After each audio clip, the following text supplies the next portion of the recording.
Tune in to nostalgia. Tune in to now. Golden Radio Hour.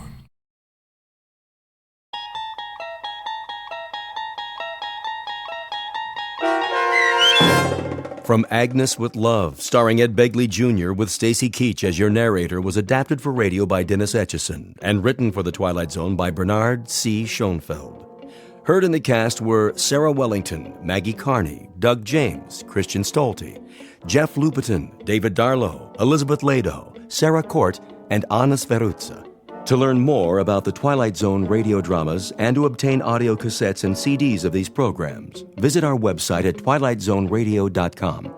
The producers of The Twilight Zone wish to thank CBS Enterprises, Carol Serling, Dennis Etchison, Dick Brescia Associates, Claire Simon Casting, Terry Jennings, XM Satellite Radio, Sirius Satellite Radio, our sponsors, and our radio affiliates for helping make this series possible. This copyrighted radio series is produced and directed by Carl Amari and Jason Mallow for Falcon Picture Group. Doug James speaking.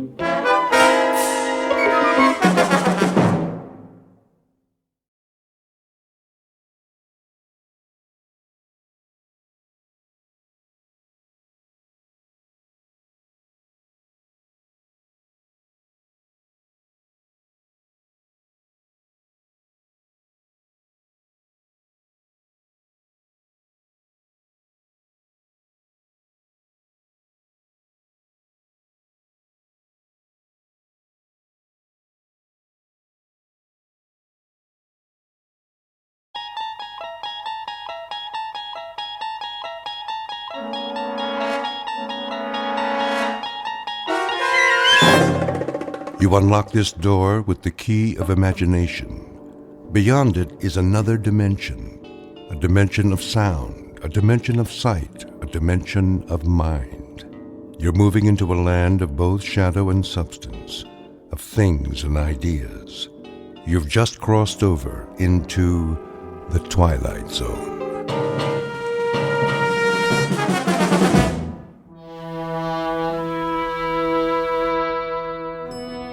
Come on, blasted elevator. Oh, good morning, Mr. Winslow. Morning, Millie.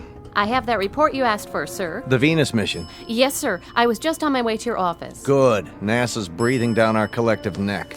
I know, sir. Vector analysis, re-entry simulations. What about the orbital projections? Not yet. Why? It must be the Mark 502, sir. The 502? She should have come up with it yesterday. I know, sir, but... She's been fixed, hasn't she? That's just it. The mainframe's been overhauled 3 times.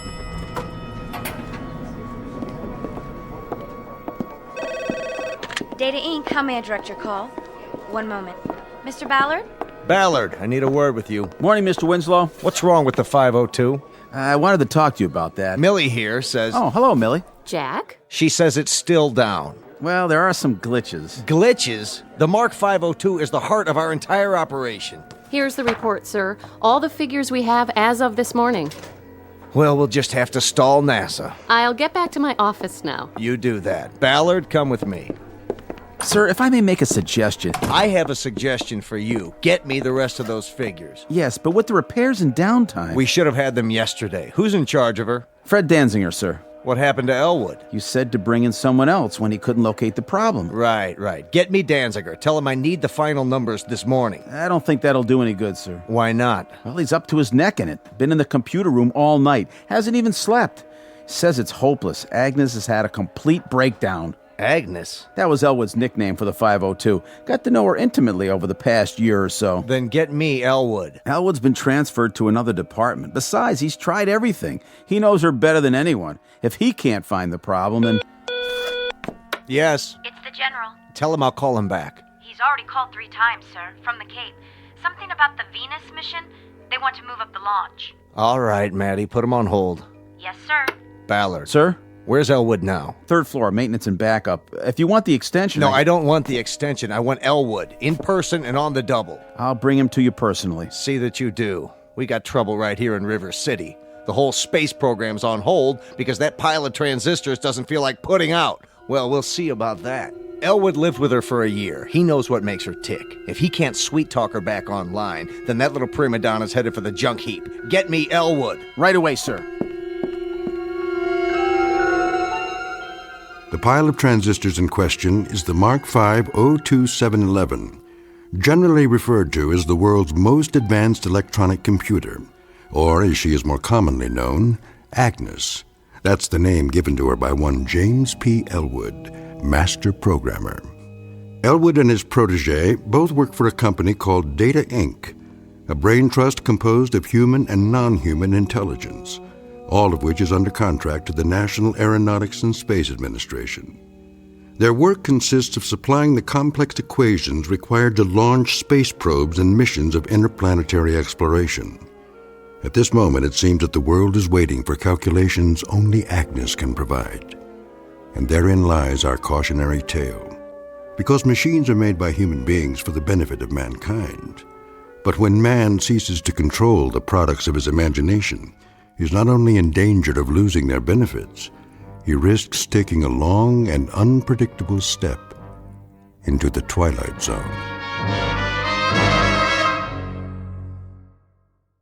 And now, The Twilight Zone and our story, From Agnes with Love, starring Ed Begley Jr., with Stacy Keach as your narrator.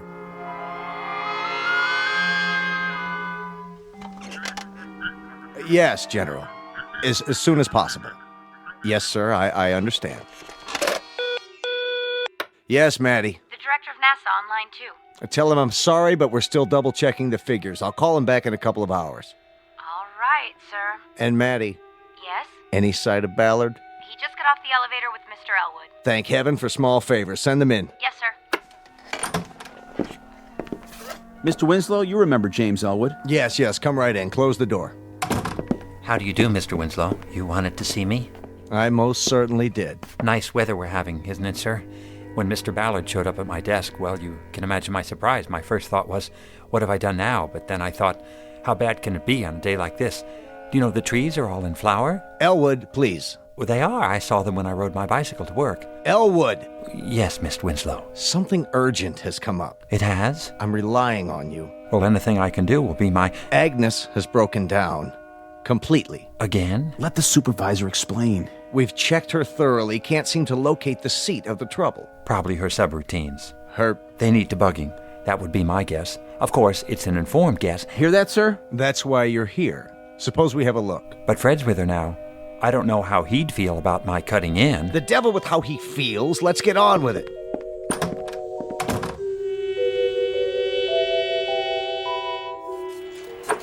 Fred? Day and night, night and day. No sleep, no food. What's going on here? You look awful. I tried everything. Everything. Get hold of yourself, Danziger. Stand back. Let Elwood have a go at her. Do you mind, Fred?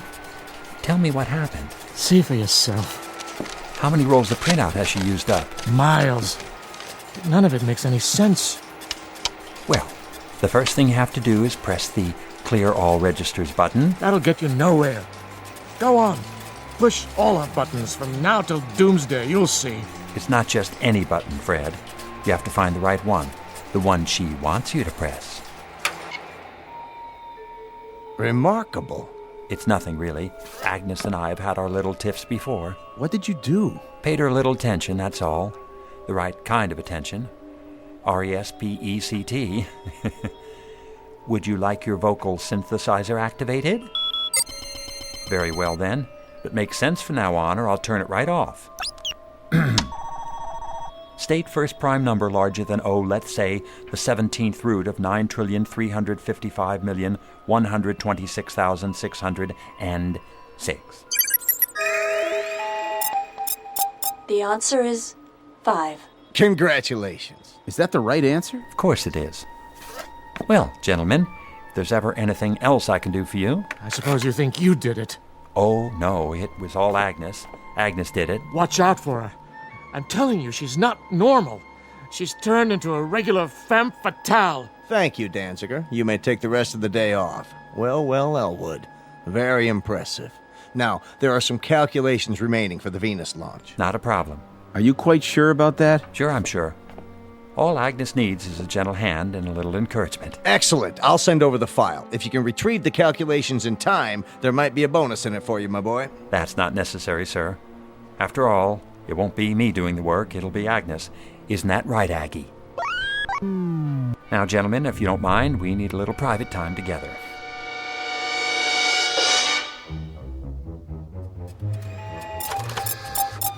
Very good, Agnes. I'm proud of you. Now let's try one more. What's the maximum permitted velocity? Agnes, I'm speaking to you. Indicate maximum permissible velocity of the stated aerodynamic missile. 17,528.27 miles per hour. Ah, thank you, Agnes. I appreciate your cooperation. Mr. Elwood, Millie. here are the rest of the specifications. Mr. Winslow wanted you to have them right away. Oh, thank you. Thank you very much. No problem. Oh, wait. Yes? So, you heard about my new assignment? Well, my old one, really.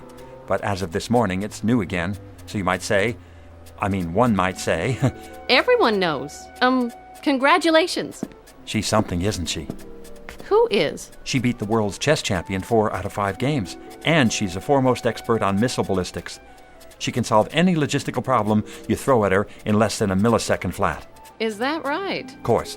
I'm the one who trained her, puts her through her paces. How nice for you, Mr. Elwood. Millie? Yes? Millie, I was wondering, do you think, could I, take you to lunch sometime? When you're not busy, that is. Why, thank you. You're very sweet. I really have to get back now, Mr. Elwood. Oh, sure. Millie, why don't you call me Jim from now on? All right. Jim? Did you hear that, Aggie? She actually called me Jim.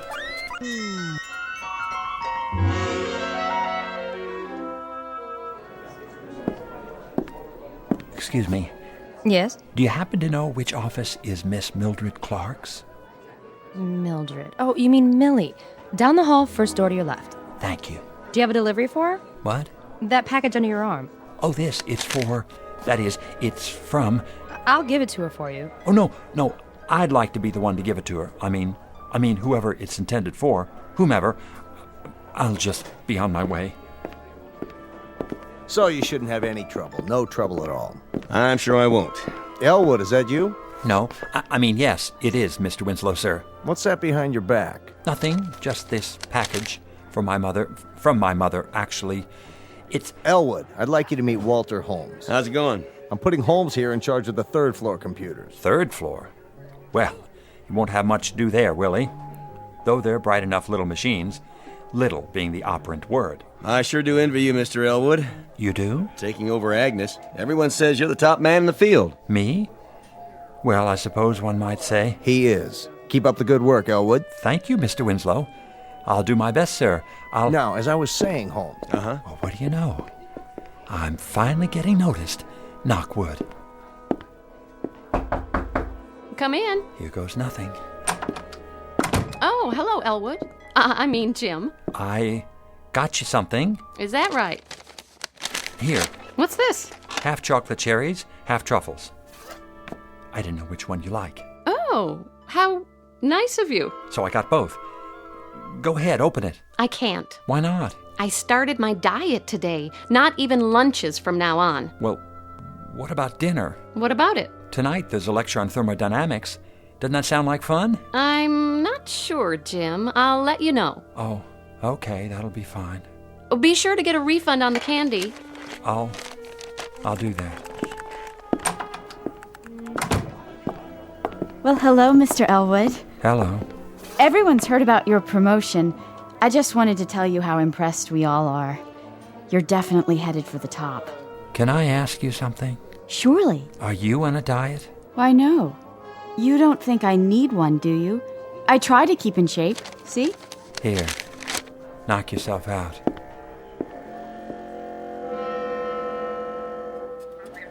Not tonight? Sure, I figured... What? Tomorrow night? 7 o'clock? Thanks, Millie. Bye. Oh, but there's no lecture tomorrow night. Where can I take her after dinner? Planetarium? I'm sure she's been there lots of times. Oh, well, I'll think of something. State magnitude of radiative correction. Agnes, did you hear what I said? State? You have a problem. You're right. I've stated the problem. I'm waiting. Problem is Millie. What did you just say? Stick to the subject. I asked an important question. Love is important. That's it. If you don't want to work, I'm turning off your voice synthesizer.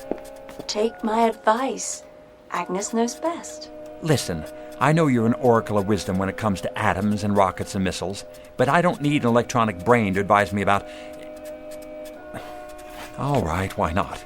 Let's give it a try. Advise me where to take Millie after dinner tomorrow. Your apartment. Oh, no, that's not a wise idea. Reckless romantic approach required. From me? Suggest champagne, soft lights. Millie's not that kind of girl. Trust me, she's female. Well, if you're absolutely positive... I never make mistakes. Do I? All righty then. I'll do it. Agnes, you just made my day.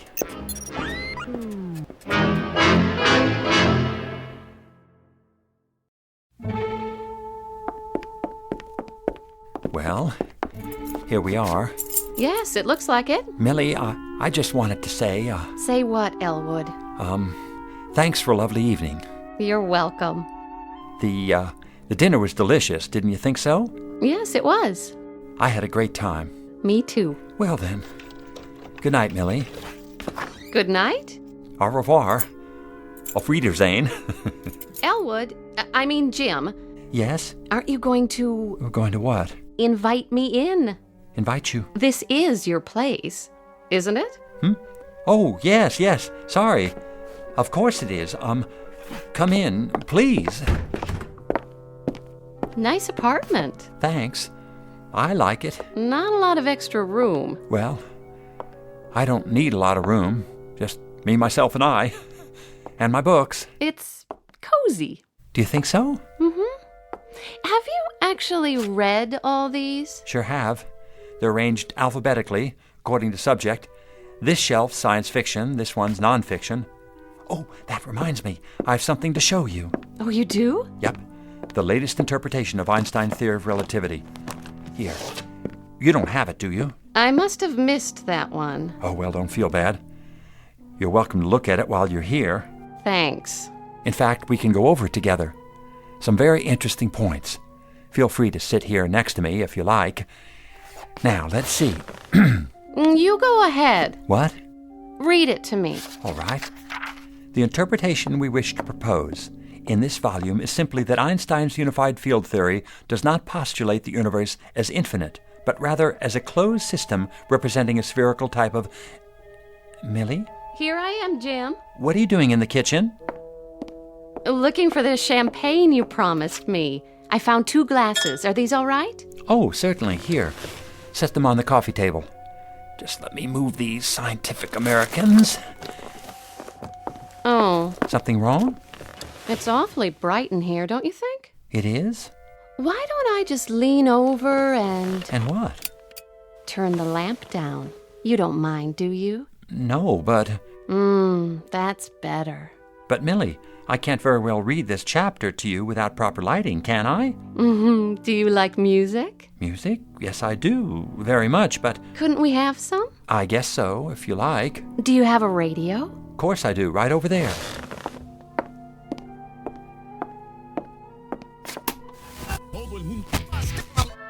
There. That's better. But I thought we were going to compare notes on Borston's treatise on Einstein's theory. Oh, forget Einstein. All the universe you need is right here with me. Oh, you dance very well. Very well.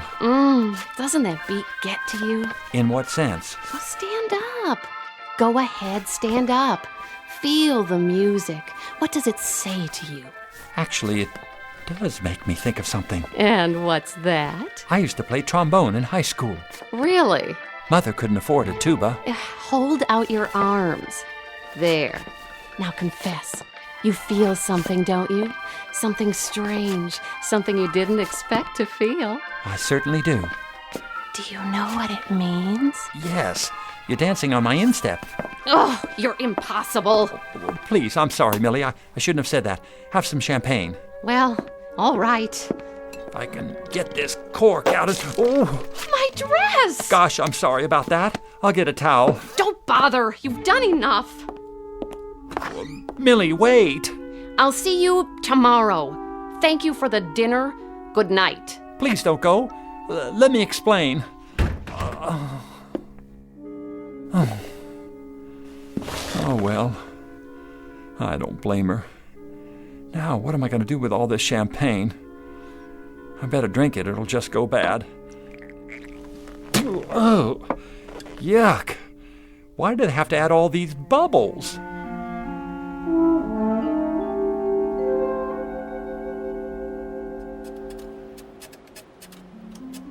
Consider series of real numbers arranged in order of magnitude.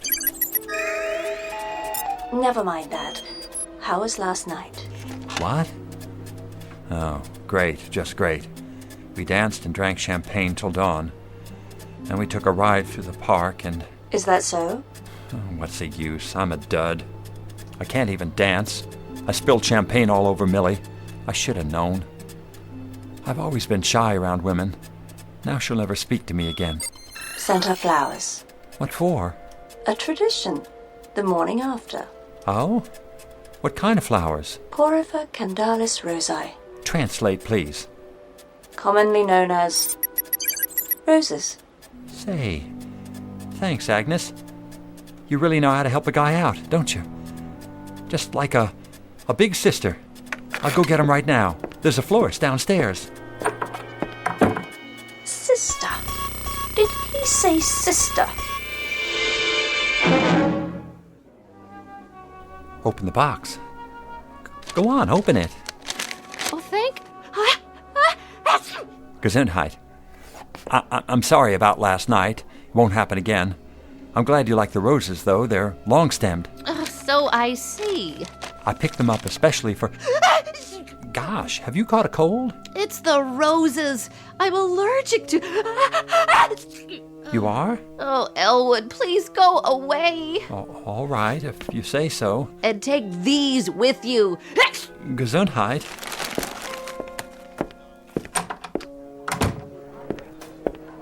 Oh, Mr. Elwood, there you are. I was hoping to run into you.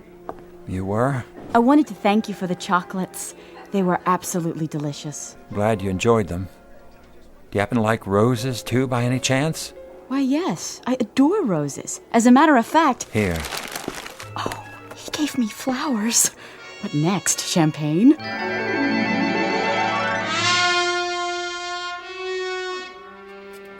How did it go? I don't get it.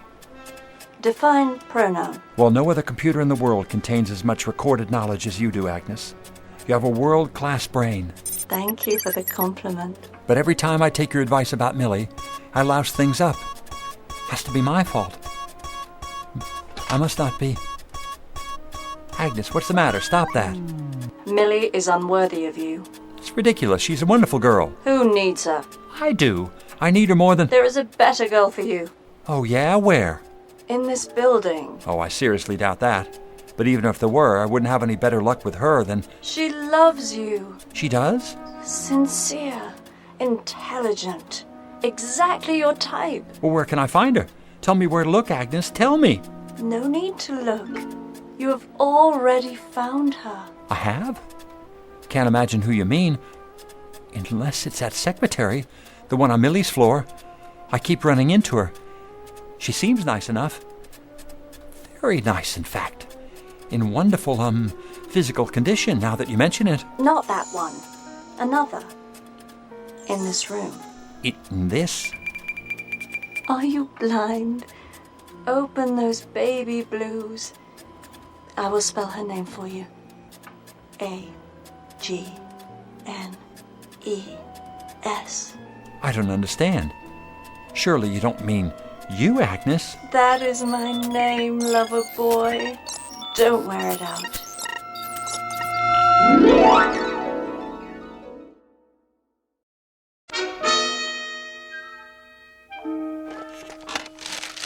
here you are, Elwood.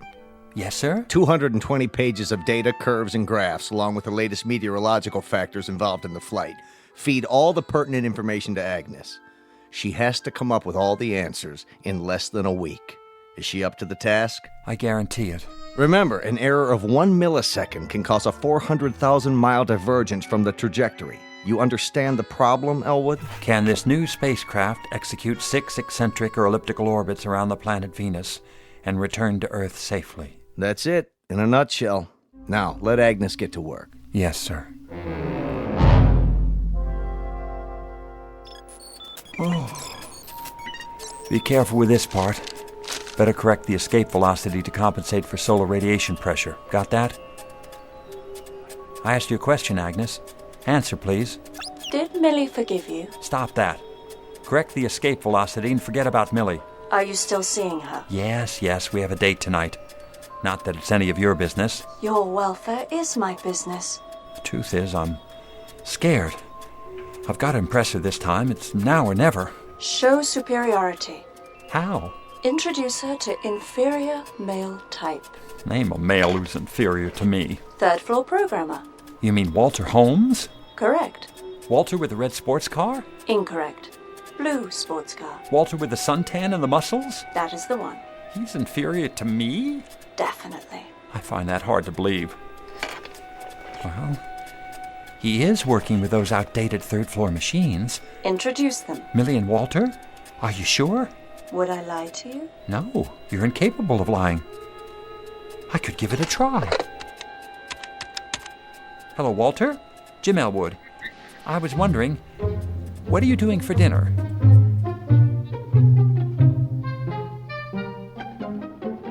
He insisted we drop by before dinner. So you told me.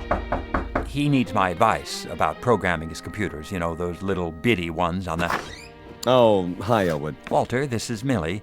Millie, Walter. He works with the... Well, come in. Elwood, you didn't tell me. Tell you? Millie has the most incredible eyes. Oh, why, thank you, Walter. Oh, call me Wally. Please, can I offer you a drink? Well, I suppose. Nectar for a goddess. Looks like an ordinary martini to me. It is nectar. All this time at Data Inc., and we've never met. Well, we'll just have to make up for lost time. I think I'll have a martini, too. Do you like sports car races? I've never actually been to one. I'm driving this weekend. Got a Mustang 500. Sounds dangerous. Well, danger adds spice to life, don't you think? I can do 160. An astronaut can do 17,000 miles per hour. Would you like to slip behind the wheel sometime and see how it feels? Oh, I'd love to. I'll make my own martini. I'll get it. Hello? Oh, hello, CW. Yes, he's here. Oh, hold on. It's the supervisor. He's been looking for you. For me? Elwood here. Sorry to spoil your evening, Elwood, but it's an emergency. Washington insists on advancing the blast-off by 3 days. We need your data. Can you get it to me right away? You mean tonight? Afraid so. See you in an hour. Better brew a big pot of coffee. But, sir... Anything important? I'm sorry, Millie, but I've got to get back to the office. I'll see you home first. And deprive her of dinner? That's not very considerate. Say, maybe I could fill in for you. Oh, that would be nice. Well, I don't know. You don't want to ruin her evening, do you, old man? Just because you got hung up? Well, no, but... Good. It's settled in. Always glad to help a friend. Oh, I hope you don't mind, Jim. No, that's all right. Perfectly understandable. Well, good night, all.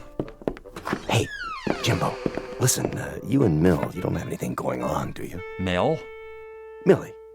Not exactly, but I'd hoped... Fine, good. I mean, I don't like to move in on somebody else's territory. Thanks for the all clear. Night, buddy. Oh, and good luck with Agnes.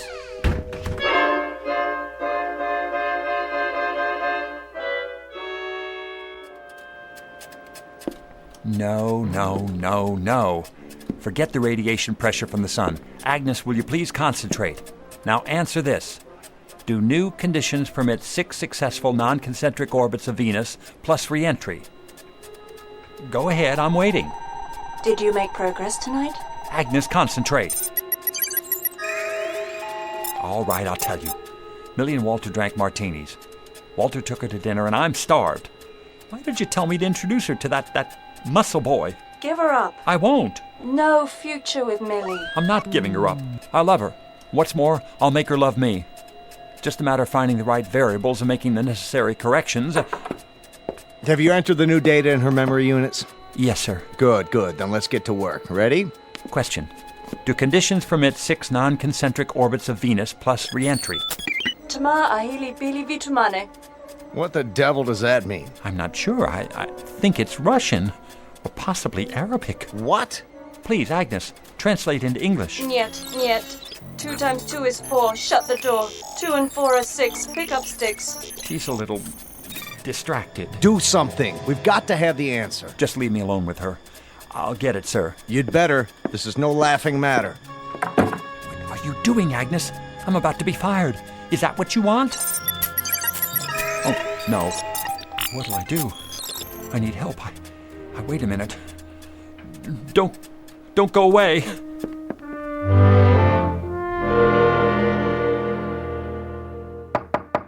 Excuse me. Hurry back. Oh, it's you. I know it's late, but I need your help. Take it easy, buddy. Come on in. Hello, Jimmy boy. Millie, are you intoxicated? It's okay, Jimbo. I'll drive her home. Later. Oh, you're no fun. Bottoms up. Walter, you're a senior programmer. Well, I'm not on your level. Listen, Agnes is fouled up. I need all the help I can get. Sure, old boy. First thing in the morning. That's too late. It has to be now. And leave this lovely girl all alone? Don't worry, Jimmy. Wally will take care of me. Sure, I get the picture. Good night, Millie. Sorry I interrupted you.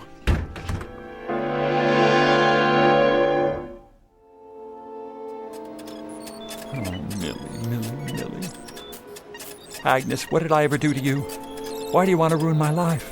Autamat, aut femina, nihil est tertium. Makes sense, will you? Translation from the Latin. A woman either loves or hates. No third cause exists for her. Stop with the riddles. Perhaps you will understand this. I love you. You mean you were jealous of Millie? You wanted me all to yourself? No, that's impossible. You're a machine, a bunch of grids and computer circuits. You can't love or hate. Can't I? Stop it, Agnes. Stop it!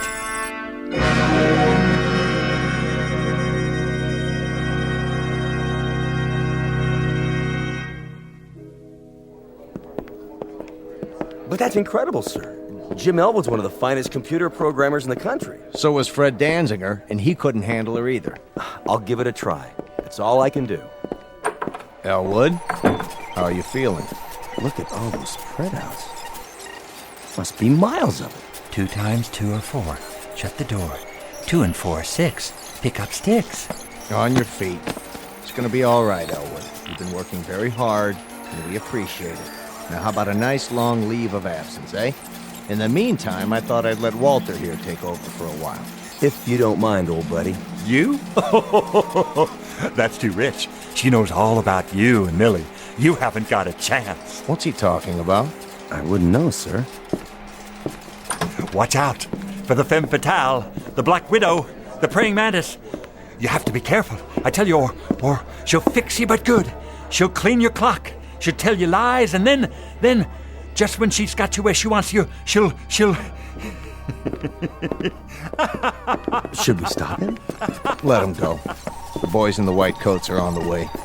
He was a good man. Well, do your best. Don't worry, sir. I'll have the answers in no time. It's just this little switch here. You did it! It was nothing, CW. I've had a lot of experience. Keep it up, man. Keep it up. Now, Agnes, isn't there something you want to say to me? Something about the Venus Project? What? All right, we can talk about other things for a minute. If you like, yes. I understand how you feel.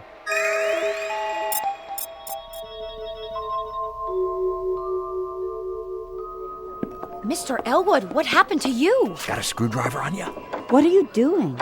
Taking this sign off the door. Mark 502711. James P. Elwood, programmer. Oh well, it was nice while it lasted. I should take it with me. But I won't be needing it where I'm going. Want it? But Mr. Elwood... Here, it's all yours. Something to remember me by.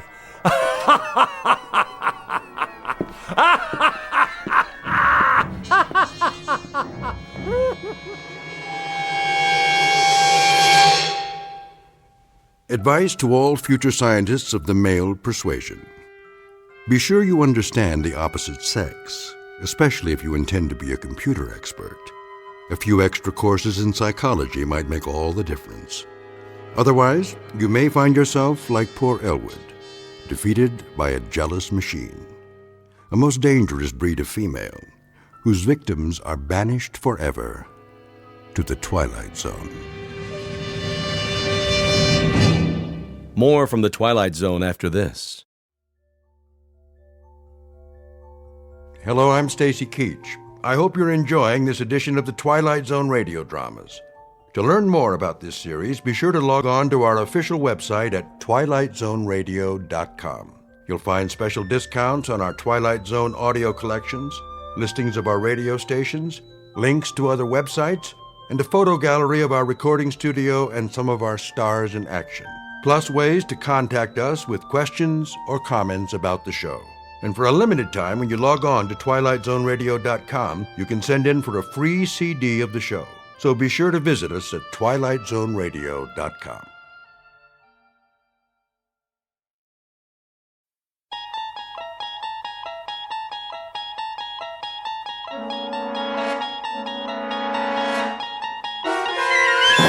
You're traveling through another dimension.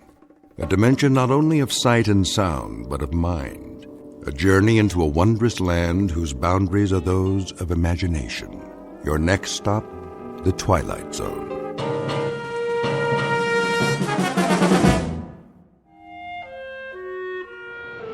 Trans-East Flight 23, now ready for departure. Please show your boarding passes at the gate. Ross? Morning, Stern. Gonna be a cold one. Oh, yeah. Ice on the wings all day. Got your long johns on? You bet. I don't believe it. What? Where'd you get the fancy hat? This? The wife bought it for me. Fur line and everything. Pretty nice, eh? Keep your brain from freezing. Yeah, you wish you had one. Nah, I already got a brain. Very funny. Flight 107 now on approach, landing in approximately 10 minutes. Flight 107 arriving on schedule at Gate 2. Time to go to work. As soon as I get me some coffee. Stern. Yeah? You and Ross get out there.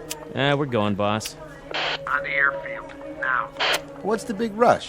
Flight 107. What about it? On the radar. Repeat, will ya? You're breaking up. Lost radio contact. Pilot's not responding. Does he mean 107? Coming in by the seat of his pants. Get moving. On the double. We roger that. Let's do it. Lost radio contact, huh? No sweat. Pilot knows the flight plan. Unless they're playing poker up there.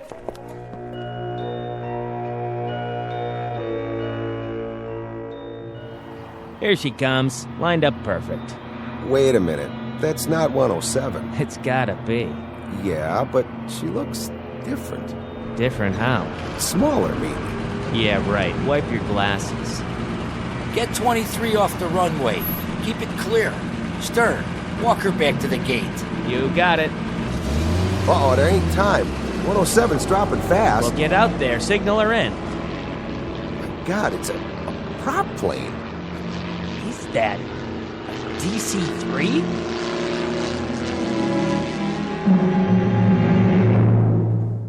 Mr. Stern is correct. What is about to touch down is a DC-3. Despite the loss of radio contact, not an eventful arrival, which is no surprise. Most airplanes take off and land as per schedule. Very seldom do they crash. But all airplanes can be counted on to do one or the other. It is only on rare occasions that this workhorse hasn't reached its destination at the appointed time. Others like it have flown millions of miles with millions of satisfied passengers. We offer a rather detailed introduction because this DC-3 doesn't belong here. It is an anachronism, You see, DC-3s ceased operating as commercial passenger carriers a number of years ago, to be replaced by more modern designs with jet engines. So where did this ancient example come from? It is an enigma, a 7-ton puzzle made out of aluminum and steel and a few thousand component parts, none of which add up to a satisfactory answer. In just a moment, we're going to give you 90% of the jigsaw. You and the Federal Aviation Agency will assume the problem of finding the missing pieces and putting them all together. This we offer as a tantalizing brain teaser, a little extracurricular diversion, flown in directly from the Twilight Zone.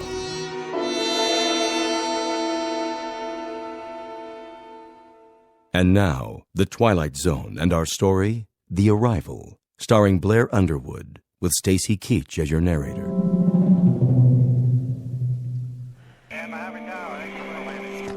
Flight 51, you are not cleared for landing. Repeat, not cleared for landing. Low on fuel. Please advise. Transeast 13, maintain holding pattern. Await further instructions. What's going on down there? Clearance to land temporarily denied. Tower, I see an aircraft off starboard at 3,000 feet. Can you identify? Stay above it. Continue circling. I have 250 passengers on board. Will someone please tell me what is going on? Flight 107's on approach. Here it is on the screen. So? You have her flight plan? We've lost radio contact. She's not responding. Then give her plenty of room. Keep scanning all frequencies. I've done that, sir. The pilot can't hear us. Or he's passed out. Do you have a visual? Not yet. She's dropping fast. Lined up and coming in. She almost clipped a 737. And he says... Well? He says it's not a Trans-East plane. What? The pilot says it's... Look out the window. Let me see what kind of... That's not Flight 107. What the? Must be from an air show. I don't believe it. Neither do I. What the heck is that? That, son, is a DC-3. Here it comes. He's gonna make it. Oh, you better. She's down. Perfect 3 points. Tell the trucks to back off. We don't need them. Look at that. Right on the mark. Get the ramp in place. We don't have a ramp to fit that. Use the ladder. Over here. I got it. Hold it steady. Right. Okay, you can open up. What are they doing in there? I better give him a hand. Watch your step. Hey, inside, let's go. How about it? You need a can opener? Hey, are they asleep or what? Must be dead. Hello, DC-3. Use the manual latch. It's a real antique. That's no antique. It's as shiny as the day it was made. Let me off this cart. Huh? I don't see any crew, sir. Ross, get the cargo hold open. Right. Go on in, Stern. Yes, sir.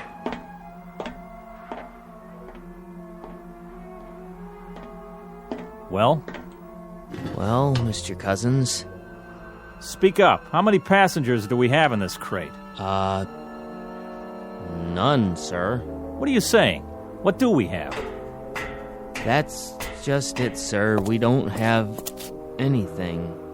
Hey, Cousins, you better come over here. What's the matter? There's no baggage in the hold. Not so much as a piece of paper. I'm calling Bankston. Somebody get the airport police. Whatever's going on. Stern, how are the crew? I couldn't say, sir. Talk sense, man. Nothing. No passengers. No pilot. No co-pilot. The entire plane is absolutely empty. Mr. Bingston, I'll take over. All right, gentlemen, will you knock it off, please? This is Mr. Sheckley from the Federal Aviation Agency. He'll continue the questioning. Is Malloy here yet? On his way, sir. Then we'll have to go ahead without him. The rest of you, do me a favor and just stick to the facts. It's all yours. Thank you, Mr. Bankston. First of all, I'd like to say that this is not a formal hearing. It's more the nature of a preliminary meeting. As your operations chief has noted, we're here to unearth as many facts as we can so that we'll know where we stand. And you can save us all a lot of time if you'd avoid any personal hypotheses you may have formed. That way we can keep the air clear and not clutter it up with 6 dozen theories. You see, theories happen to be my business. In 20-odd years with the FAA, I've got a pretty good record of putting together jigsaw puzzles. Maybe not all of them as off the wall as this one, but I'd lay my batting average on the line any day of the week. So don't worry. Whatever the answer is, I'll find it. Now, let's get down to business. Which one of you is, Cousins? Here, sir. You were in charge this morning? Yes, sir. And you were on duty when Flight 107 arrived? Flight 107? Out of Buffalo.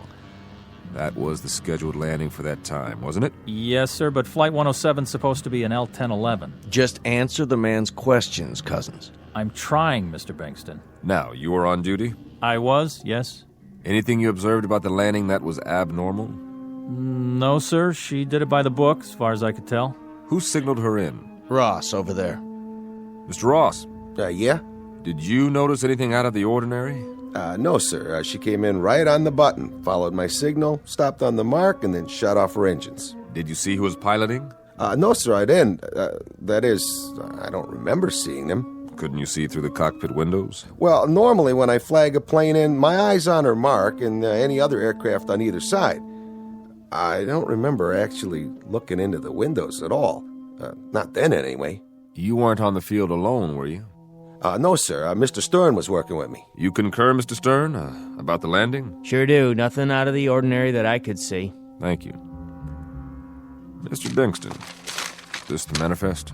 That looks like it. And is this the flight plan? Yes, it appears to be. Did the dispatcher from Buffalo get here? Yes, sir. Good. You want to take a look at this? Yes, that's the flight plan. You saw the pilot sign this? I was at his elbow, sir, this morning at 11:12 a.m. The pilot was Captain William J. Slocum. That's right. And the co-pilot, John O'Brien. That was the first officer's name? Yes, sir. You knew both of them? Yes. Did you see them board the aircraft? Well, not exactly, sir. I saw them leave the dispatch office and head toward the field. But to the best of your knowledge, they were the crew of Flight 107 when it took off from Buffalo at 11:30 this morning? To the best of my knowledge, but it wasn't a DC-3, that's for sure. Slocum, O'Brien. They're good pilots, both of them. Sober, reliable, and... I'm not casting any stones, Mr. Bingston. It's just that the names seem familiar. I'm not sure from where. It'll come to me. Now, who was on duty in the control tower? That's me, sir. You had radio communication during the approach? Yes, sir. And then for the landing? She contacted us over the outer marker, and I gave her clearance. Now, the way I figure it... Just answer, don't offer. Well, I was just going to say that when the aircraft checked in over Fulton... Was that a normal checkpoint? Yes, sir. And she checked in right on the money. But the transmission sounded a little funny. As a matter of fact, I remember asking for a repeat of position. I couldn't raise him, though. I see. And did you hear from him again? Over the next checkpoint, 20 minutes later... Fulton, you say? Fulton. Huh. Mr. Cousins, you were the first one at the door, right? No, sir. By the time I got there, Stern was pounding on it. There was no answer. And Ross had already opened the baggage compartment? I waited for Cousins. Then I opened her up and I told him that the ship didn't have any baggage. How about when she loaded up in Buffalo? What was she carrying then? You got a list there. I know what I've got. I'm asking you, what baggage was in the aircraft? When she took off, there were 21 pieces of luggage, 5 sacks of mail, 5 other crates of equipment. Yeah, that checks. Sorry I'm late. Malloy, glad you could make it. Well, I guess that'll do for now. If I have any more questions, I'll let you know. And I'll see some of you later when I examine the plane. Thank you for coming. All right, man, back to work. If you're off shift, make sure you can be reached. And don't talk to the press. Is that clear? Not a word. Who's this? I'd like you to meet Paul Malloy. He heads up our public relations. Public relations, huh? Well, I can't help but wonder. How much public and what kind of relations are you poor guys going to have after this one? I'll handle it as well as I can under the circumstances. Frankly, I haven't decided what to tell the public yet. I'll tell you something. Relax. I've got 22 years in the saddle, and I haven't been licked yet. Sometimes the investigation takes a while. A couple of tons of smashed up metal spread over 50 square miles of countryside, and all it turns out to be is a misplaced air scoop, or maybe a loose bolt in an elevator hinge, or once in a blue moon, it's a pilot who got sick. But it's always something, and that something eventually shows up. You're talking about crashed aircraft. We're talking about a disappearing act here. Don't forget a switched plane. Like some kind of Las Vegas magic act. Look, you don't have to tell me that. I don't know what the wire services are going to make of it, but I've got to tell them something. And I hope you can give me a place to start, because none of this could have happened. An airliner takes off with a full crew and 13 passengers. At least some kind of airliner does, and it lands an hour later with nobody. This is simply not within the realm of possibility. Mr. Malloy, I have to hand it to you. You're dead right. But the truth is, it's happened. I deal in facts, not probabilities. But it can't have happened. First of all, an aircraft couldn't land that perfectly with nobody at the controls. Secondly, a plane load of people doesn't just disappear in midair. There has to be an explanation, a legitimate, valid, rational explanation. I couldn't agree more. And now, I think it's time we go over to the hangar. I'd like to have a look at this magic plane firsthand.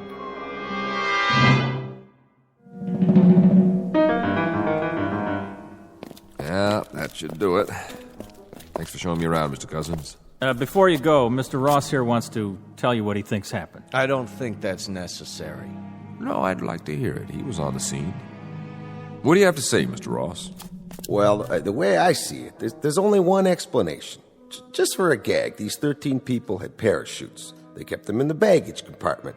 That's why there wasn't any luggage. And someplace between here and Buffalo, they jumped out, like D.B. Sweeney. That's brilliant. And what happened to the pilots, Mr. Ross? I suppose that part of it's elementary. Maybe they hid in the restroom, then sneaked out of the plane after we left. Oh, please. You're imaginative, Mr. Ross. I'll give you that. What if? What if what, Stern? Nothing. Truth is, it beats me. I'll tell you something else, though. I still feel spooked. Standing here, I felt spooked even worse when I was inside.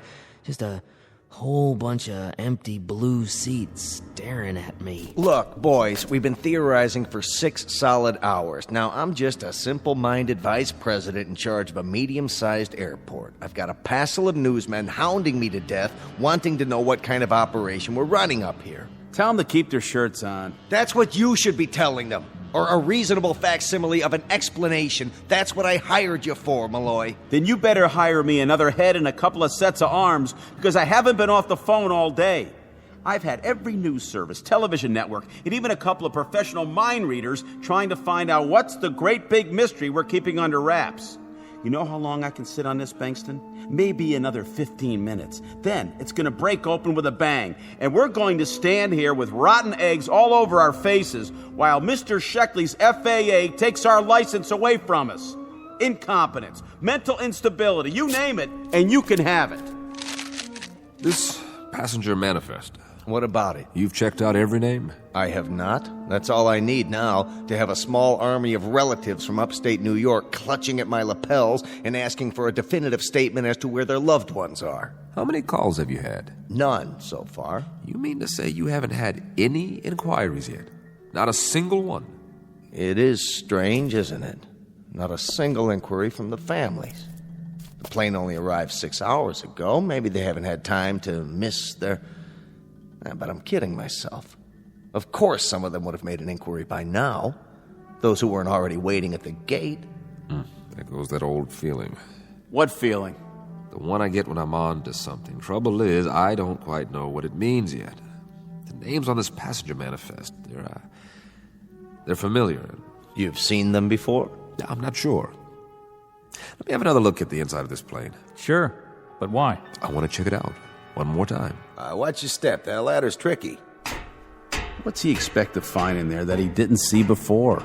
Something along the lines of a clue, I would hope. This is a waste of time. We've got to issue some kind of statement before we become a laughingstock. Ross. Yeah? What was it you said? Oh, for the love of... Why don't we just bring in a psychic? You mean about the pilots hiding out? No, something else. Correct me if I'm wrong, but you said you looked inside the plane when it landed and you saw blue seats. That was me. I was the first one in. Right. Mr. Stern, I just walked up the aisle and back again. They are blue. What kind of nonsense is this? An hour ago, when I first examined the interior of this aircraft, the seats were brown. Haven't we got enough trouble without you two starting an argument about interior decoration? Hey, wait a minute. Where's the serial number on this plane? On the wing, of course, just as it was the first time you looked.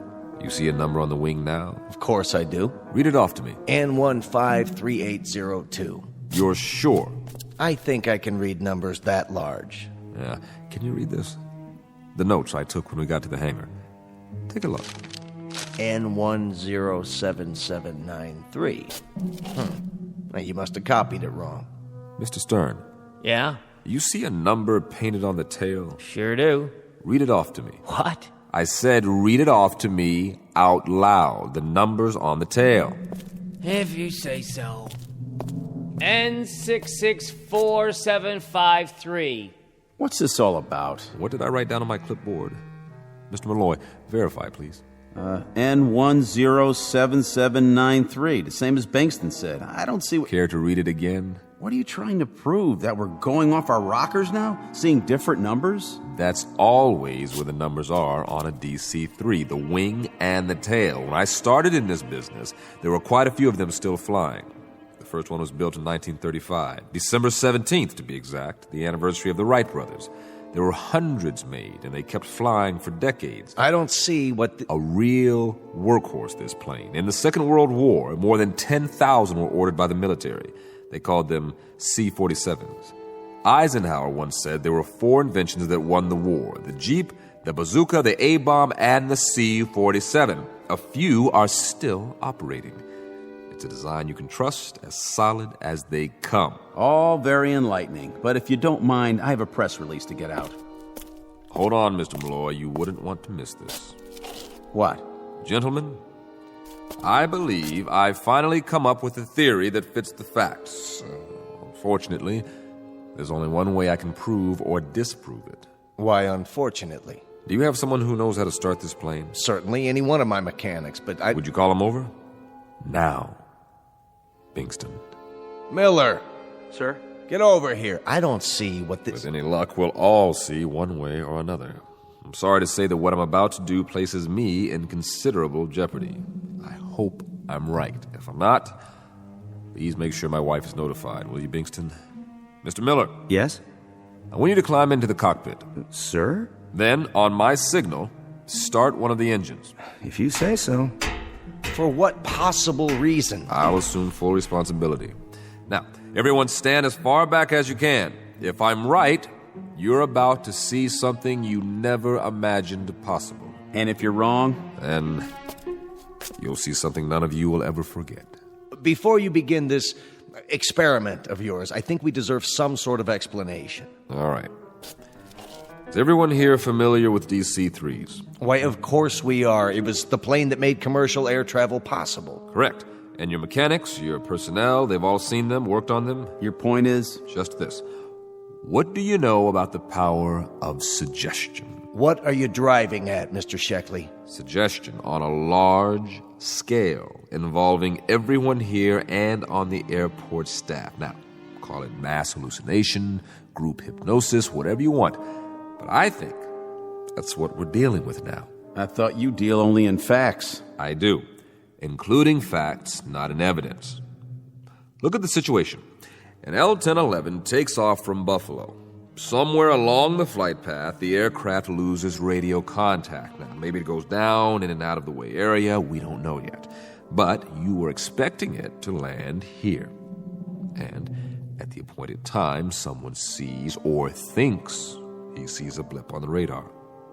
And then, with everybody watching the sky, someone else thinks he spots a silver glint coming in. Only from his angle, it looks sort of like a DC-3. The next thing you know, he's spreading the word. There's your power of suggestion working full force. Bottom line is, everyone has a little hypnosis performed on him without even knowing it. Why, that's absurd. I'm looking at the plane right now. We're standing next to it. But are we? Consider the alternative. A modern passenger plane with jet engines changes somehow in mid-flight. And when it lands, it's transformed into an old prop plane. That's impossible, wouldn't you agree? And now, everyone's told us it landed, and that it's supposed to be inside this hangar. That's what everyone says. And every one of us has a picture in his mind of a DC-3 as he knows it. Only, no two memories are identical. Hence, one of you says the seats are blue, another one says they're brown, and another one probably thinks they're red. I read off one number on the wing. Two other guys see two others. Do you understand what I'm saying? If I'm right, then this particular aircraft doesn't exist. It really isn't here at all. Miller. Yeah? Fire up the starboard engine. Mr. Bankston. Go ahead. Mr. Sheckley seems to be in charge. Yes, sir.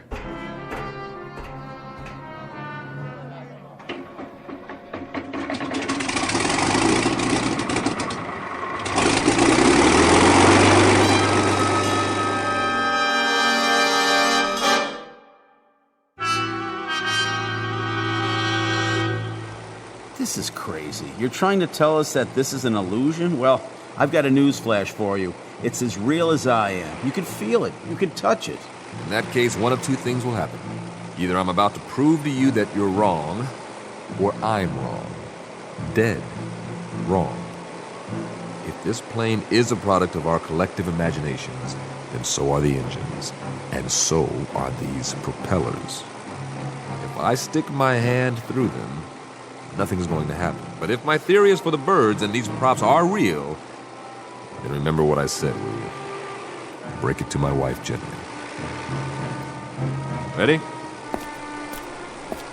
Wait, Sheckley, let's talk this over. We can talk later. You can't be serious. Aren't you going to stop him? I can't give orders to the FAA.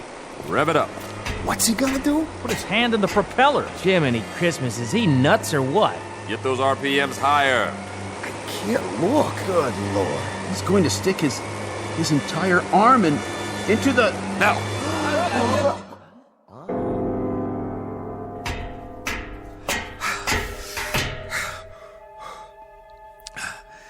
You see, gentlemen? Whew. I believe I've proven my point. You okay? Careful. Here, I'll help you down. I'm fine. Still got two hands. A little shaky, but they're both attached. How'd you do that? I don't get it. Where's the plane?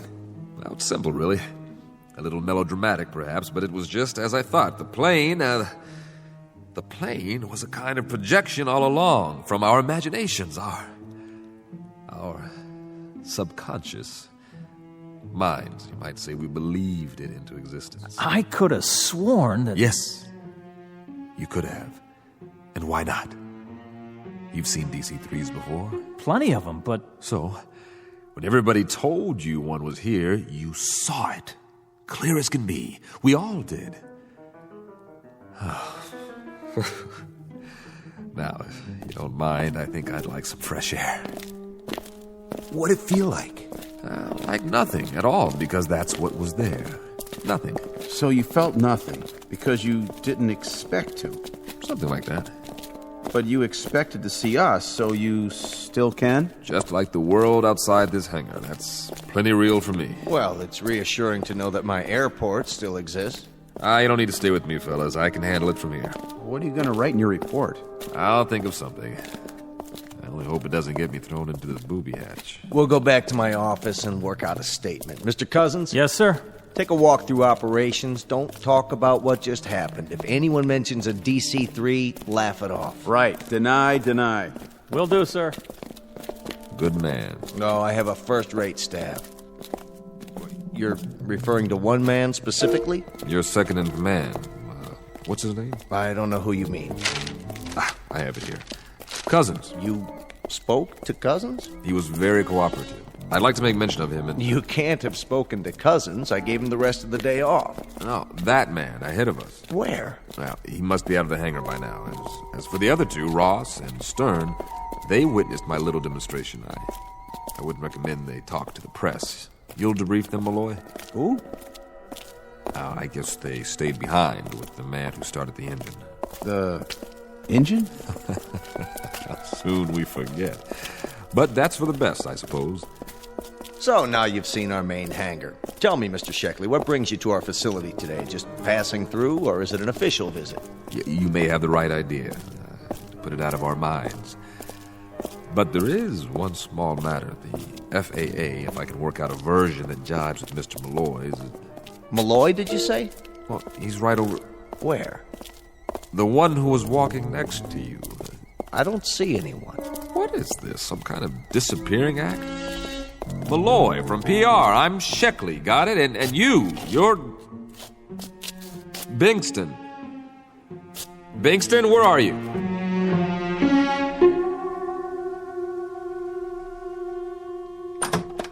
May I help you?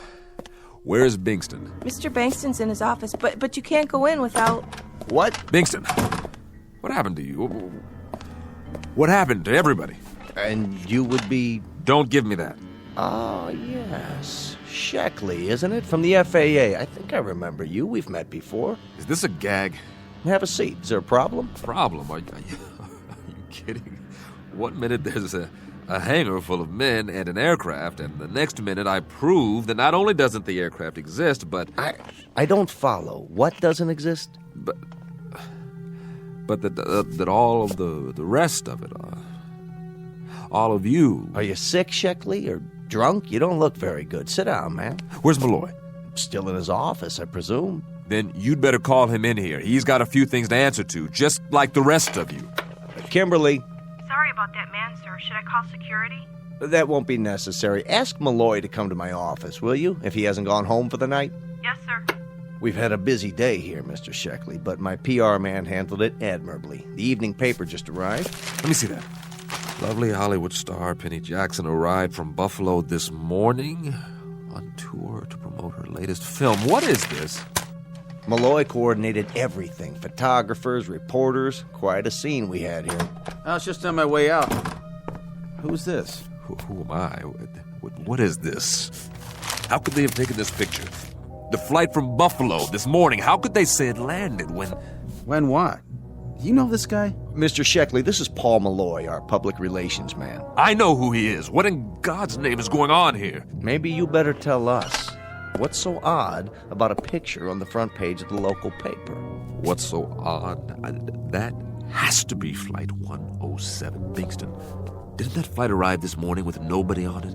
No crew, no passengers, no baggage? No, Mr. Sheckley. Flight 107 landed on schedule. You mean to stand there and tell me you are not missing an aircraft? That's exactly what he's telling you, mister. We're not missing Trans-East 107 or any other flight. How could that be? You never missed Flight 107. That's right. At least not recently. You of all people should know that, Sheckley. Know what? You're confusing the two. I remember now. That's why you looked familiar to me when you walked in. You were the examiner on the other one. What other one? We've had one flight lost in some 20-odd years. Just one. Flight 107. Right. But, Mr. Sheckley, that must be 17, 18 years ago. Flight 107 out of Buffalo. Out of Buffalo. An old DC-3, but like I said, it was a long, long time ago. What's all this about? What happened to her? Lost in a fog and never found. We always figured she veered off course, ended up over the ocean, and went down. You never found her? Not a trace. And Mr. Sheckley here investigated the disappearance, but that's one case he's never been able to close. Nobody has. It just sits in the record books as lost, presumed crashed. For reasons unknown. And it's never stopped eating at you. It still is. So you came back here today looking for an explanation, any explanation, so you could finally put it to rest. I've never been licked on a case. Never. We've always found the cause. Mr. Sheckley, why don't you let someone drive you home? Never. We've always found the cause. Always, I tell you. Is he going to be all right? I honestly hope so. Flight 107, 13 people. Pilot William J. Slocum, co-pilot John O'Brien. I never forgot your names. What went wrong? I have to know. Where did you go down? Where are you? Where are you now? Where are you? Hey, Flight 107, why didn't you leave me a clue? Any clue at all? What?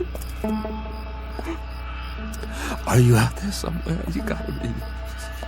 You gotta be.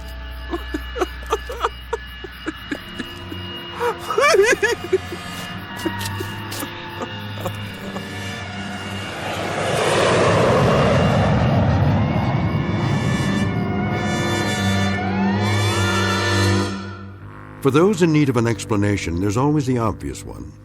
Simply that of a man with an Achilles heel. A mystery that once landed in his life and robbed him of his peace. A perpetually missing aircraft that disappeared with no clues, leaving an unanswered question in Mr. Sheckley's neatly ordered world. A heavy burden to carry through the years, made up of one part enigma and one part the knowledge of his own failure. Until it ultimately took the form of an illusion. At least that's the clinical answer, the one they'll write on his case file as he goes off for a well-deserved rest. Or consider this. Maybe, just maybe, a plane did touch down, however briefly, before it disappeared again. A kind of airborne Flying Dutchman. A ghost ship lost in a fog-shrouded night, on a flight that never ends. Take your pick. But the latter is more conducive to the rules and regulations of the Twilight Zone.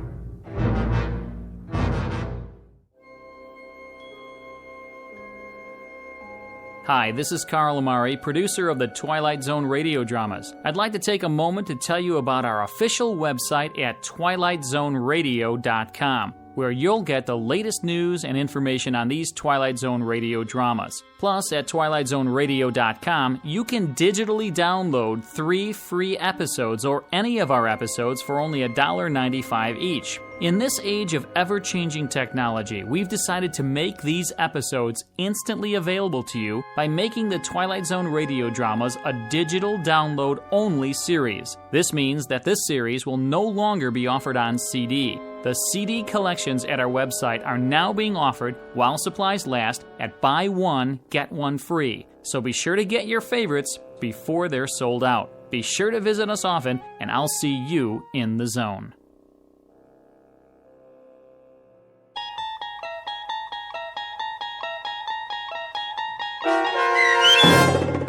The Arrival, starring Blair Underwood, with Stacy Keach as your narrator, was adapted for radio by Dennis Etchison and written for The Twilight Zone by Rod Serling. Heard in the cast were Christian Stolte, Craig Brawley, Jeff Lupetin, James Schneider, Derek Procell, Turk Muller, Kurt Nabig, Karen Olson, Carl Amari, Roger Wolski, and Vince Amari. To learn more about the Twilight Zone radio dramas and to obtain audio cassettes and CDs of these programs, visit our website at twilightzoneradio.com. The producers of The Twilight Zone wish to thank CBS Enterprises, Carol Serling, Dennis Etchison, Dick Brescia Associates, Claire Simon Casting, Terry Jennings, XM Satellite Radio, Sirius Satellite Radio, our sponsors, and our radio affiliates for helping make this series possible. This copyrighted radio series is produced and directed by Carl Amari for Falcon Picture Group. Doug James speaking.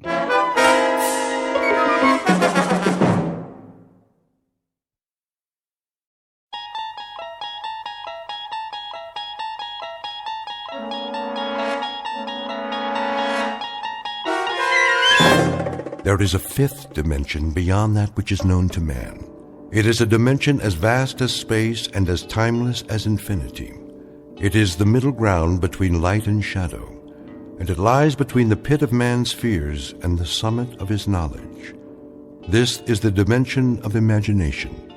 It is an area which we call the Twilight Zone.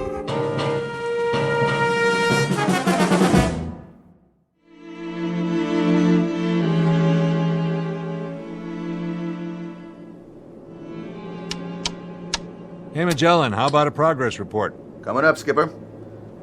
We'll be about 4 minutes behind flight plan at 30 degrees west. That all? I can pick up 4 minutes easy, Hatch, with or without the jet stream. That's what I like to hear, Captain. Early ETA. Leave it to Captain Farver, Craig, when you've flown as long as he has. Captain? Yes, Wyatt? Gander wants to know if you intend an altitude change after we pass 30 west. How are the numbers? Got 'em right here. Look okay, Purcell? Check. Here you go, Captain. Thank you, Mr. Purcell. All right, then. Gentlemen, you'll be pleased to know that thanks to the quality of this aircraft, the fine weather, and my brilliant flying, we'll hit JFK ahead of schedule, as long as our speed holds up. Send it in, Wyatt. Yes, sir. Shannon, copy Gander. Transocean Flight 33, position 50 north, 30 west, time 14:03, flight level 35,000. Estimating 52 north, 40 west, and 2431. Estimating 52 north, 40 west, and 2431. Estimating JFK 1830, Endurance 79560. Report received, Skipper. Hey, Janie. Boys? How we doing back there? Oh, the passengers are very content. But on behalf of the flight attendants, we have one respectful request. That you get us to the Big Apple as soon as possible. One's going to the opera. Opera? And 3 in first class have heavy dates. And a 4th, well, she just might be free for dinner with a polite and single crew member, assuming there's anyone like that on board. Hold it a minute. What is it, Captain? Did you feel anything? Feel? What do you mean, Skipper? I don't know. Thought I felt something. Something funny. Like a sensation of speed. I can't put my finger on it. Guess it's my bones. I must be getting old. True airspeed 440, Skipper. We're level. Do you suppose we picked up a tailwind? Maybe. Those jet streams are tricky, but it's that crazy feeling I can't shake. You can't feel a tailwind. But I feel something. Checking the instruments. Everything looks fine. Magellan, give us a speed check with your Loran. Right. I'd better do it again. What's going on? Skipper, Loran indicates a ground speed of 830 knots. I've never heard of a tailwind like that. Check it again. Wyatt, see if you can raise OSV Charlie, air defense radar. Ask them to give us a fix and check our ground speed. Magellan, you sure about the Loran? Skipper, I'm not only sure, but we're still accelerating. 980 now? 1120? 1500? God in heaven, I can't keep up with it. Wyatt, anything from air defense? No, sir. 2100. I hope the wings stay on. They will. Don't worry about the wings. Just watch that true airspeed. Ground speed means nothing. We must be in one lulu of a jet stream. Magellan, my needle just reversed on Gander Omni. How could we get past Gander? Give me a fast position check. Skipper, we are past Gander. We must be doing 3,000 knots. Try to raise Harmon control. If you can't, try Moncton or Boston. At this speed, you might as well try Kennedy. Transocean 33, Harmon Control, come in, please. Harmon, please acknowledge. Transocean 33, Moncton. Transocean 33, Boston Control, come in, please. Transocean 33 to Kennedy Control. Can you hear us, please? No soap, I can't raise anyone.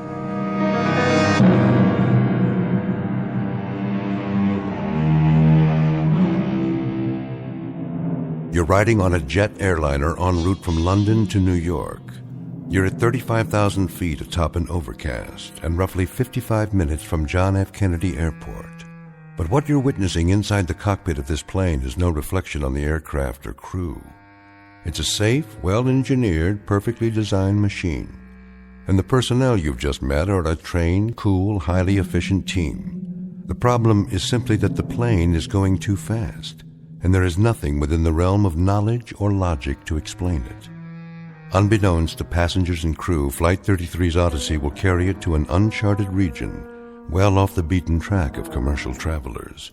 For you see, it's moving at record speed now, and heading straight into the Twilight Zone. And now, the Twilight Zone, and our story, The Odyssey of Flight 33, starring Daniel J. Travante, with Stacy Keach as your narrator.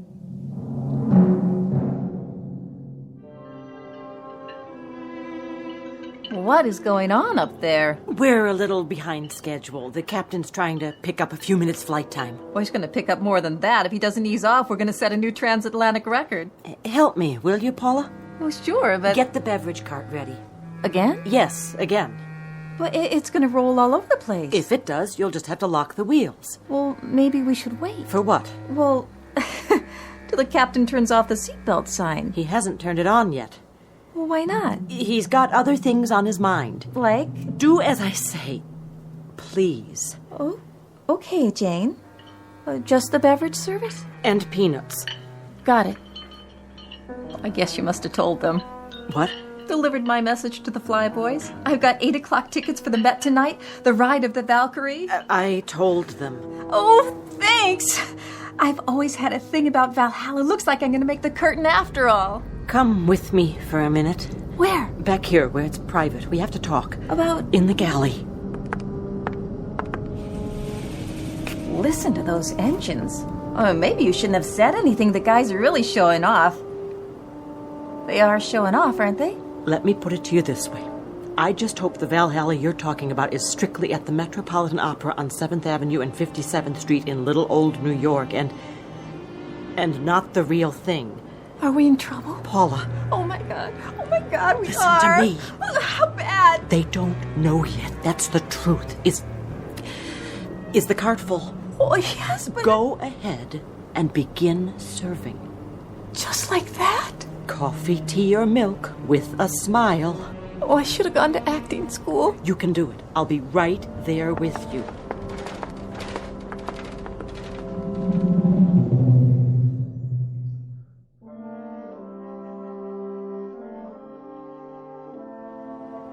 You know, you talk about ailments. I don't believe I was, actually. I had an aunt once in Boise, Idaho, who had one of the worst livers in the history of the state. When that woman passed on, rest her soul, would you believe it? What, pray tell? There were 5 medical associations bidding just to put her liver on display in a bottle, but her mother, that's my father's sister, she absolutely refused to let them show it. And it's like I always said to my late husband, what did you say you were in the Air Force? RAF, madam. A captain.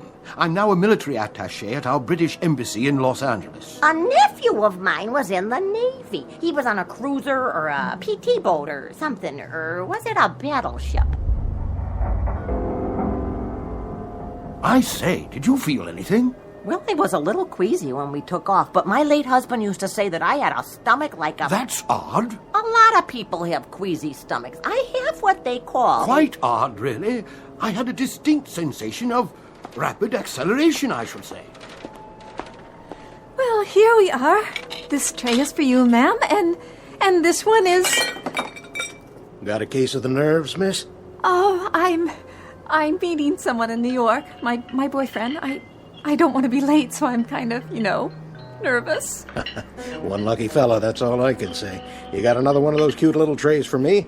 I just ran out. Well, I see one more underneath. Well, I have to go back to the galley. Excuse me.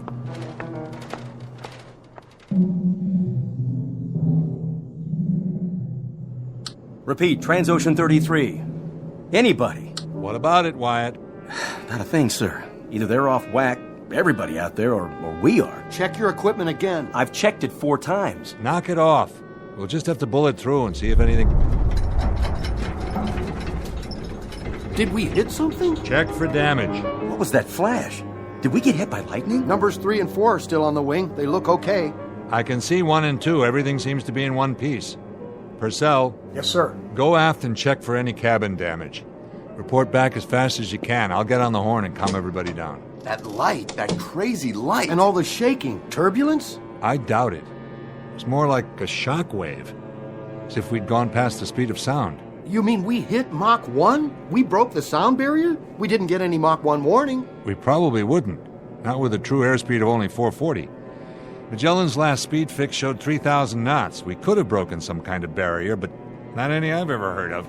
Magellan, can you give me a Loran fix now? Whatever that bump was, Skipper, it knocked out everything. Loran's inoperative. Altimeter and rate of climb steady. Skipper, I still can't raise Gander or Moncton or Boston. Either they're off the air or we are. Or both. Hatch, give me a sun fix. I'll need a heading from JFK for my last known position. If we can't raise anybody, we'll have to go down and establish visual contact. Skipper, we can't do that. We leave this altitude and we'll land smack in the middle of 20 other flights. Sooner or later, we're going to have to find a landmark or go VFR. With no radio contact, we're like a deaf and dumb man. But as long as we stay up here, we're even worse off. We're also blind. No damage aft, Skipper. Everybody's, well, scared. Ours not to reason why. Into the Valley of Public Relations. Hand me the mic. Ladies and gentlemen, this is Captain Farver speaking. I want to assure you that everything is under control and that there is no danger.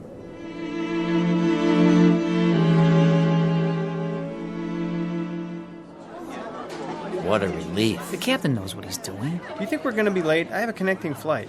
Oh, thank God. We encountered a little clear air turbulence back there, along with some kind of atmospheric phenomenon. Miss, I need another glass of juice. I spilled mine. Yes, of course. I just got this dress for the trip, and now... Dear lady, will you kindly listen to the captain? There's been no damage to the aircraft except for some temporary malfunction of our radio. We'll have that fixed in no time. Is it true? Paula, would you get the lady a new glass of juice, please? I repeat, there's no cause for alarm. We'll keep you posted. In the meantime, sit back, relax, and enjoy the rest of the flight. Answer me, will you? Is what he said true or not?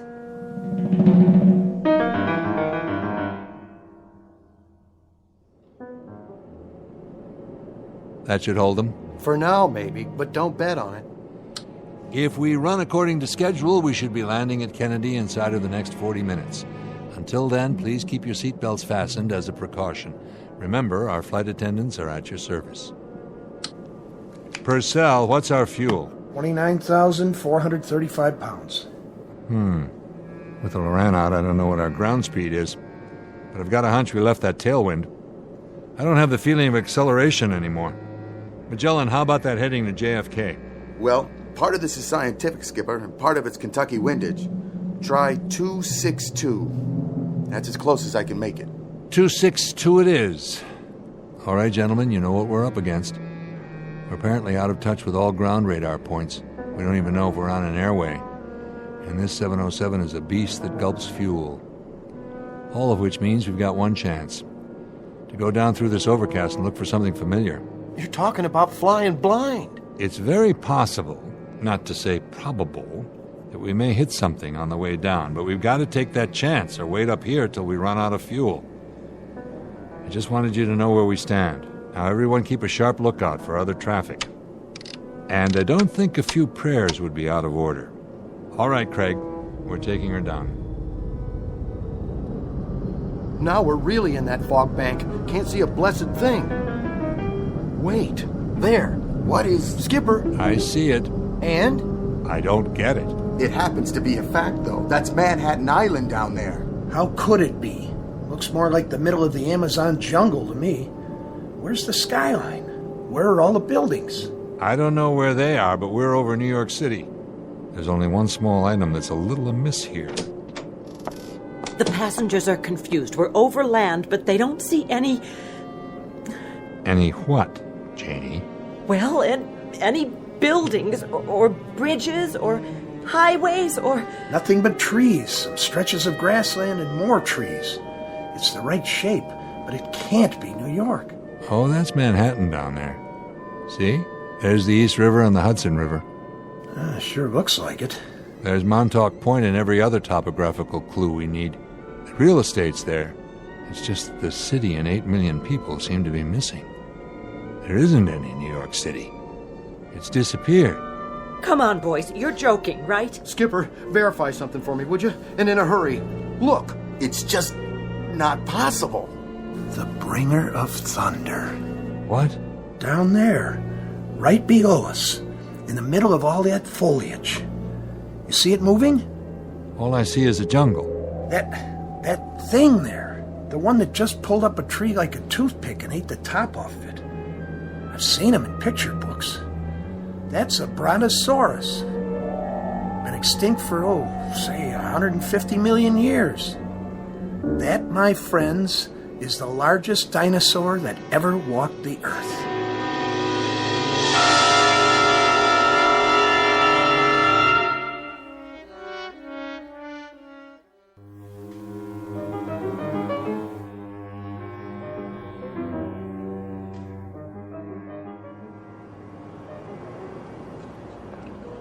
Here's that sandwich and some extra cookies for the boy. Oh, why, thank you.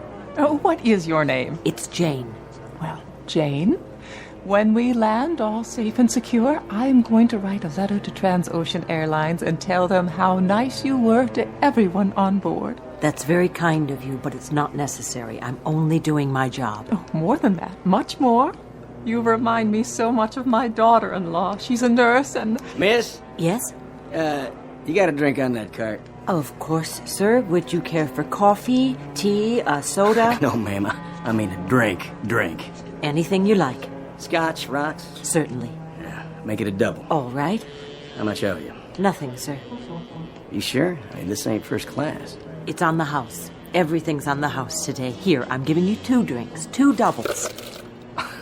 How come? Because you've been such a perfect passenger. We'll be landing soon.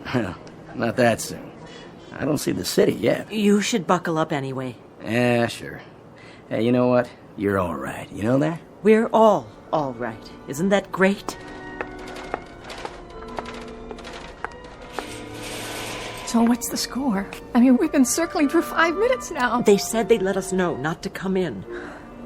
Well, that sounds promising, doesn't it?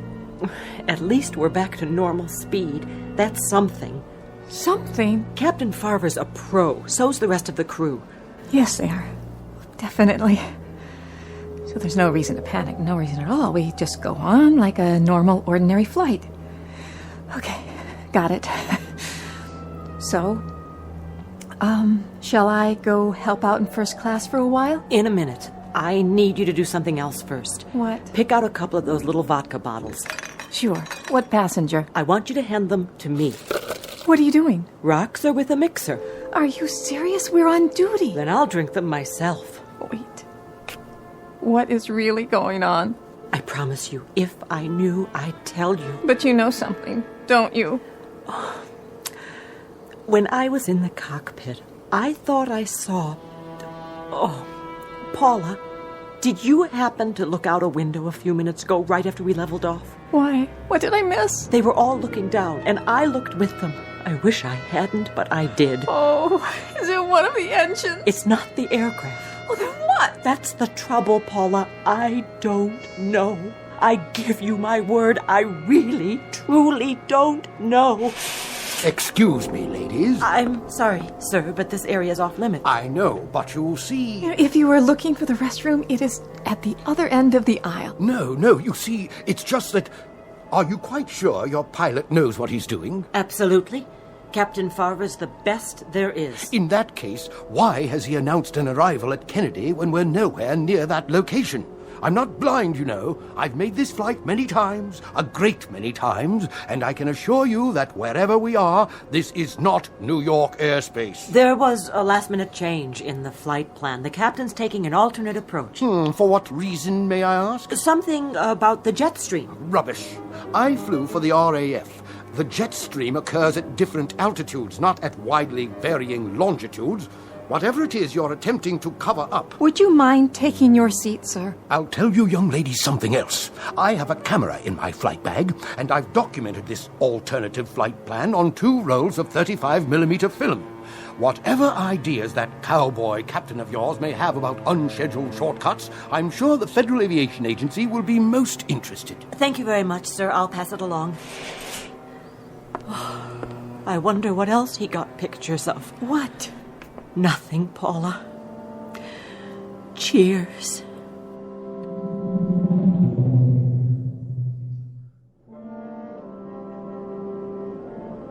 What do you think now, Skipper?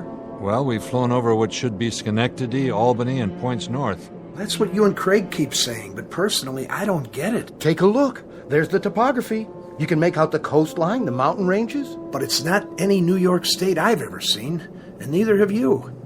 Admit it, Captain. It looks like some kind of forest land, and it just goes on. And there's still no sign of life. Except for that thing with the long neck and the teeth. From here, I made it to be about 5 stories tall. It was a brontosaurus, no doubt about it. Listen to you. Listen to us all like it was something people see every day. Nobody's seen anything like that for 100 million years. Longer than that. So here we are, talking away like rational human beings. Craig. Yes, Captain? Ever hear of Occam's razor? That rings a bell. Don't tell me. Is it what we're going to hit next? Wait a minute, I think I remember. From science class. He was a mathematician. Right. He came up with a principle, a way of thinking. Which is? In a nutshell, it was this. When you look for a scientific explanation, say for something that doesn't seem to have an explanation right off, you should go for the simplest answer that accounts for everything. All right. I got it. This is all a dream. I'm dreaming. I'm in a hotel room in New York with a big soft bed. I'm going to wake up any second now. Or you can't wake up, because, see, you're already dead. You died in your sleep. We all did. We just don't know it. You're not listening. I said the simplest answer that accounts for all the facts. That means everything that's happened. There is no way to account for it. All right. What if I said we were swallowed by a whale like Jonah? Would you buy that? No, because whales live in the ocean, not the air. Unless we already crashed in the Atlantic and didn't notice. Pretty big thing not to notice. Exactly. Or could we say we've been swallowed by a flying saucer, and this isn't even the Earth anymore? Flying saucers don't have throttles and altimeters and 400 people in the cabin. And flight attendants like Janie. How do you know? Been on one before? Now you're catching on. Those aren't the simplest answers. You don't buy those theories any more than I do, because they're too much of a stretch, an unnecessary one. It's always possible that they could turn out to be true, but why make such a big jump? You see what I mean? Captain, I'm not real big on science fiction. Why are you telling us this? Because I thought about it, and I came up with a theory myself. A surmise based on everything we know. That I'd like to hear, because I'm flat out of answers myself. I'll give you my surmise then, gentlemen. You may want to trust me up with ropes when you hear this. I doubt that, Captain. You got more flight hours than all the rest of us put together. Keep an open mind. It's the only single rational explanation I can come up with to account for everything that's happened so far. Even the special effect monster back there? Even that. All right, let's hear it. Here goes. The bumps, the acceleration, what we saw with our own eyes. All of us, remember. Everything we absolutely know to be true. There isn't any way to explain all that. Isn't there? Take a look at what we've got to work with. Go ahead. Somehow, in some way, we not only broke the speed of sound, we must have broken some other kind of barrier as well. What other kind is there? We've gone back. To? Back in time. And you're telling me that's rational? Think about it, all of you, and then tell me if you can come up with an alternative. If you can, I'd like to hear it. Okay. Just for the sake of argument, say you're right. Where does that leave us, Skipper?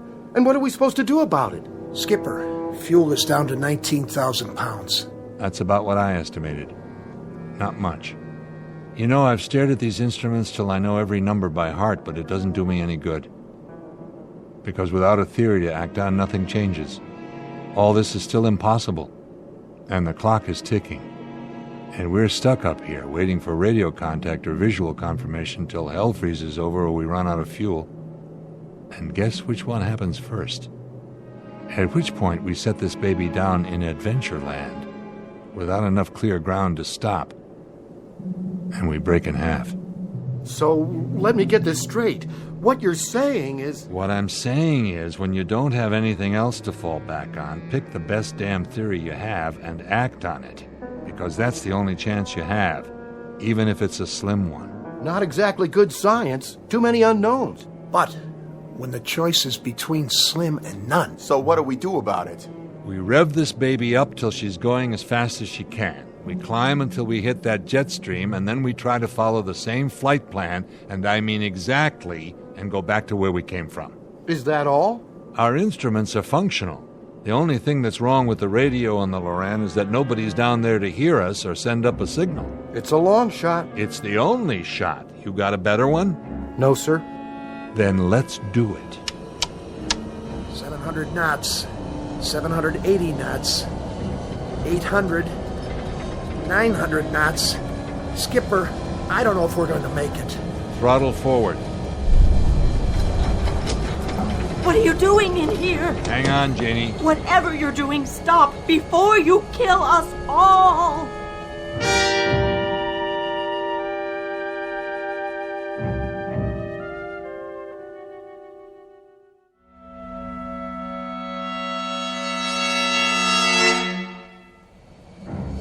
was it? And the flash of light, Captain. Just like before.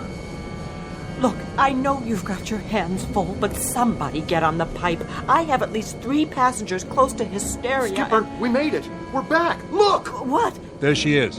Where? I can't... Over here. You know, I never thought the Empire State Building was that great, if you want to know the truth. Is that it? Yes, it is. But right now, it looks downright beautiful. Don't you think so, Captain? Where's the mic? Right here. Ladies and gentlemen, this is Captain Farver. We had some momentary difficulty back there.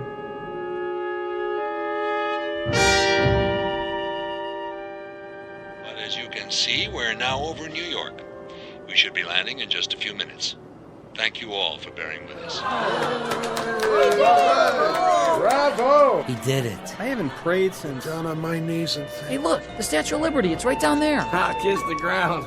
Oh, May, I must have dozed off. Did I miss anything? In a word, madam, dear lady, yes. Well, sometimes I just have to rest my eyes for a second or two. You know how it is. Quite. These seats are awfully uncomfortable, though, right in the small of my back. My doctor said I should never sit in one position for this long. He told me, next time I won't fly, I'll take the train. Miss, you never brought me an extra pillow like I asked. Didn't you hear me? I distinctly remember saying... Here, ma'am. Take all the pillows you want.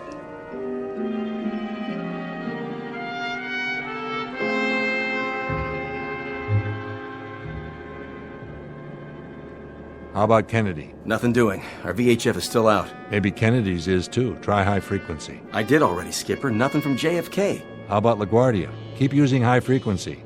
Somebody should hear us. LaGuardia, this is Transocean 33. LaGuardia, Transocean 33. This is LaGuardia.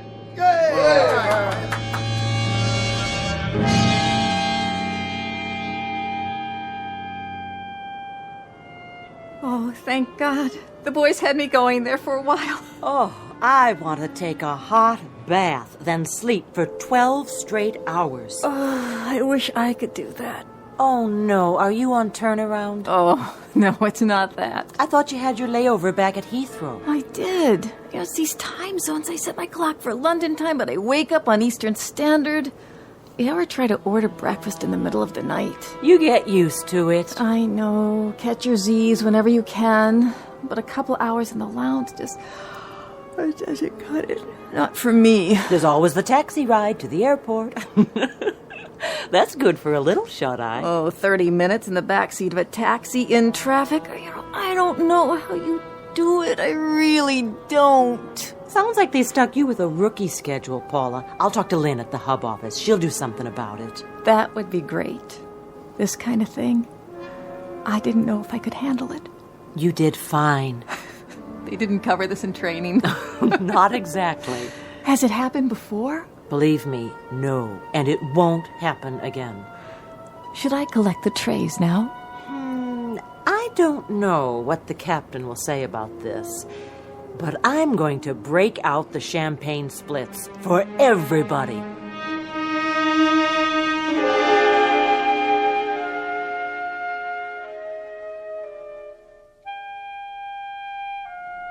Wyatt, try for radio contact. Yes, sir. This is Transocean 33, LaGuardia. We're on the northeast leg of the LaGuardia Range, and both our ILS and VOR appear inoperative. Request radar vector to JFK ILS. Nothing, sir. Keep trying. Transocean 33, LaGuardia. What are you, a wise guy? You like what? I got a live one. Yes! All right! A radar vector to Kennedy ILS. Can you do that little thing for me, LaGuardia? If it's not too much trouble, because you'll never, ever know how good your voice sounds to me right about now. What flight did you say this was? Transocean 33. What's the matter? Come on, LaGuardia. Quit fooling around. We're low on fuel. Transocean Airlines? What kind of aircraft is this? This is Transocean 33, a Boeing 707. You heard of that? Did you say a Boeing 247? Let me handle it. Be my guest. This guy's a hard case. LaGuardia, this is a Boeing 707. Don't give us any of this 247 jazz. You're a few decades behind the times. This is a 707, LaGuardia. A jet. 4 big, lovely Pratt Whitney turbines. Only they're getting hungry. We're low on fuel, and all we want is a radar vector to Kennedy. Now, do you have us in radar contact, or don't you? guys are, but we don't know anything at all about radar or jets or anything else like that. But if you're really low on fuel, we'll clear you to land here. Well, aren't you the generous one? Hey, don't go to any trouble on our account. Captain, the approach chart says their longest runway is less than 5,000 feet. Should we take a chance? Transocean 33, you're cleared to land on runway 22. Altimeter 2988, wind southward 10 miles per hour. The captain is to report to the CAA office immediately after landing. Roger. We'll stay in touch. CAA? Well, they haven't called the Federal Aviation Agency the CAA in more years than I've been flying. What do you want to do? All right, Craig, we're bringing her down. If you say so. It'll be like landing in a phone booth, but... Captain, circle again, will you? Why, something wrong? Take a look. What is it, Hatch? What are you? Still New York, all right. Will you take a good look? What are those two structures? Where? Those buildings right under us. Skipper, do you know what they are? Do you? I know exactly what they are. The Trilon and Perisphere. The who? I saw an old newsreel about it. They built it all and tore it down a long time ago, before I was born. But there's no doubt. That's the New York World's Fair. The 65 World's Fair? They must have left some of it standing. Funny, I never noticed it before. Not the 1965 fair, the one before that. But that was in 1939. I know they tore that one down. They did. So that means we're in 1939. We came back. We did it. We came back, but dear God, we didn't come back far enough. We can't land. We can't land at LaGuardia, not in 1939. We've got to try again. What about the passengers? I think we'd better let them in on it. What choice do we have? We owe them the truth. Ladies and gentlemen, this is your captain. What I'm about to tell you is something I can't explain very well. Your crew is as perplexed about it as you are. But if you look out on the left-hand side of this aircraft, you'll see directly below you an area that was once called Lake Success, and those buildings down there aren't the United Nations. They happen to be...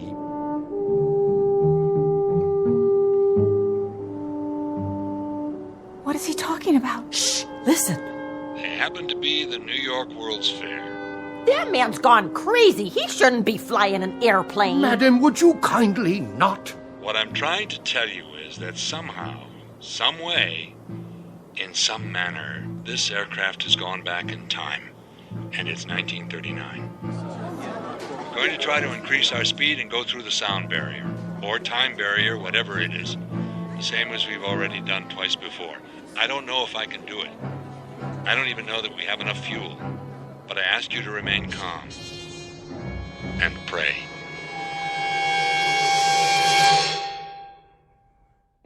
A trans-ocean jet airliner en route from London to New York on a recent uneventful June afternoon, but now reported overdue and missing, and searched for on land and sea and in the air by anguished human beings, fearful of what they'll find. But you and I know where she is. You and I know what's happened. So if at some moment, any moment, you hear the sound of jet engines flying atop the overcast, engines that sound searching and lost, engines that sound desperate, shoot up a flare or do something, anything that might help the men and women aboard Transocean 33, all of them still trying to get home from the Twilight Zone. We'll return to the Twilight Zone in a moment. Hi, this is Carl Amari, producer of the Twilight Zone radio dramas. I'd like to take a moment to tell you about our official website at twilightzoneradio.com, where you'll get the latest news and information on these Twilight Zone radio dramas. Plus, at twilightzoneradio.com, you can digitally download 3 free episodes or any of our episodes for only $1.95 each. In this age of ever-changing technology, we've decided to make these episodes instantly available to you by making the Twilight Zone radio dramas a digital download-only series. This means that this series will no longer be offered on CD. The The CD collections at our website are now being offered while supplies last at buy one, get one free. So be sure to get your favorites before they're sold out. Be sure to visit us often, and I'll see you in the zone.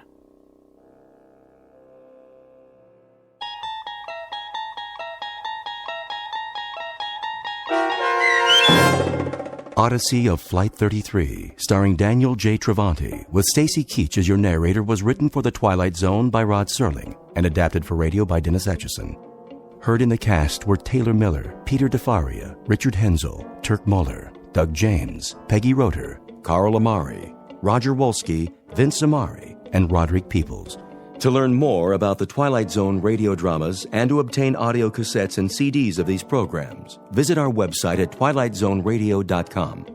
The producers of The Twilight Zone wish to thank CBS Enterprises, Carol Serling, Dennis Etchison, Dick Brescia Associates, Claire Simon Casting, Paul Patch, Terry Jennings, the American Forces Radio and Television Service, our sponsors, and our radio affiliates for helping make this series possible. This copyrighted radio series is produced and directed by Carl Amari and Roger Wolski for Falcon Picture Group. Doug James speaking.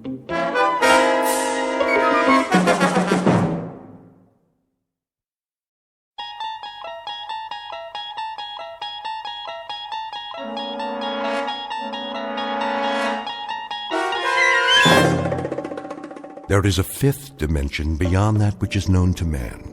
It is a dimension as vast as space and as timeless as infinity.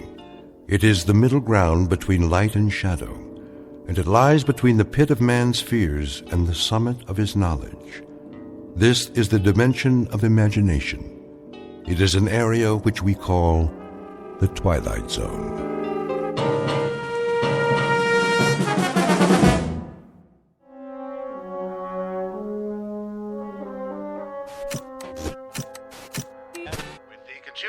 On the rise, Wall Street pundits predict no more hikes in the interest rate for the next quarter. Henry, where are you? In here, Mama. Recapping our local headlines for the hour, it looks like that rainstorm from the northeast has dissipated.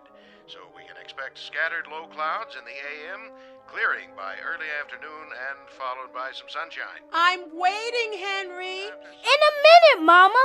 Boylie's gonna be on the news. Henry, come in the kitchen right now. 1 more minute. And in sports, here's a flash from the past. One of the city's favorite sons is set for an important boxing match tonight at St. Nick's Arena. Mama, come here. What is it? Quick. For this battling middleweight, tonight's the night, the one that counts. I thought you were going to help me with the dishes. Look. Henry, I need you now. Look. Why, that's a picture of Bowley. But after such a checkered career, can he make a comeback? I know. To put it another way, is this bout really necessary? No fighter lasts forever, and sports fans don't want to see a good man take a beating in the ring. So here's this reporter's advice to Boldy Jackson. It's time to pack it in. Find another line of work if you have to, but take care of yourself and stay out of the game. Get a job behind the scenes, training younger, stronger, talented young bloods whose careers are ahead instead of behind them. Now. Yes, Mama. You're a good boy, Henry, but you gotta learn. Don't get your hopes up too high or you'll... Where are you going now? I gotta see Bowley. Leave him alone. He must be busy getting ready. But he needs me. Listen to me, Henry. Some things you just can't wish for. They're too big. You just set yourself up for a big disappointment. Please. He's my friend. Well, just for a second, but don't you get in his way now. I won't. In and out of the ring, it's been up and down. After a string of early victories, he found it hard to keep getting up again and again. So read the handwriting on the wall. Don't get hurt this time, champ. You proved you could do it. Now it's time to step aside. Oh, Bowley, please, please listen to the man.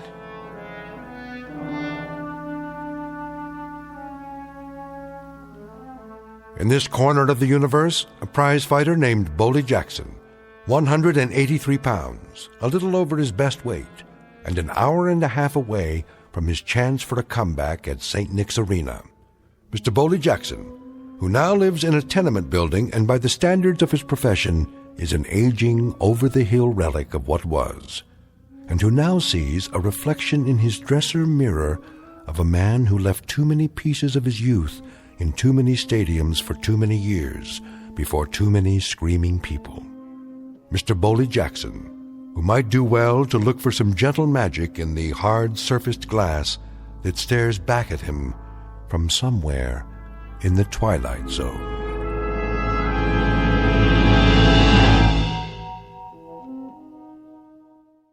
And now, The Twilight Zone and our story, The Big Tall Wish, starring Blair Underwood, with Stacy Keach as your narrator.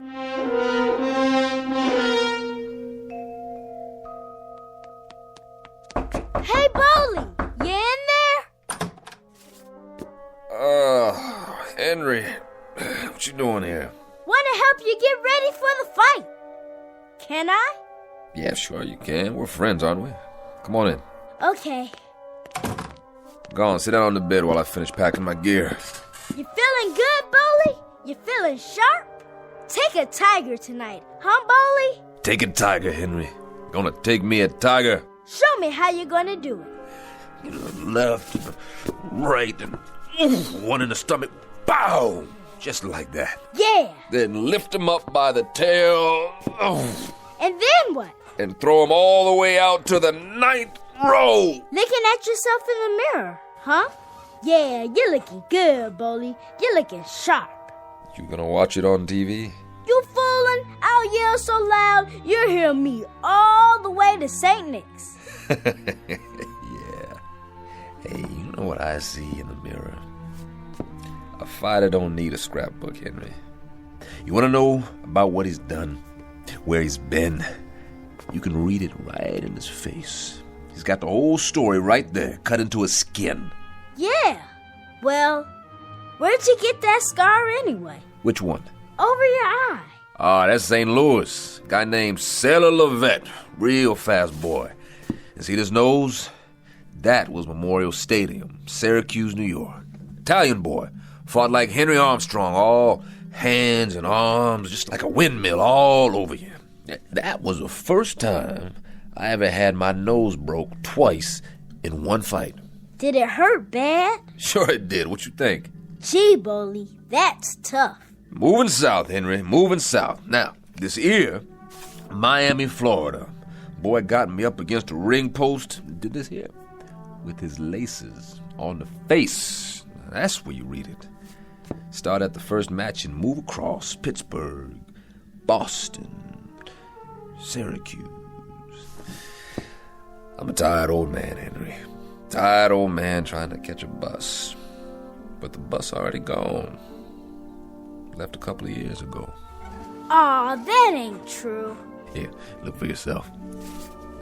Hands all heavy, legs all rubbery, short breath, one eye not so good, and there I go running down the street trying to catch this bus to glory. Stop talking like that.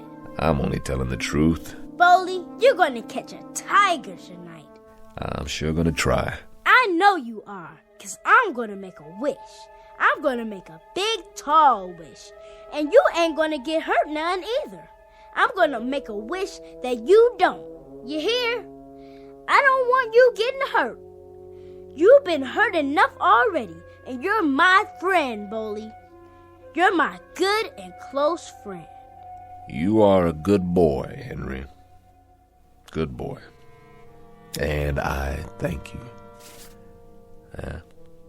Now, you go on. I gotta get my gym bag packed. I'll wait and walk you downstairs. Okay, boy. Okay. I like that just fine.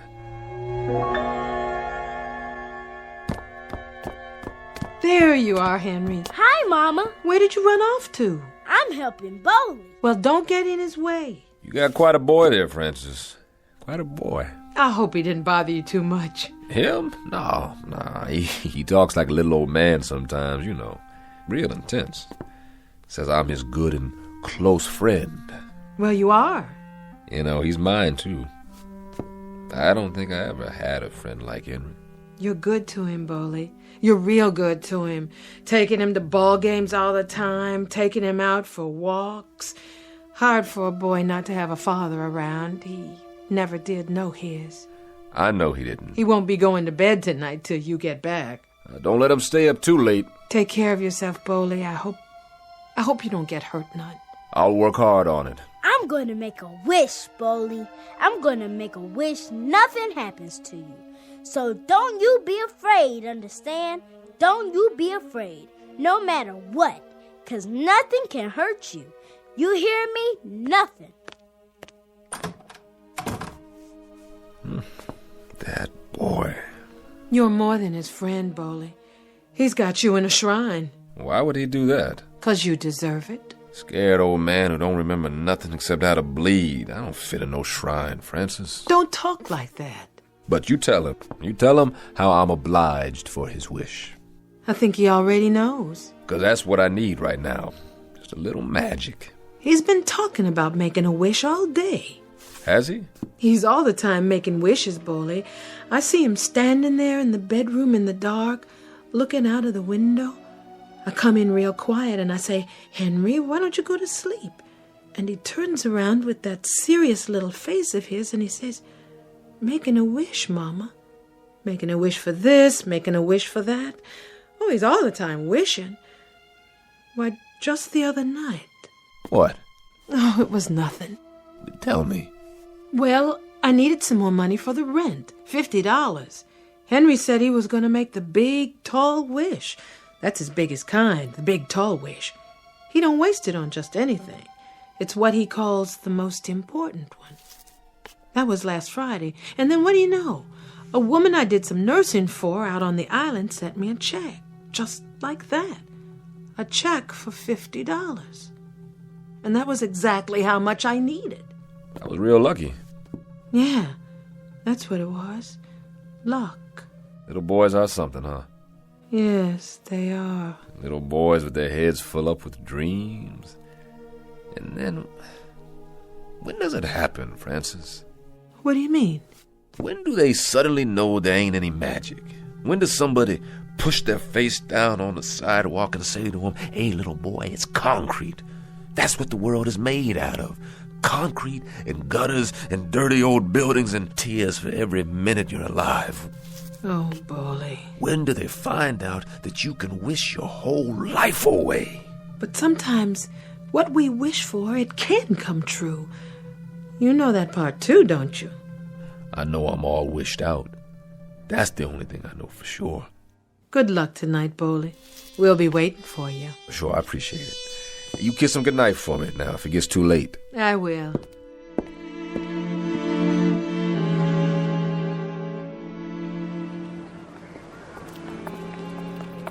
Hey, Boley, knock him out for me. Yeah, no TKO. Out cold. I got a bet down on you. That no good bum.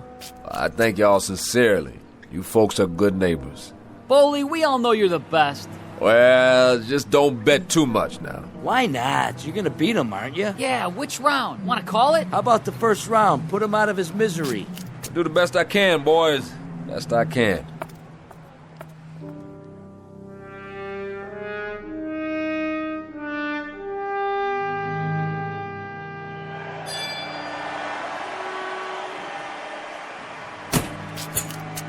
Hey, Joe. There you are, Jackson. What's happening? What you standing back here for? You're supposed to be getting ready. Just checking out the house. Well, forget about it. Thomas won't cut you a piece of the action. Not tonight. How come? Not much box office. Too many people at home watching on TV. So all you get's a guarantee. That's all right. Just wanted to check it out. Been a while. A while. It's always the same. Cigars, beer, hot dogs, sweat, canvas.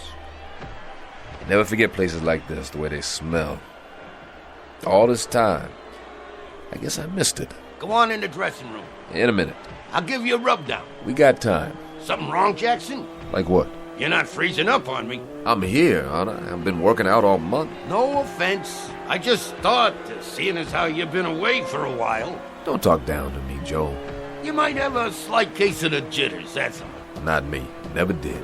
Never will. Don't worry about it. You'll do fine. Sure I will. You look good, you really do. How was the weigh-in, Slugger? Right on the money. Like I said, you're looking real good.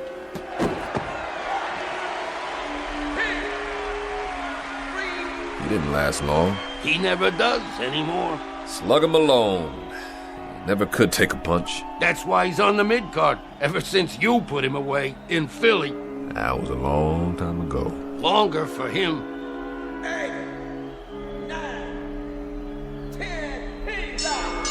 How's that boy I got tonight? Nothing much. He still don't know what he's doing. All over the place. Still pretty young. Yeah, he's just a kid. Better take it easy on him. Never see that left jab coming. All right, stand back. Let him through. How you doing, Malone? That's you, Baldy? Yeah, it's me. Hey, man. Saw the fight. Sorry about that. You did all right. Stayed on your feet. Let me see that eye. Get away from my boy, Jackson. He's hurt. They tagged me pretty good. It's not too bad. Clean cut. That kind heals up fast. Come on, Malone. Hold up. Slugger. You're gonna be okay. You hear me? Hey, Baldy. Where you been anyway? I ain't seen you around. Here and there, you know how it is. Yeah, I know. You just take it easy for a while. Be good as new. You'll see. You still got the left jab? Sure I do. You show him, Baldy. I got a bet down on you. Well, I was gonna, but Let's go, Slugger. I'll see you, Malone. Yeah, I see you in the funny papers. Move it. Hey, Baldy. When you gonna give me a rematch, huh? Anytime, Slugger. Anytime. He was never that much. He did the best he could. All he can do. Yeah, well, you better lace him up now. Sure, Joe. Thomas will be waiting. I bet he will. It's almost showtime.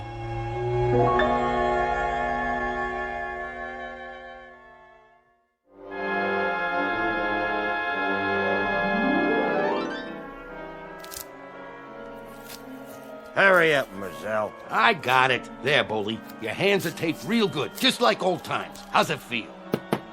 Feels okay. Feels good, Joe. Sure it does. Nice and tight, the way I like it. Ready? I'm ready. What did I tell you? He's all ready, Thomas. Uh-huh. Put out that cigar, will you? What do you care? I gotta breathe in here. Well, you hired me to rep you for the night, Boley. It's a package deal. Me and the cigar. I told you to butt it out. Maybe you can back that up. Maybe not. Ain't no maybe. Give it to me. Yeah, you got attitude. I'll say that for you. I like that in my boys. This one here, he's a pretty feisty old man. He ain't old. You know what I think? The older they are, the louder they talk. And the more they want, the less chance they got to get it. How'd I get you tonight? Boley? Just lucky, I guess. I'm a bargain, Boley. I'm the expert on has-beens. I've seen your boys. Have you? Catchers, aren't they? All of them. Guaranteed 2 rounds each. Shovel them in, shovel them out. Then sew them back together for the next time. That's the way to do it, if that's all you got to work with. He don't mean nothing, Thomas. Maybe I do. Month or so from now, Boley, maybe I'll sign you at the back door. That's what you think? Well, why not? You're long gone. You've had it. Wait till after tonight. You'll want to get in the stable, too. That's right. All you have to do is guarantee 2 rounds. 2! 3 prelims every month. Do that standing on your head, can't you? I thought the smell came with the cigar, but you wear it all over you, Thomas. You know something? You stink. Mm-hmm. You tell him, champ. Let's see if you can do it in the ring. Jackson, 10 minutes. Yeah, he'll be there. I pulled you for a manager this time. Well, just lucky, I guess. So let's see if you can do your job. Now, what about tonight? What about tonight? Better sit down and lace him up. What should I look out for? You serious? I only seen this boy fight once. That was a couple of years ago. I could say. No? I never seen him. Are you sure? I'm sure. What about it, Joe? That's true? Well, I don't know. You watched him fight, all right? Hey, let go of me. Matter of fact, you've seen him 6 times in the past year. I keep up, see? Hey, you're imagining things. You are a piece of garbage, Thomas. You're betting on him, aren't you? Aren't you? You got a mouth on you, Jackson, you know that? Yeah, You think so? Oh, Boldy, what are you doing? You better listen to Joe. It ain't enough he sells wrecks by the pound. He comes in here for some dirty money, supposed to help me, and then he bets on the other guy. I may be a bum upstairs in another 10 minutes, but I'm gonna fight a beautiful first round in here. Hey, you touch me again, I'll have you up for 10 years. Yeah? Yeah, I swear to you, Boldy, I'll fix your wagon good. Lay off me, Boldy. You're digging your own grave, you crummy tanker. Boldy, please, don't hit him again. Ugh, you just got lucky you hit the wall instead of me that time. Boldy, your hand.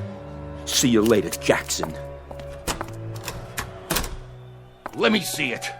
Oh, man, what'd you go and do that for? Don't worry about me. It wasn't enough you had to spot him all those years. It wasn't enough, huh? Now you gotta walk in with 4 busted knuckles. Oh, you're bleeding right through the tape. So what? You've seen blood before? I'll put a bandage on it. Leave it. Boldy, come here. I don't care, Joe. Somebody's got to teach that lowlife a lesson. Maybe so. Maybe. But not you. Not tonight. Okay, Jackson, you're on. Well? Well, nothing. Let's do it. You sure, Boldy? Give me my gloves. Right here. Careful. Poor little Henry. Who? I put 2 strikes on his magic already. What are you talking about? Nothing, Joe. It don't matter. Because he's got to learn. Who's got to learn? This friend of mine, his name Henry Temple. He's got to learn that there ain't no such thing as magic.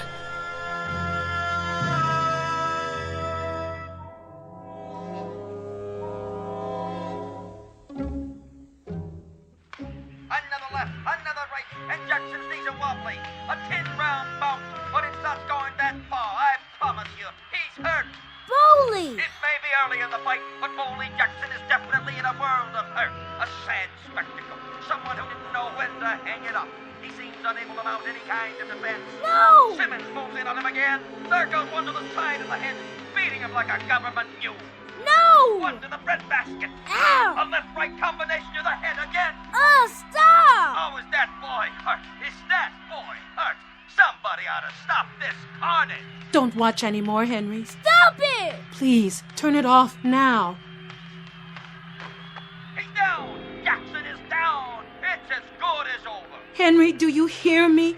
Get away from the TV. Please, Boldy! What are you doing? 1, 2, 3. Please, Boldy, please! 5, Please! 6. Please! 8, 9, 10, he's down. I can't believe it. What happened? Bowling. It's unbelievable. He's out. The man is out. Simmons is out. One of the most amazing turnarounds we've ever seen. Boldy Jackson was as good as gone, but then somehow he reached way down, sucked it up, and landed a left jab at a combination that put the lights out for Simmons, the favorite. Ladies and gentlemen, Boldy Jackson has done it. He's back.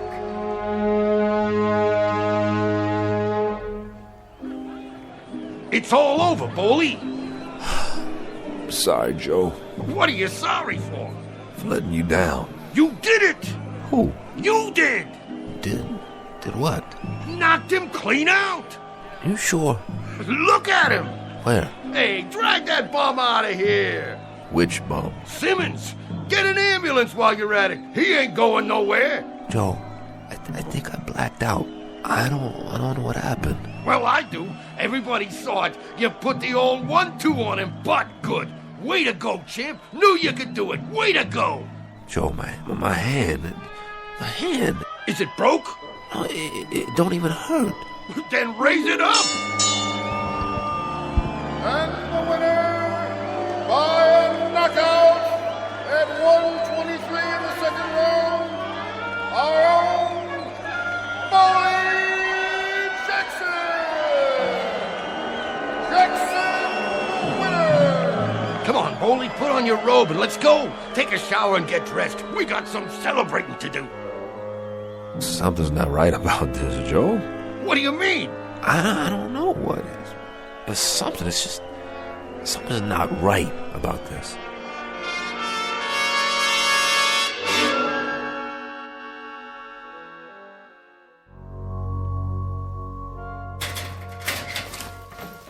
How do I look, Joe?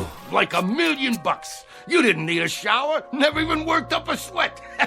Look in the mirror, not a mark on you. Oh, you're beautiful, Boley. Yeah, but he kept on hitting me and hitting me. When? All through the first round and the second. But you was bobbing and weaving. He never laid a glove on you. You positive? Yep, you done dandy. Joe, look at this hand. My fingers are fine. They sure are. You were wrong, huh?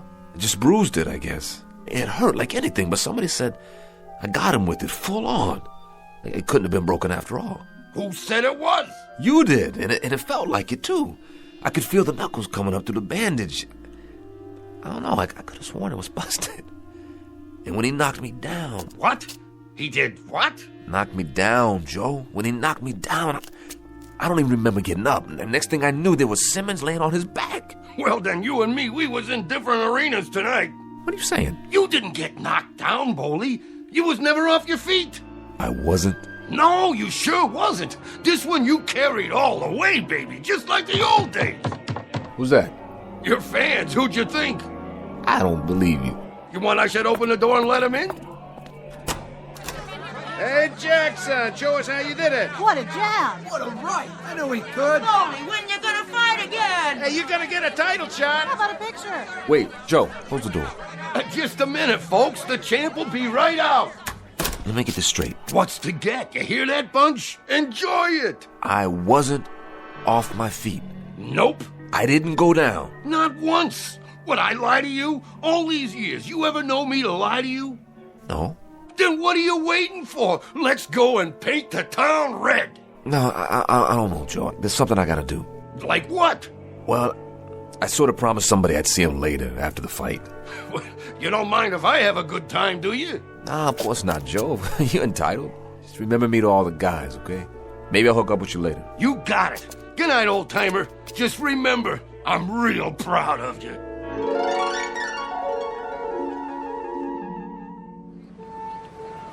Hey, there he is. Beautiful, Boley. I watched the whole thing. Didn't take long. Second round. Thank you. Oh, you were great, Boley. We seen you on the television. You was really great. Just beautiful. Let me feel your muscles. Wow, you clobbered him good. That was a real right hand. Where'd you get a right hand like that? You know something? I don't know. I really don't know. Yeah, he don't know. Thank you all. I gotta get inside now. Somebody I want to see.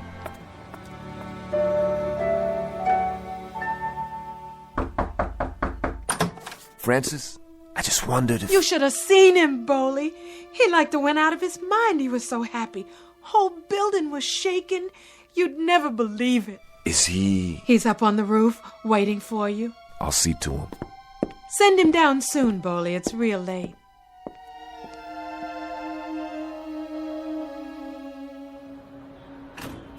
Boley! What do you say, Henry Temple?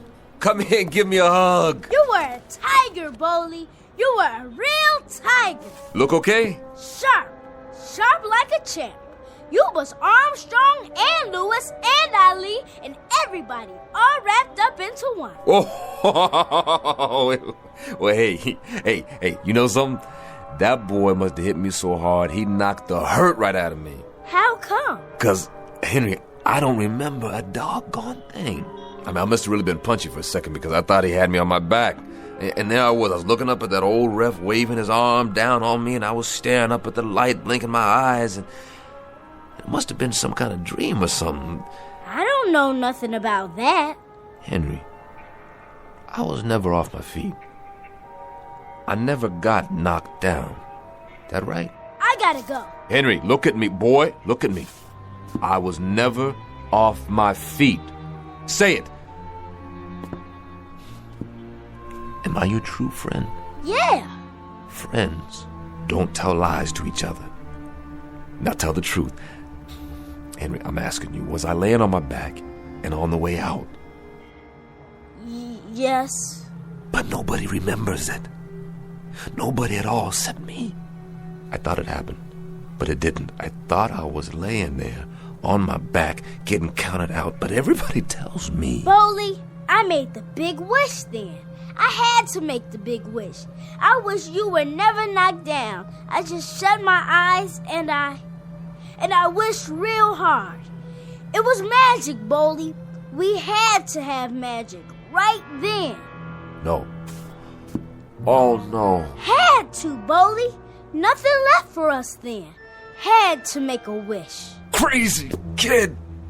Don't you know there ain't no magic? Bowley, you're hurting me. There ain't no magic or wishing or nothing like that.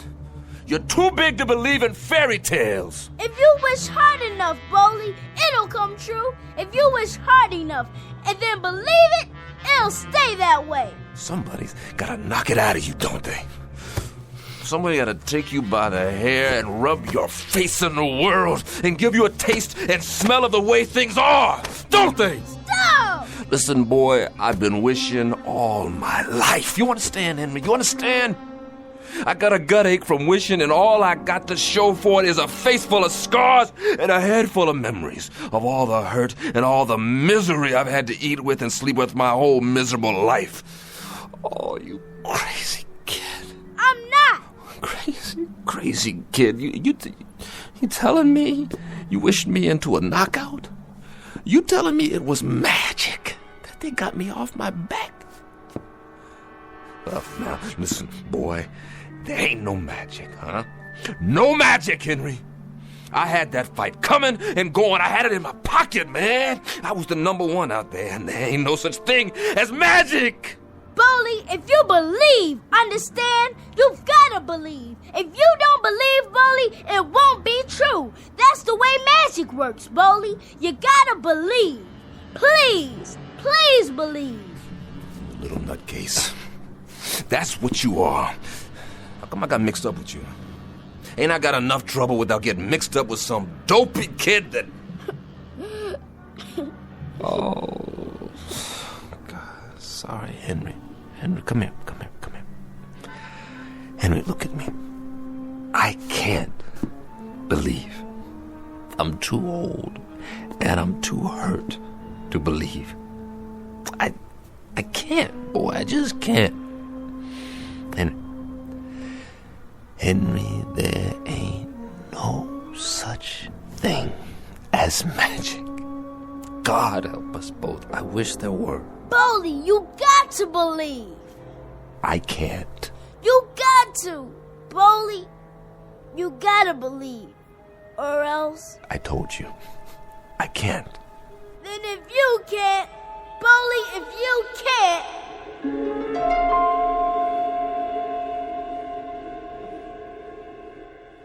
8, 9, 10, peace out! Come on, Jackson. I'll help you up. Oh, what happened? The kid got in a lucky punch. Don't worry about it. Don't mean nothing.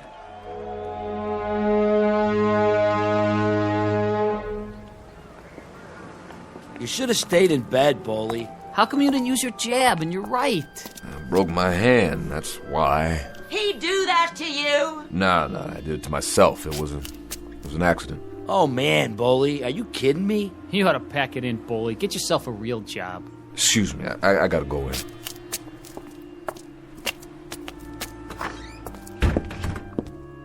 Are you okay? Yeah, I'm okay. I was afraid you got hurt. Me? No, I'm too tough for that. You sure? Let me see. Oh, Bowley, that's a bad cut right there. And those bruises? Let me clean it up for you. Maybe later. Where's Henry? He's in bed, Bowley. I have to tell you, that's a sad little boy in there. Can I see him? Sure, I expect he's waiting for you. Bowley? Yeah? I'm real sorry. I know you are, Francis. Me too. Henry? You're not talking to me? Sure I am. I pulled a rock, Henry. Threw a punch before I should have. Hit the wall. See, I busted my knuckles. And I went in with half my artillery gone. You still look like a tiger. You look like a real tiger. I was proud of you. I was real proud. That's good. I better go now. Night, Henry. Bowley? You go to sleep. Tomorrow we'll go to the hockey game and we'll get some hot dogs in the park. Just you and me. Sure thing, Bowley. That'll be great. And Bowley, I ain't gonna make no more wishes. I'm too old for wishes. There ain't no such thing as magic. Is there? No, I guess not, Henry. Or maybe there is magic. Maybe there's wishes, too. I don't know. I guess the trouble is, there's just not enough people around to believe. Hey. Good night, boy. Good night, Bowley.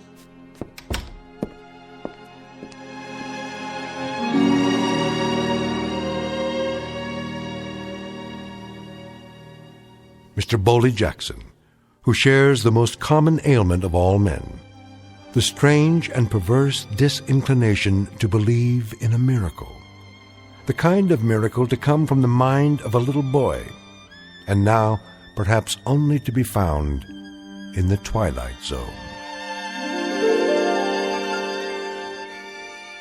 We'll be back to the Twilight Zone after these brief messages. Hi, this is Carl Amari, producer of the Twilight Zone radio dramas. I'd like to take a moment to tell you about our official website at twilightzoneradio.com, where you'll get the latest news and information on these Twilight Zone radio dramas. Plus, at twilightzoneradio.com, you can digitally download 3 free episodes or any of our episodes for only $1.95 each. In this age of ever-changing technology, we've decided to make these episodes instantly available to you by making the Twilight Zone radio dramas a digital download-only series. This means that this series will no longer be offered on CD. The CD collections at our website are now being offered while supplies last at buy one, get one free. So be sure to get your favorites before they're sold out. Be sure to visit us often, and I'll see you in the zone.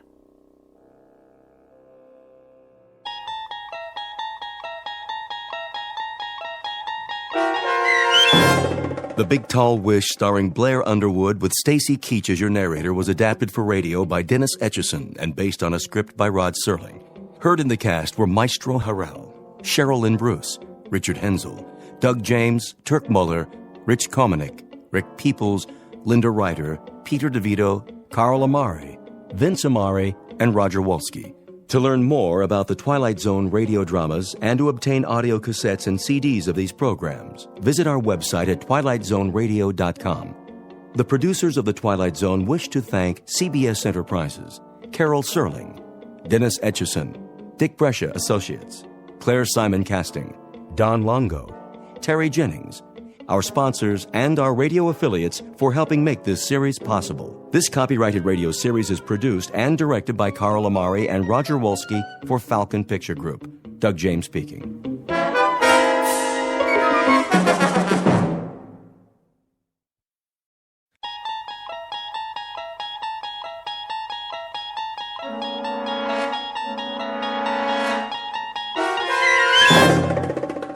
You're traveling through another dimension. A dimension not only of sight and sound, but of mind. A journey into a wondrous land whose boundaries are that of imagination. Your next stop? The Twilight Zone.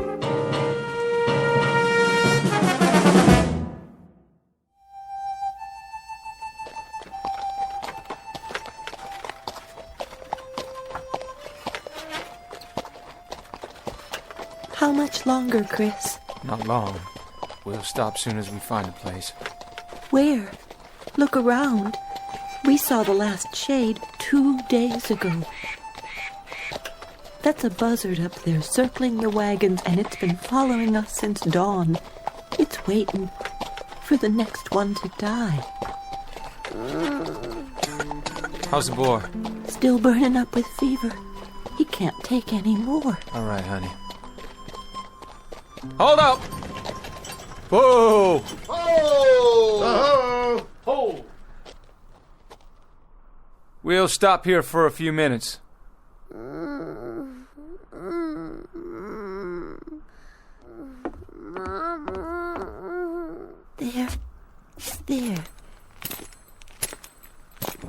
Still the fever? Poor little thing is burning up. If I could just use a damp cloth. Try my handkerchief. Can we spare it? If he needs it, we can. Here, put this on your forehead. It'll make you feel better. How's that, son? This is the 11th day, Christian. 11 days of fever. He can't go on much longer. Hey, you said that on the 3rd day, and then on the 4th. He'll take more, just as we all will. This is Arizona country. We've got 400 more miles, and we've already traveled almost 2,000. We'll do what we have to do. All of us. How's the boy, Mrs. Horn? About the same. Thank you, Charlie. Figure that Apache country is just due south. That's what you said we were looking out for, ain't it? That's what we've been looking out for. We travel due west, close together and button up tight at night. No fires if we can help it. Bad Indians down there, Chris. That's what we heard. And they travel in big parties, don't they? And we got 5 rifles. 5 rifles, Chris, and a sick child, and 4 wagons, and 7 dead, tired men and women. We was dead tired a week ago, and a month ago, and a month before that. And there were war parties back in Kansas, and we near froze to death in Colorado. And we was out of our minds with thirst last month. And we've kept on going. We've always kept on going. We always... It's this way, Chris. We've been doing a lot of talking and a lot of thinking. And? We figure we ought to turn back. Turn back? That what you all want? Turn back? Chris, we're about at the end of our rope. We're hungry and we're sick. We figure we better do it now, or we're gonna die out here. You turn back and I guarantee it. You turn back and try to go over 1,500 miles of St. Louis again, and you'll leave your bones bleached in one of those deserts between here and there.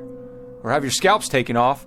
Or you'll freeze to death in a mountain pass. And if you go on, what's going to happen to that beautiful child of yours? Listen, those 1,500 miles are behind us. They're all gone. The heat and the cold and the misery. You can look back at them as things that have happened, not agonies you're going to have to live with. How do you know there's not going to be more days and weeks and months like it? How can you be so blamed sure? I'll figure there's only about 400 to 600 miles more to go. 400 to 600 more miles, friends. And then we made it. We can't stop now. Listen, if we stop, we're dead. That's gospel. We're dead. Could be we're dead anyway. Okay, just give me one more week. 1 week. I'll get us through. I promise you. I'll get us through. What about water? We're almost out of water. I'll get water. I'll find some. How, Chris? With a divining rod? I don't know how, but I will. I swear. The year is 1847. The place is the territory of New Mexico. The people are a tiny handful of men and women with a dream. 11 months ago, they started out from Ohio and headed west. Someone told them about a place called California, about a warm sun and a blue sky, about rich land and fresh air. And at this moment, almost a year later, they have seen nothing but cold, heat exhaustion, hunger, and sickness. The men and their families are now one with the animals and the wagons and the landscape, and they stare straight ahead, numb and glassy-eyed. They are dust blobs whose lives have been reduced to a single function, forward motion. The man in the lead wagon is named Christian Horn. He has a dying 8-year-old son and a heartsick wife, once beautiful but now gaunt and drawn in the merciless desert air. Her husband is the only one who has even a fragment of the dream left, Mr. Chris Horn, who's about to go over the rim of a sand dune in search of water, sustenance, and survival, and who, in just a moment, will find himself heading into an uncharted territory known as the Twilight Zone.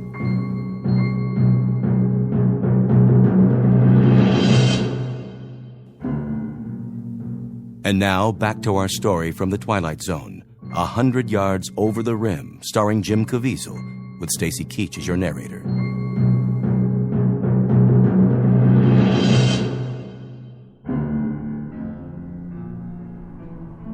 A man had best not make promises he can't keep. I give you my word. And food and medicine for your child? We'll have those things. We'll have food and medicine and everything else. If you can just keep going.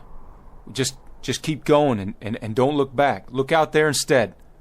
Look west. We don't even know where that is anymore. Don't make any decisions yet. We can't stay here anyway. Once we're past the trail, we'll be able to rest a couple of days. I'm almost out of water, Chris, and food. I'll go up ahead, over that sand hill. I'll do some checking around. Stay here now, all of you. Martha, give me my rifle. Chris, you might look for a shady spot, a pretty spot where we can. I won't talk about burying our son. Not now. Not while there's life in him. How far you plan on going? Just over the rim there, 100 yards or so. Might find a stream or something, maybe some game, a rabbit or two. Never can tell. I guess that's true enough, friend. You never can tell. Stay close to wagons and keep them bunched up. Hold on, Charlie, all of you. Just hold on. I'll be right back.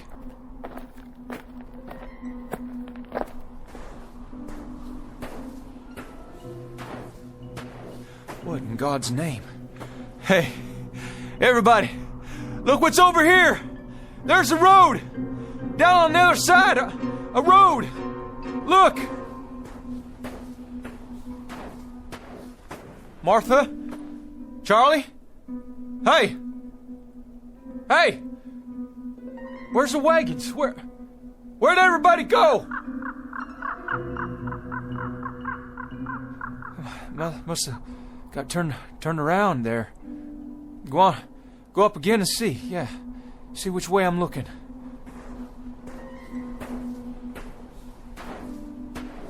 What's going on? What in devil's name is going on here? Road's hard. And black. What the? What these poles doing here? All these wires?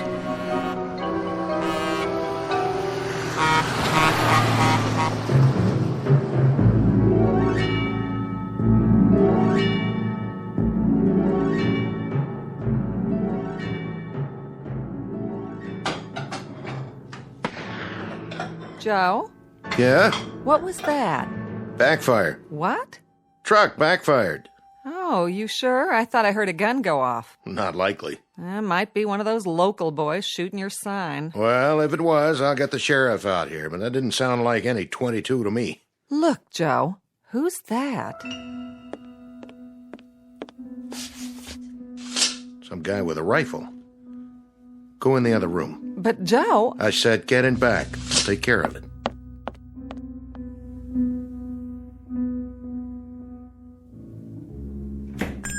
Howdy. Did you see it? Did you see that thing? What thing? That monster. That big animal or monster, whatever it was. It almost hit me. Monster? No, I didn't see anything like that. If there was anything, it never got to here. It must have. It went by me just a mile or so back. You mean... You don't mean the truck? What's a truck? Hey, are you all right? You wouldn't have any water to spare, would you, mister? Any extra, I mean. Water? Sure. Come over here and sit down before you fall down.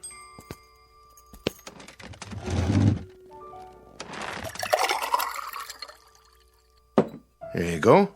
Is all this for me? Sure. On the house. Well, thank you kindly.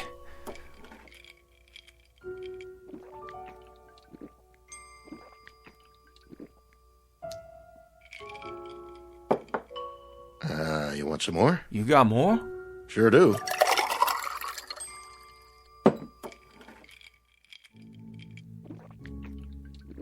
Whoa, now. You don't want to drink it too fast. Just how long you been out on the desert, anyway? How long?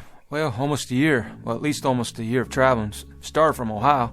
I had 6 wagons to start with. One of them was burned by Indians, and one turned back. Indians? Wagons? What are you talking about? Say, mister, what happened to your arm? You're bleeding. Oh, yeah, I am. Well, I guess I did it to myself when that thing come at me. I rolled out of the way. Thought it was a mirage, then the gun went off. Just a flesh wound, though. Not too deep. I'll have Mary Lou look at it. She's my wife. She used to be a nurse's aide. Mary Lou? Everything okay, Joe? The fella here, he shot himself in the arm. He did? By accident, he says. You want to take a look at it? Why, sure. I'll get some bandages out. Hand me a clean towel, will you, Joe? Sure thing. Got the first aid kit right here under the counter. I'll just set your gun over here. Oh, well, thank you kindly. Well, careful with it now.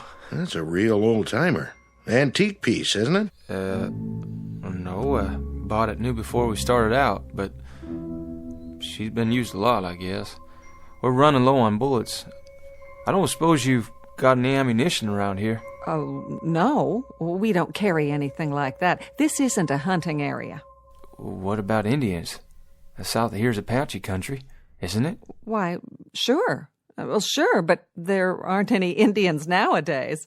Well, I mean, not hostile Indians. No? Well, not as long as we've been here. Well, how long you been out here? How long? Oh, a couple of years now. Where do you hail from? Well, we used to live in Phoenix. Phoenix? Yeah, Phoenix. Mary Lou's folks are from there. I worked for her old man when we were first married, and then I bought this place here. Restaurant isn't doing so well, but the truckers are starting to come in now with the interstate. Restaurant? You have food? Sure do. Just like the sign says. On the wall there, see it? Right over the register. Joe's Air Flight Cafe and Gas Station. You don't understand a thing I'm talking about, do you? You've never heard of Phoenix, or registers, or nurses' aides, or trucks, or gas. Hey, mister, where are you from, really? Where'd you come from? Tell me straight out, why don't you? From Ohio. I left the wagons back there, and I walked up the rim to the hill, and I thought I might find some water or something, or some game, and then I saw that stretch of road out there, that black road, and those things, running on it. What things? He means trucks. Hold on. You hear that? You hear that? There's another one. It's all right. It won't stop. Take my word for it. Well, we heard tell it was a dangerous route, but the most direct one. To where? California. They say... No, take it easy, friend. We can talk about all this later. No, I don't have much time. I promised him I'd be right back. There you go. Your arm's all cleaned up with a bandage on it. I even made you a sling, see? Oh, much obliged. Just try to keep it clean now. I'll give you a roll of gauze and some tape. You're a nurse? Are you the doctor? Me? I just sling hash and pump gas. Take 2 of these. Drink a little water to get them down. What are they? They're antibiotic tablets. They ought to keep away any infection. Where do you get this? Well, at the drugstore. Of course, you're supposed to have a prescription, but these won't do you any harm. How do you feel? Could I? Do you think I could buy some more of those pills off you? Oh, I don't sell them. But you see, I got a real sick boy back there. Back where? In the wagon, if I can ever find the wagons again, but you say that this will help a sickness. Sometimes, depending on what it is. How about a fever and a bad cough? It's worth a try. You've got a family? There was 3 wagons of us, but when I turned around to look back down, they'd gone.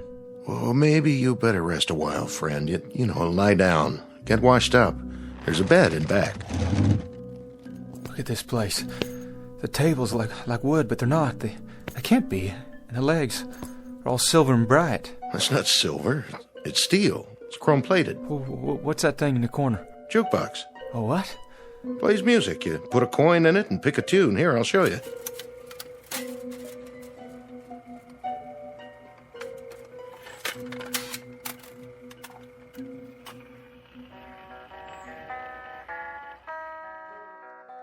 Hey, where's that coming from? From inside. Didn't you ever see one of these before? You got a man inside? Playing his guitar on my account? You let him out of there right now. Turn it off, Joe. There. That's better. It was a bad idea. All these things. Where am I? What is this place? Come with me. I'll show you where to wash up. Wait a minute. That picture. Where'd you get it? The calendar? Pioneer West Insurance Company. That's a picture of my covered wagon. Look just like my wagon. Oh, well, that's just an old lithograph. The date. That can't be right. It says April. But the year's all wrong. This is the year of our Lord, 1847. But this calendar says it's not even the same century. Oh, my dear God. How could that be? Easy now. What's going on here? Who are you people? Where am I?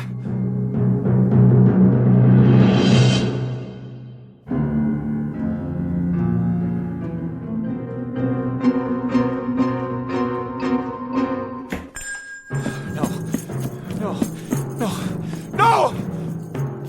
You better stop him, Joe. He'll get himself killed.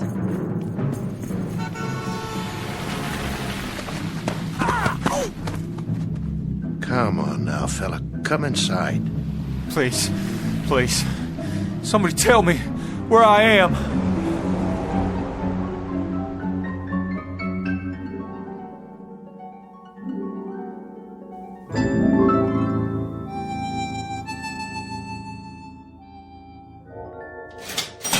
$1.84 your change. You keep it, dollface. I thank you. Say, pretty lady, if you don't mind my asking, what time you get off work here? Oh, not till late. But you better not let that man in the kitchen hear you say that. He's my husband. Oh, no offense, ma'am. None taken. You come back now. I'll do that.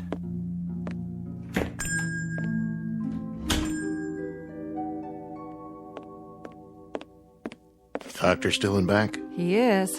Been a while now. I made a club sandwich for the fella. You think you want some soup, too? You better ask Doc first.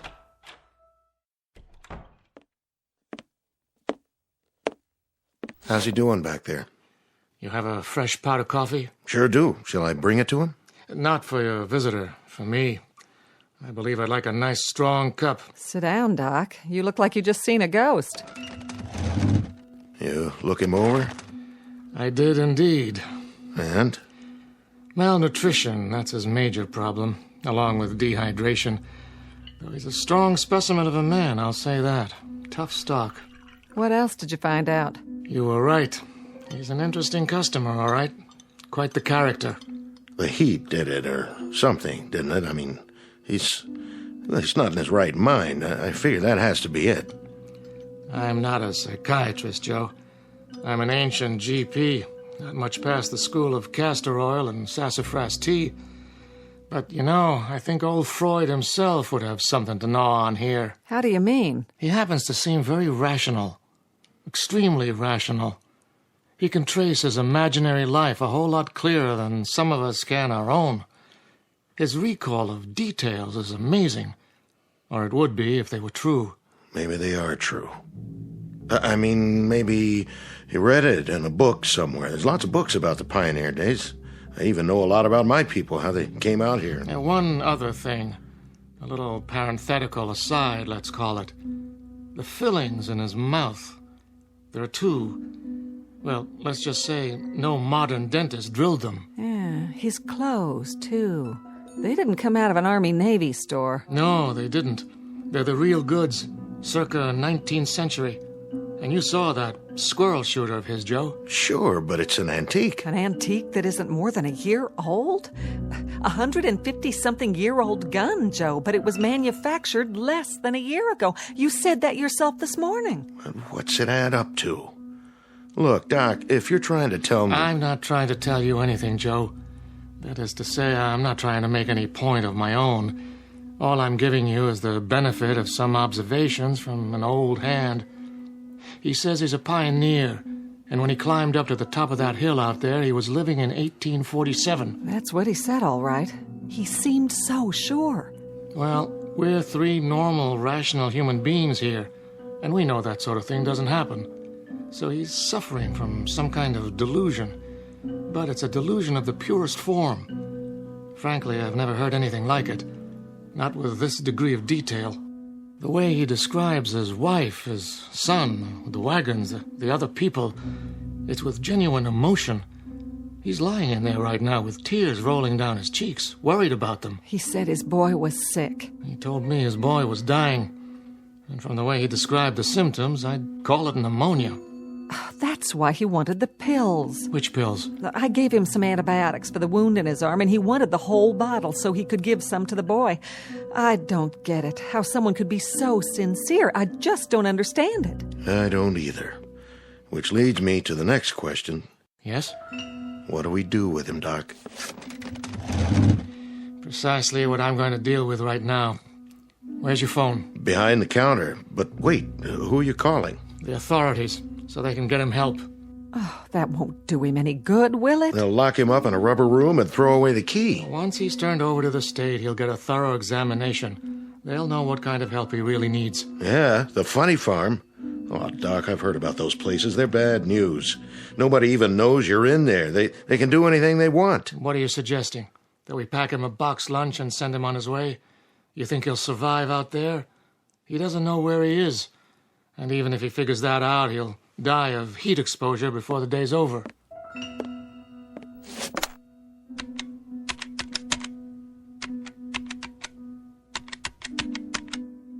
I want the sheriff's office, please. Oh, it just doesn't seem right. Yes, is the sheriff there? Oh, in his car? Well, that's even better.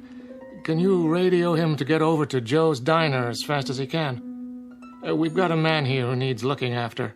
No, not violent, but he should get here real fast anyway.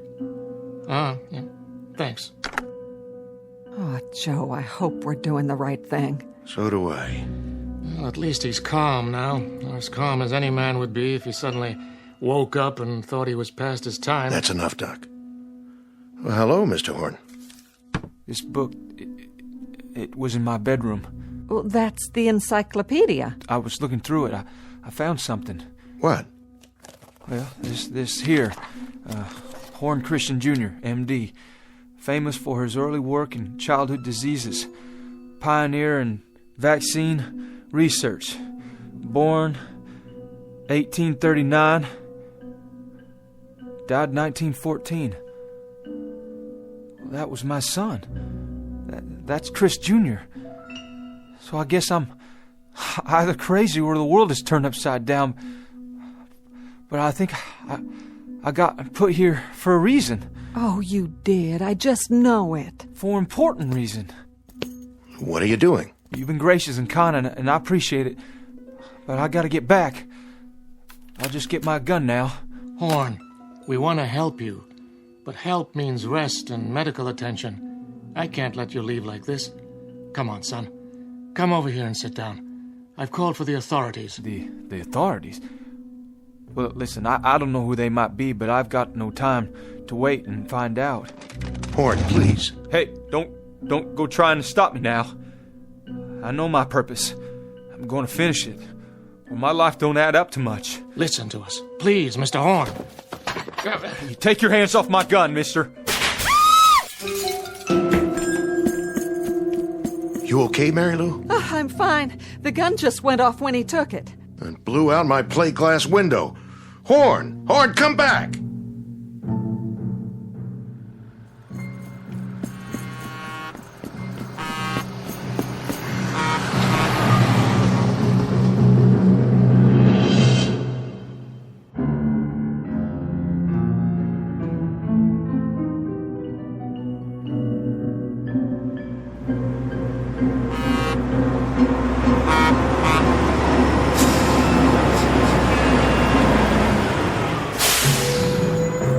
Hey, get out of the road! Oh, I'm sorry, mister. What's the matter with you? Horn, wait up! Are you all right? Those people, they're trying to stop me. Yeah? Where are you going? I have to get back to the Arizona territory. You do? Well, that's an easy one. Don't just stand there. Get in.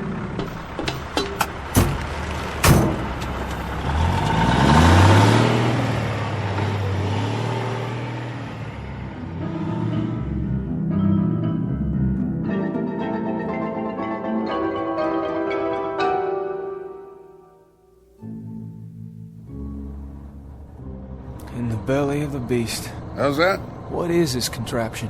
Peterbilt 18-wheeler. Best long-haul rig ever made. Where's your team? I ain't a teamster. Strictly independent. But your horses? All the horses you want right under the hood. Sweet, huh? Where you say you're headed? California. We were headed for California. That's where I'm going. Good country out there, is it? Easy living, if you ask me. Everything a man could want. And land of work? Any seed you plant, it grows tall. That's what I heard tell. Suppose I could give you a ride all the way in, so I'd have somebody to talk to. I'm going to California, but I can't get there this way. What are you talking about? It has to be the same ridge, right around here. It was. Mister, you have to let me out. Say, look at that. Sheriff's car, moving like a bat out of hell. Please, I made a mistake. You've got to stop this machine.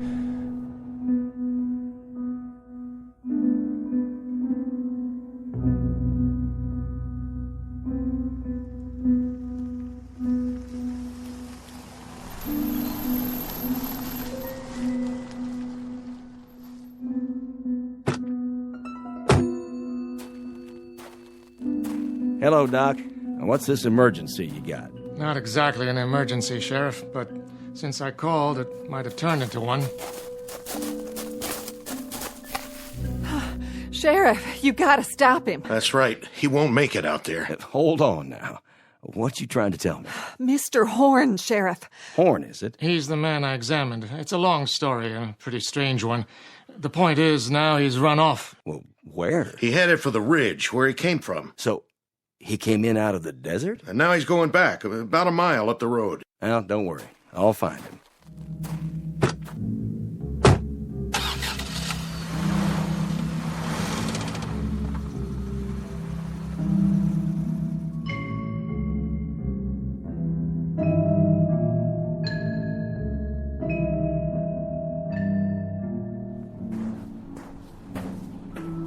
Gotta make it. Just a little ways more.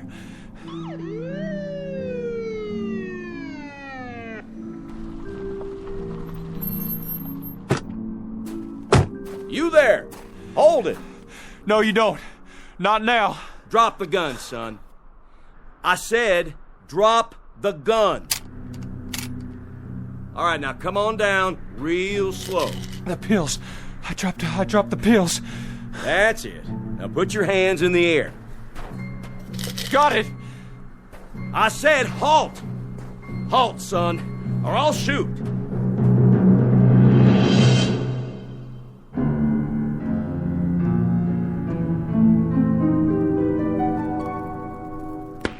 What was that? Sounded like a shot. Maybe Chris got himself a rabbit. But he ain't even had time to get up the ridge yet. Martha! Forget something, Christian? Martha, what happened? Where'd you go? Where did we go? What do you mean, Chris? Where could we have gone? Well, when I looked down, I couldn't see you. Or the wagons. When? You haven't had time to go anywhere. Martha, I don't understand what you're saying, but I'm truly glad to see you. All this time. All what time? So much happened. First I fell and, well, somehow I shot myself and... It doesn't matter. I have so much to tell you. But how could you? Chris, honey, you just left a second ago. What did you forget? Forget? And what's that in your hand? Oh, that's a medicine. Medicine? Where did you get it? Never mind. Oh, Lord. Give him some water. Give him 2 of these. I think it may save his life, Martha. I see. As you say, then.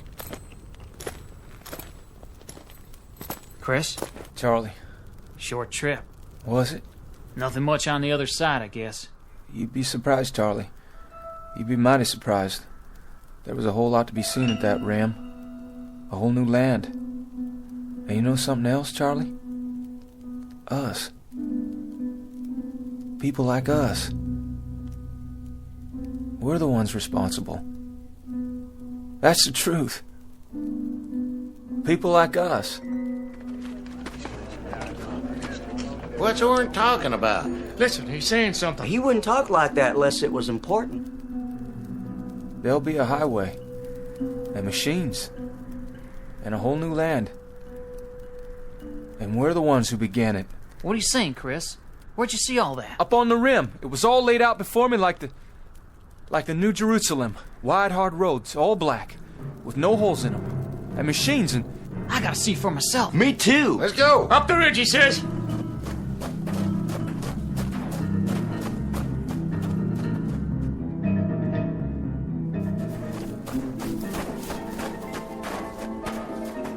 Chris, there's nothing down there. It's just like this side. Sand and desert and miles of nothing. Oh, but there will be, Charlie, there will be. Just you wait. It may not happen in our lifetimes, but it's coming. It'll be here, all of it. Sooner than you think. If you can hold on to what I'm telling you and keep the faith.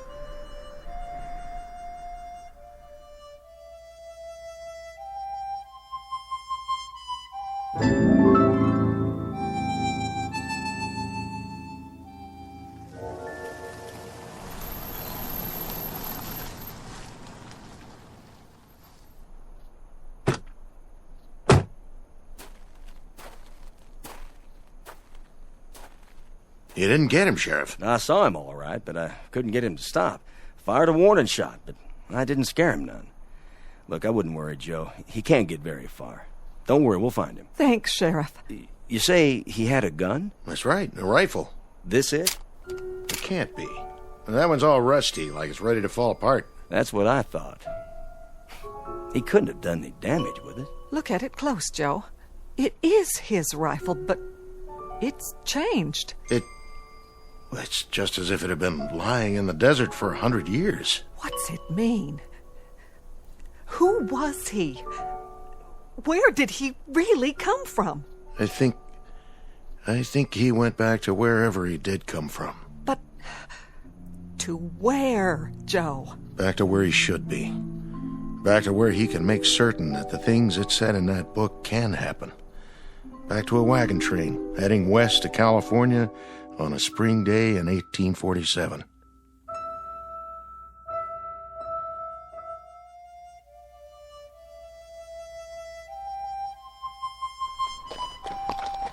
Giddy up, boys.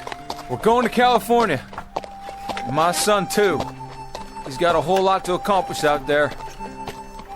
A whole lot.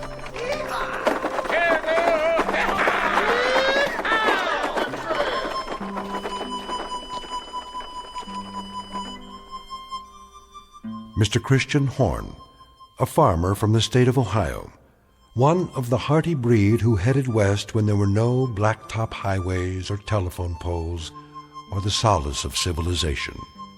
Mr. Christian Horn and family and their traveling companions, heading west after a brief detour through the Twilight Zone.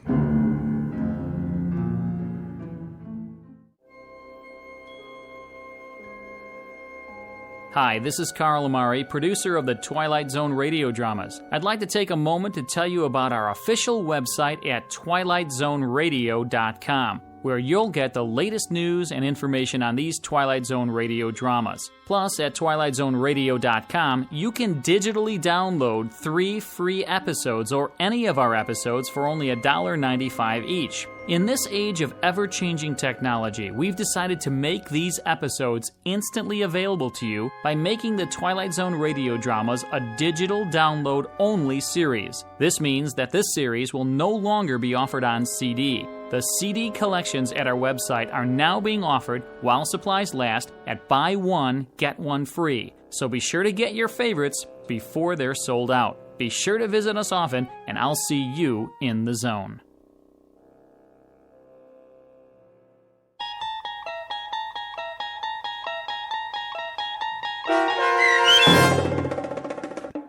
A 100 Yards Over the Rim, starring Jim Caviezel, with Stacy Keach as your narrator, was adapted for radio by Dennis Etchison and based on a script by Rod Serling.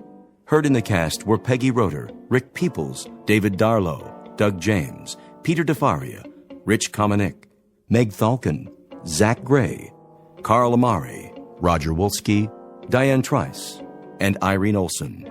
To learn more about the Twilight Zone radio dramas and to obtain audio cassettes and CDs of these programs, visit our website at twilightzoneradio.com. This copyrighted radio series is produced and directed by Carl Amari and Roger Wolski for Falcon Picture Group. Doug James speaking.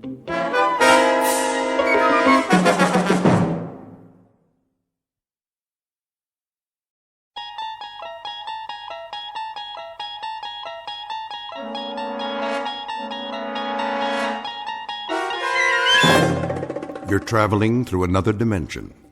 A dimension not only of sight and sound, but of mind. A journey into a wondrous land whose boundaries are those of imagination. Your next stop, the Twilight Zone.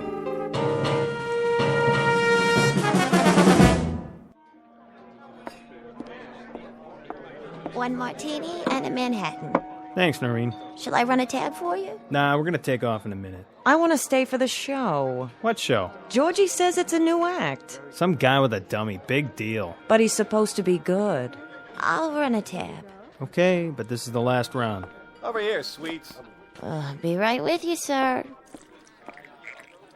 Drink up. Slow down, Artie. The show hasn't even started yet. I got a better idea. Let's go someplace.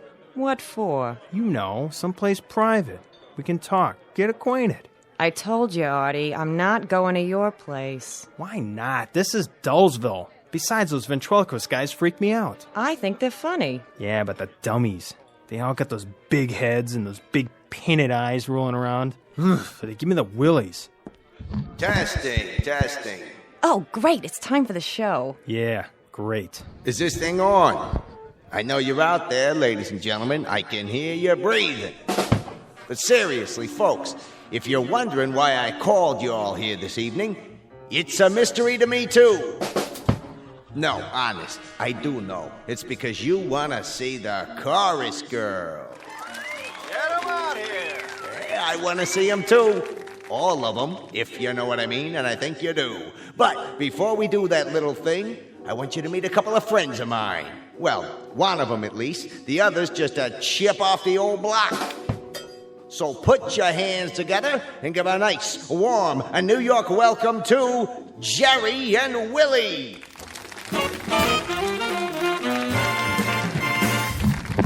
Hi there, everybody. Well, we're certainly happy to be here. Speak for yourself, Jerky. That's Jerry. Well, like I always say, a dummy by any other name. Now cut that out. All right, let go of the suit. Now, Willie. I said let go of the tux. I got it off a penguin at the Bronx Zoo. I'm getting out of here. Please, Willie, control yourself. Really, you can't go now. You couldn't. Those spindly legs won't even hold you. Say, what do you mean by that? Nothing. I didn't mean a thing. I only said it's not a good idea. Willie, isn't there something you wanted to ask? Okay. Tell me this, wise guy. It's getting close to Halloween. Are you superstitious? Me? Not at all. Why don't you fess up? Well, on occasion. What do? Throw salt over your shoulder? Cross your fingers? No, never. And how come your legs are crossed? Oh, sorry, Willie. Let me put you on the other knee. There. Comfortable now? That's better. Okay, wise guy, tell me what it is you do. Well, sometimes I knock wood. Ow! You did it again! You asked me. I'm through. I resign. Sit back down. From now on, I'm a solo. And as for you, you can turn in your lap. Give me one more chance, Willie. Now listen. Why should I? I know all your lines, and they ain't that good. Be reasonable, Willie. What in the world would you do without me? Anything I want to. Anything, huh? Like what? Well, for one thing, I could be a better ventriloquist than you. Oh, I don't think so. I do. Watch this. Put your hand over my mouth. Not tonight, Willie. Go on. What are you scared of? Well, you might bite the hand that feeds you. What are you talking about? You don't feed me. All you do is give me your leftovers from the pencil sharpener. You know that isn't true. Go on. Put your hand over my mouth. Either that or you drink a glass of water while I sing Melancholy Baby. Well, if you insist. Do it so we can get to the joke. Now you're talking.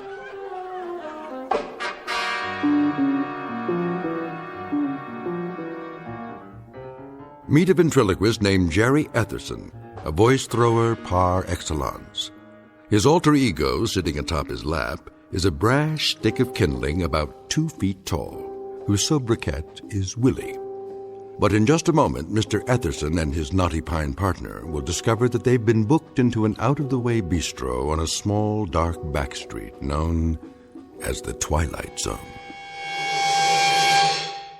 And now, The Twilight Zone and our story, The Dummy, starring Bruno Kirby, with Stacy Keach as your narrator.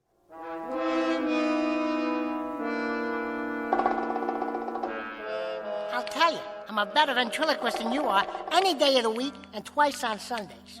All right, Willie. If that's what you want, prove it to the folks. So what are you waiting for? Put your hand over my mouth. Remember, you promised. Okay, here goes. Well, it's about time. I've been waiting all night for a chance to... A funny thing happened to me on the way over to the club tonight. That a fact? What happened, blockhead? I was out in front of the Ritz Savoy. That's where you live? Yeah, that's where I live, in front of the Ritz Savoy. You put formaldehyde in those jokes? Why do you ask? Something must preserve them. Don't be insulting, Mr. Woodshop. It just so happens I'm not only a comedian, I'm also a lover. A lover? With that profile? You like it? I've seen better-looking mugs in a coffee house. Oh, yeah? Well, listen, I've got 100 women tearing their hair out for me. That a fact? That's a fact. I'm just tired of bald-headed women. Willie, I think you've proved your point. You can throw your voice just as far as you can throw the ball. All right, Willie, I'll take my hand away. Now, why don't you be nice and say goodnight to these wonderful people? In a minute. First, I want to show them something. What's that? You can do anything I can do better? All right, wise guy. How about this? What are you going to do? I'm going to turn my head all the way around like Linda Blair. Are you serious, Willie? How's that for a 360? Not bad, but doesn't it hurt? Of course it does. What are you, the exorcist? I hope you didn't eat any split pea soup tonight. Come back tomorrow, folks. I'll be all alone up here. Promise. Just you and me. Come on, little pal. We're cutting out. Let me tell you something, folks. When I shake this busher and get me a real act, you're going to see some class. Let's go, Willie. We don't want to overstay our welcome. What welcome, jerk? Good night, everyone. And thanks for being such a... Help! I'm being kidnapped! You got your hand over my mouth again. Call my lawyer. Call my carpenter. Call my tree surgeon. Never mind the surgeon. Just get me to the nurse on time.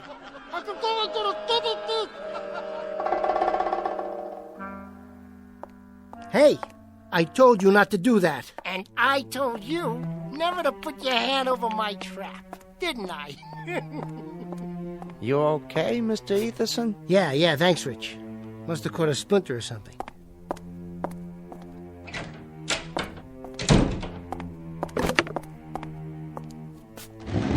What did you do to me, you little creep? Thanks a lot. Well, what are you looking at?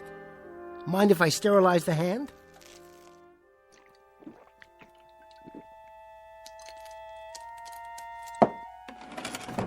And stop staring at me. I'll turn you around so you can look at the wall. Huh? What do you have to say about that? I don't have anything to say about that, Jerry. Frank, how you doing? I'm doing fine. Who were you talking to? Me? Oh, no, I was just talking to myself. Trying out a new routine. A new one? Yeah. Pull up a chair. So how did it look out there? Not too bad once you got going. Small audience, but a reasonably happy one. Nobody asked for their money back. Good. Of course, it doesn't matter what I think. Sure it does. You're my agent. The only thing that matters is what the paying customers think. You got through it okay, Jerry, somehow. You and the little tyke over there. Why do you have him turned around like that? Careful. I've told you not to touch Willie, haven't I? Still doing the bit, huh? Knock it off, Frank. What's that smell? Alcohol. What? I cut myself, all right? Smells like scotch. No, it doesn't. Take a look around. What do you see? This is makeup. And this is a jar of cold cream. I told you I'm on the wagon. Yeah, sure. I thought you gave me a solemn promise you were going to stick to soda pop and cappuccinos from now on. What's it take, Jerry, to get you wise? I'm tired, Frank. And I don't feel well. Give me a break and clear the area, will you? First, I'm going to clear the air. Now, I don't know where you manufacture your illusions, but you're not Edgar Bergen or Sherry Lewis or Jim Henson. At the moment, you're a second-rate nightclub entertainer. And if you stay on that bottle, you're going to lose even that title. I'll lose the bottle. Don't worry. Just pull out for a while and give me some space. I don't even know why I waste my time. 10% of you is grief, and it's always been that way. Maybe it's because I got a soft spot in my heart for people who commit suicide 8 hours a day. Frank. Jerry, it doesn't have to be this way. You give in to some bad hooch, you have bad nightmares. It's as simple as that. You take away the hooch, you take away the nightmares. Now, you need a college degree to figure that out? You've got the chronology wrong. First it's the nightmares, then it's the bottle. I wouldn't drink if I didn't need to. And I wouldn't be a second-rate nightclub hustler if that filthy, miserable little... Frank, I keep telling you, I want to get rid of him. I have to get rid of him. That stick of wood? That fugitive from the fireplace over there? How many psychiatrists you have to see, Jerry? How many hours on the couch? How many $80 an hour visits? I can't help it. You can help it. You know what it is. You've been told. Often, endlessly, up to my craw and overflowing. Schizophrenia. I know it by heart. Patient feels helpless and manipulated by forces beyond his control. I could give it to you backwards, forwards, and sideways, and in 3 different languages. It's like a well-rehearsed off-color joke. So the patient makes the transference between himself and his lifeless dummy, but is then unable to separate himself from the object of his transference. Now that's all very psychiatric, and it's worth about $2.50 a word. But that's not it, Frank. I told them, and I've told you. It isn't schizophrenia or paranoia any more than it's athlete's foot or a head cold. Willie is alive, Frank. I tell you he's alive. Willie is a dummy, a piece of wood. Put him down. Look at him. Does this thing look alive to you? Please, Frank. 24 inches of lumber in a funny little suit of clothes, and you're shoveling yourself into a grave over it. Careful. Now listen to me, Jerry. I've gone along with you. I've held your hand, and I've sung you lullabies, and I have patted you on the back. I've also covered for you the 110 times you run out on a performance. I thought up excuses that hadn't even been invented yet. I have gone without sleep and without commission because I thought I had a talented article here who eventually was going to crawl out from under the bottle and hit it big. Well, I don't think you're such a talented article anymore, Jerry. Now, let's put it this way. Maybe I think you could be, but you're never going to. I think you're a self-indulgent sot with an overactive imagination, and the only thing you like better than scotch is sympathy. Well, I'm going to give you just 24 hours to straighten out. Get rid of the bottle, and get rid of that crazy obsession that you're in a death match with a dummy. Frank, it isn't just a dummy. I tell you, it isn't just a dummy. Oh, take it easy, kid. You're going to blow a gasket. Frank, take a look at this. What do you got there, Jerry? A backup? I had it made special. Didn't know if I'd ever have the guts to unpack it. But now there's no choice. Frank, say hello to someone very special. I'd like you to meet Willie's replacement.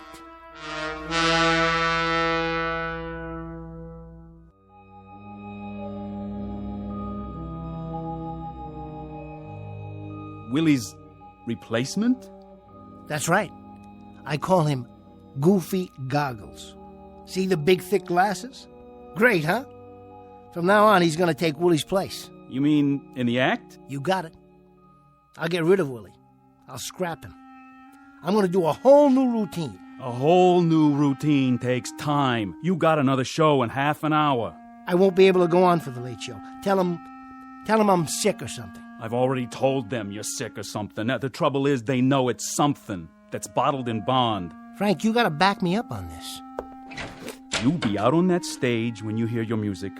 I don't care which dummy you bring, but you be out there. This is one I'm not covering for. New routine, right. Come on, Goofy, we can do it. There you go. You sit right here on the table, and we'll cook up some gags. Sure, it'll be easy. What are you looking at him for? Don't worry about Willie. I turned him around so he can't see. Better put on a little more pancake. It's hot under those lights. How you doing? Clean your glasses for you? There. Okay. Now, say, Goofy Goggles, why don't you have your glasses fixed? You look kind of nearsighted. Are you kidding? I don't need them. My eyes are A-OK. I'm a grown boy. Goofy, you're looking at the band leader. I'm over here. Keep talking. I'll find you. Why don't you sit on my lap? There you go. Isn't that better? Say, Mr. Etherson, I've been meaning to tell you. You put too much starch in my collar. Too much starch in your collar? Well, that's so you'll stay awake for the whole show. Heads up. Did you see that chorus girl over there? Where? See? What did I tell you? But listen, you gotta be subtle about it. Don't stare at them when they walk by. Your whole head wobbles like it's gonna fall off. Yeah, that'll work. We're gonna make it out there. You and me, Goofy, and nobody else, just you and me. Willie, I saw that. You turned your head around. Don't look at him in the mirror, Goofy. He's nothing anymore. As soon as I lock him in his suitcase, he's through. Washed up, finished.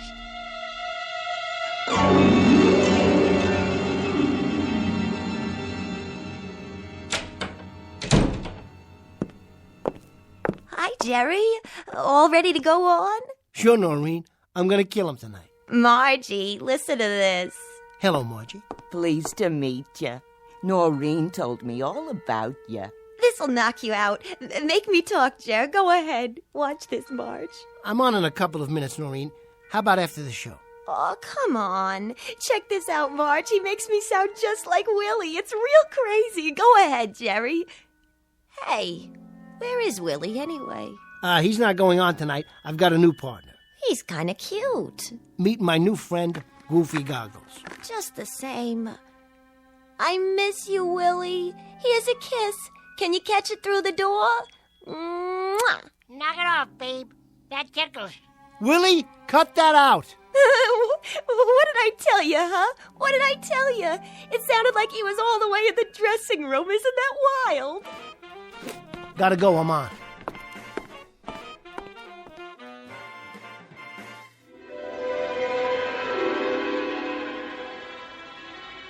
Goofy, you're talking to the band leader. I'm over here.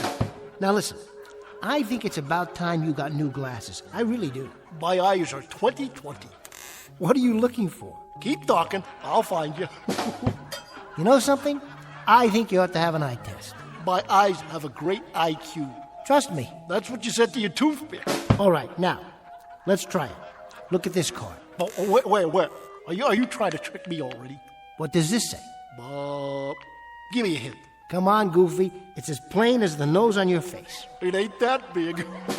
Goofy, it's a letter that's between D and F. I got it. It's an E. My, how did you do that? I cannot tell a lie. That'll be a first. Well, I saw that card before and I memorized it. I thought so. Well, I got a mind like a steel trap. A mousetrap is more like it. Now, what do you say we get out of here? Wait a minute. Wait a minute. For my big finish, ladies and germs, I'd like to sing my favorite song. I only have eyes for you. You are here, so am I. Maybe millions of people go by, but they all disappear from view. With a voice like that, Goofy, it's no wonder they're all disappearing. For the exit. I'll make the jokes. You just move your lips. 'Cause I only have eyes for you.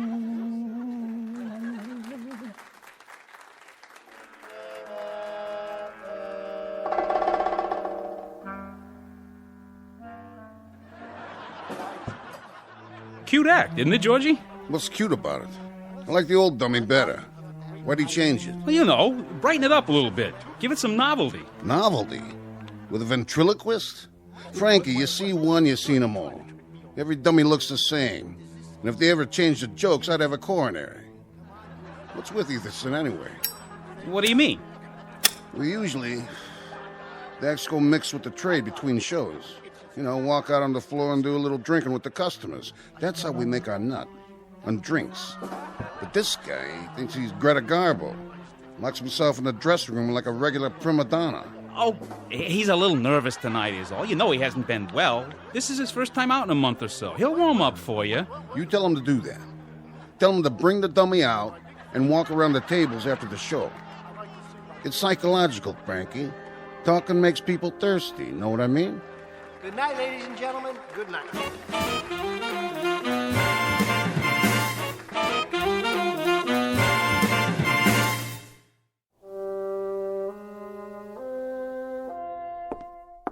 That was great.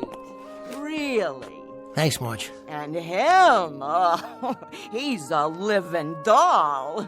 Oh, Goofy, you are the only man for me. Mwah. Hey, careful with the merchandise. That's enough, Marge.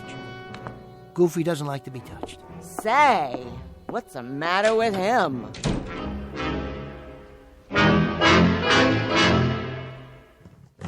Come on, Willie. You've had it. Get down and stay down. That's right, put your legs in. Stop fighting me. I said lie down. There.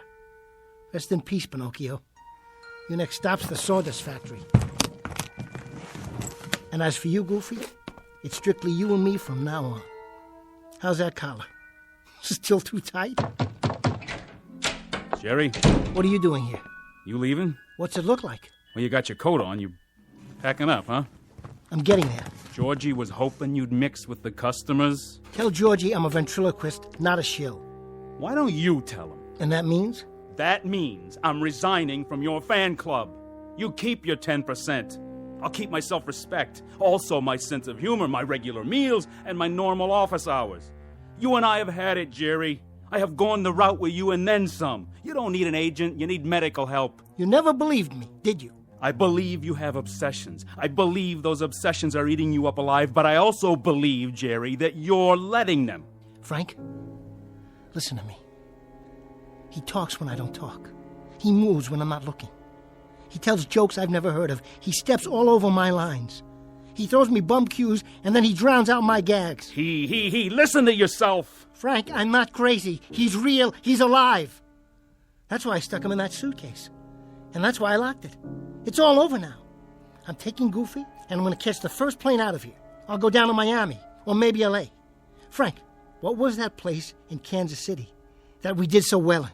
The place in Kansas City was the same as Miami, which is the same as Los Angeles, which is the same as Sioux City, Iowa, which is the same as any town south, north, and west of here. They're all the same, Jerry. You're not going to leave Willie by hopping on a plane, train, taxi, or a one-horse shay. This thing you have to lick right here. This you lick at the source. Yeah, well, we'll see. Come on, Goofy, get in. We're taking a little trip. What about the other suitcase? Drop it in the river for all I care. Or keep it for old time's sake. I don't ever want to see Willie again. I thought I just explained it to you. This you can't just run away from. And I told you, we'll see about that, Frank. Just you wait and see. Willie is history.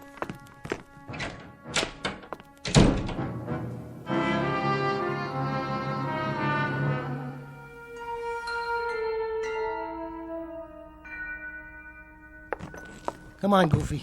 Let's get out of this dump. What? Is anybody there? Georgie? Georgie, is this thing on? Somebody forgot to turn off the microphone. Well, it's not my problem. Goofy and me, we're hitting the road. Who's there? Come out and show yourself. I can't see who's... That you, Mr. Etherson? Oh, hi, Rich. Yeah. It's me. I was just closing down. Rich, don't forget to turn off the mic. Okay, but I thought I did. Then somebody must have turned it back on. Wonder who did that. Well, take her easy, Mr. Etherson. Nice show. Thanks, Rich. Night. Good night.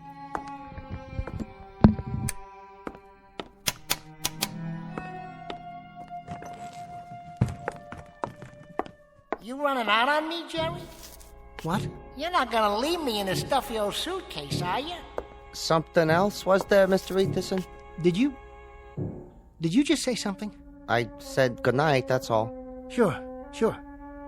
Don't work too hard. I'll try not to.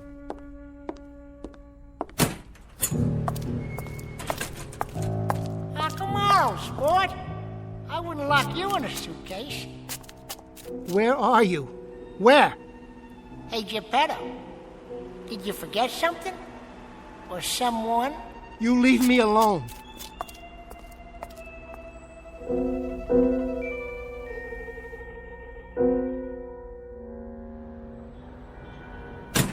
So then he says he doesn't like to be touched. Can you believe that? Well, Jerry's a nice guy and all. Nice looking, that's for sure. But he's got a lot of problems. I don't know what exactly, but... Oh! What's the matter? This alley is really dark. So? Are you sure it's safe? I always go this way. It's quicker. Want me to walk with you? Don't be silly. You go up there to the street. There's plenty of cabs at the corner. Yeah, but it's so late. You shouldn't walk home alone. Don't worry about me, Margie. I can take care of myself. Well, if you say so. I say so. See you tomorrow night. Okay, Noreen. Night.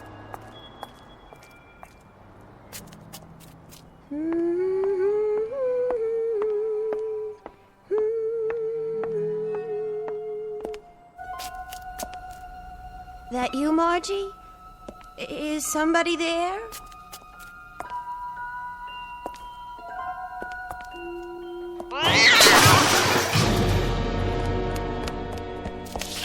Let go of me! Hey, take it easy, Noreen. It's only me, see? Oh, Jerry, thank God. Who did you think? I don't know. Were you following me? Well, sort of. I was waiting for you. You were? Yeah. I was watching the stage door for you to come out. Sure you were. Would I lie? Well, in that case, I suppose the line is, this is so sudden. And for once it happens to be true. I thought maybe... What's in the suitcase? Is that Willie? No, it's not Willie. Listen, I thought maybe we could get a drink together. Or maybe a sandwich and a cup of coffee. What do you say? You want to go with me? Why not? I've been meaning to tell you. I've been meaning to tell you that I think you're very, very good looking. Really? Yeah, you're the best looking girl at the club. No kidding. So what do you think? We could get a cup of coffee or something? Seems to me I've heard that line before. Noreen, it's not a line. I mean it. Slow down. Don't get me wrong. Just coffee. That's all. Sit someplace where it's nice and bright and talk, you know. That's original. Come on, Noreen. How does that sound? Sure, I guess. But what's the big hurry? Do we have to walk so fast? What? Oh, no, of course not. What's the matter with you, Jerry? Are you sick? What do you mean sick? I just like you, that's all. Is that a crime? I like being with you. What is going on? I just thought we could spend some time together. Something's wrong. You act like you're frightened. What are you frightened of? Noreen. Tell me. Noreen, I can't be alone now. I can't. He's bugging me. Who? His voice is coming out of everywhere. He's all around, no matter where I go. Before you came out, I thought I saw his shadow back there on the wall. It was huge, Noreen. Who are you talking about? Willie! Don't you get it? Noreen, you've got to help me. Let me stay with you tonight. I'm telling you, Willie is... Willie is a dummy. Get away from me, Jerry. You're scaring me. Noreen! Noreen, wait! Noreen, please! Come on, come on! Open up!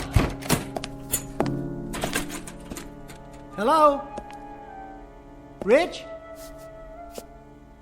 You still here? You didn't go home yet, did you?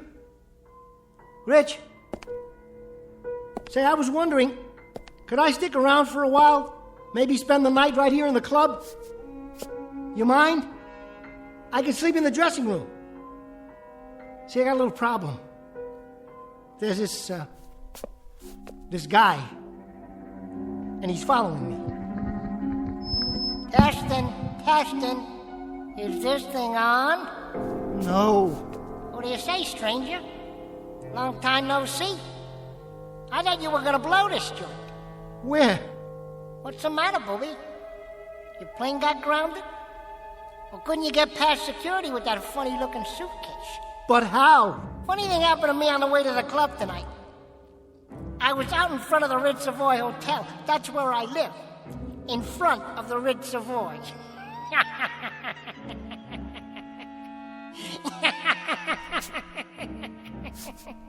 Where did you go? You're not on the stage. The microphone isn't even there.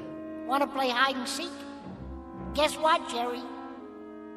You're it.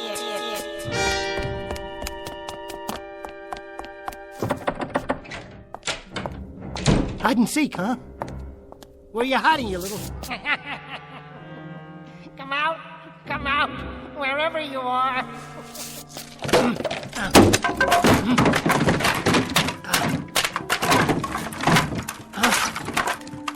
The other suitcase. You're still in there, where I left you. You gotta be. There you are. I'll kill you, Willie. There. What do you think of that? Now let me see you try to follow me. Wait a minute. What are these glasses doing here? These are goofies. I know, I packed them myself when I put them in the... Goofy. I didn't mean to hurt you. I took the wrong one. How could I leave the wrong suitcase? Open the other one. Go on, Jerry. Open it. The one you've been carrying around. I was in there a long time.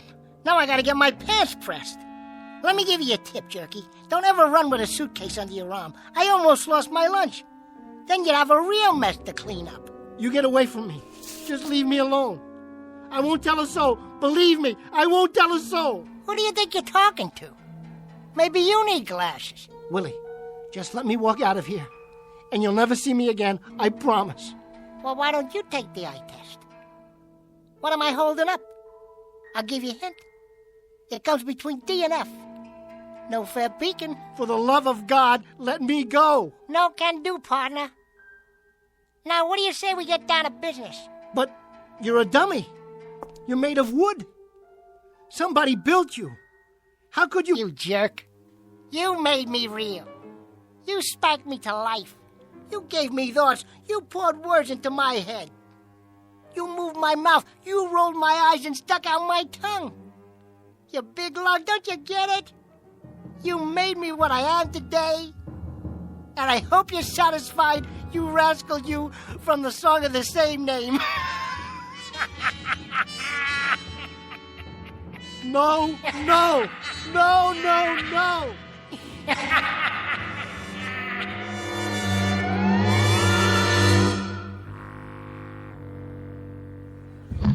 Evening, everybody. And now, direct from the Big Apple, New York City, the funniest pair of cuckoos you'll ever see here in Kansas City or anywhere else, Willie and Jerry. Come on, folks, let's give them a big Kansas City welcome.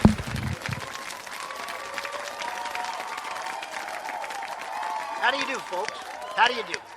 Funny thing happened to me on the way over to the club tonight. I met this broad. Come on now, Jerry. You don't mean broad, you mean lady. You just make the jokes, I'll deliver them. But seriously, I've heard stories about you. I'm innocent, I tell you. I was framed. I've heard that you're superstitious. Me? You are, aren't you? I mean, you throw salt over your shoulder, cross your fingers. I wish you'd cross your legs so I could get more comfortable. There. How's that? Better, but it ain't exactly the lap of luxury. Now, Jerry, I asked you a question, remember? Of course I remember. What do you think I am, a blockhead? We're talking about superstitions. All right, wise guy, what do you do? I knock wood. Ow!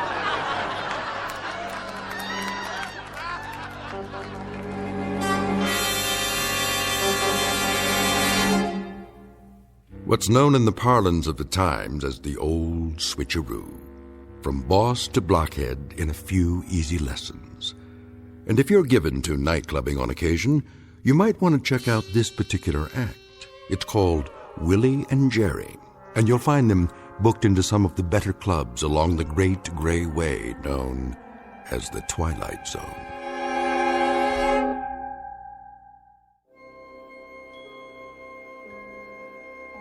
Hi, this is Carl Amari, producer of the Twilight Zone radio dramas. I'd like to take a moment to tell you about our official website at twilightzoneradio.com, where you'll get the latest news and information on these Twilight Zone radio dramas. Plus, at twilightzoneradio.com, you can digitally download 3 free episodes or any of our episodes for only $1.95 each. In this age of ever-changing technology, we've decided to make these episodes instantly available to you by making the Twilight Zone radio dramas a digital download-only series. This means that this series will no longer be offered on CD. The CD collections at our website are now being offered, while supplies last, at buy one, get one free. So be sure to get your favorites before they're sold out. Be sure to visit us often, and I'll see you in the zone.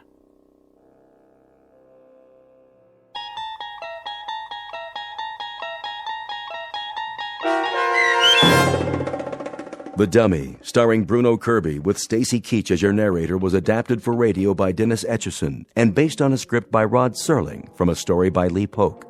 Heard in the cast were Craig Wickman, Michelle Graff, Linda Ryder, Rich Komanek, Christian Stolte, Paul Patch, Roger Wolski, and Doug James. To learn more about the Twilight Zone radio dramas and to obtain audio cassettes and CDs of these programs, visit our website at twilightzoneradio.com. This copyrighted radio series is produced and directed by Carl Amari and Roger Wolski for Falcon Picture Group. Doug James speaking.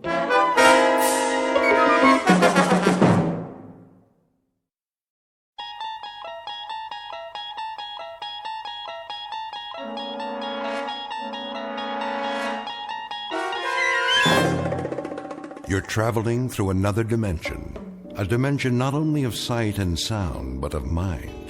A journey into a wondrous land whose boundaries are that of imagination. That's the signpost up ahead.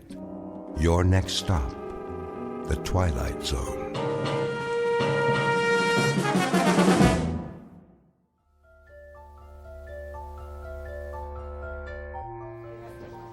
How much is this?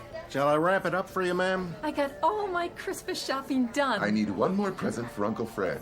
Could you put a big red ribbon on that? Ma, where is he? He'll be here, Tommy. How long? Just a few more minutes. I don't believe it. He's never coming. Excuse me. Yes, madam? Are you the manager? Indeed I am. Mr. Dundee at your service. Well, I have a question for you. Gift wrapping? The customer service counter is downstairs on the first floor. No, not there. Oh, a special Christmas item. I'm sure we can find something. What exactly were you... Listen to me, Mr. Dundee. See this sign? What about it? What does it say? Santa will return at 6 o'clock. It's almost 6:30. Oh, yes. Well, you see... And my boy's been waiting all year to see him. We can't stand in line forever. I'll look into it, madam. Perhaps Santa has been detained. You know, so many presents to wrap up at the North Pole. I'm sure the boy understands. You don't know my boy. Listen up, Dundee. If the guy in the red suit doesn't show in 5 minutes, we're going to another department store.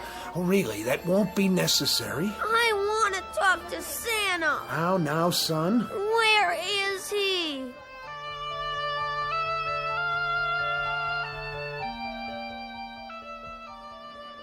Bartender, pour me another one, will you? Coming right up. Hey, Corwin. Yeah. See the clock on the wall? What about it? You told me to tell you when it was 6:30? Well, it's 6:30. That's exactly what it is. 6:30 on the dot. So what happens now? You turn into a reindeer? Would that was so. One more, my good man. That's 5 drinks. No, 6. And a sandwich. You owe me, Santa. Relax. I've got your money right here. Say, will you look at that? Where? Those two at the window. Little boy and little girl. Sad faces, don't you think? Yeah, they peek in here, they see Santa getting plastered. Real nice. Go on, shoot! That's not what's eating them. What is it then? They know there isn't really a Santa Claus. No kidding. Why do you suppose that is? How's that? Don't you ever wonder why there isn't a real one? For kids, I mean. What am I, a philosopher? You know what your trouble is, Corwin. You let that stupid red suit go to your head. Here's your change. I'll flip you for it. Double or nothing. What do you think this is, Atlantic City? Come on, eat your sandwich and get out of here. I've had enough to eat. Where's my drink? I'm coming. Oh, ouch. And keep your fingers out of the till. All right. Can't you take a joke? I catch you doing that one more time, I'm gonna break both your arms up to your shoulder blades. Now go on, get out of here. What's going on? Nothing, just Santa trying to hoist the joint. What's that for? Your tip, my good man.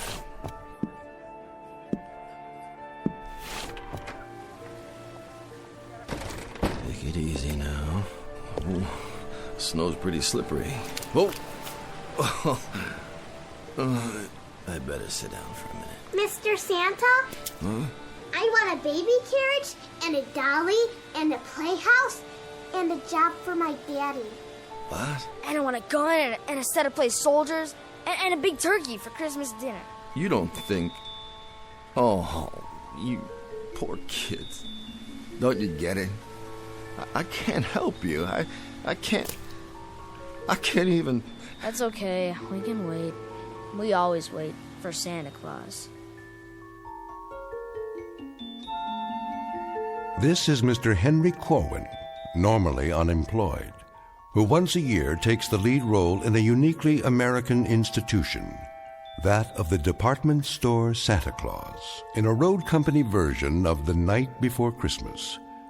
But in just a moment, Mr. Henry Corwin, ersatz Santa Claus, will enter a strange kind of North Pole, which is one part the wondrous spirit of Christmas and one part the magic that can only be found in the Twilight Zone.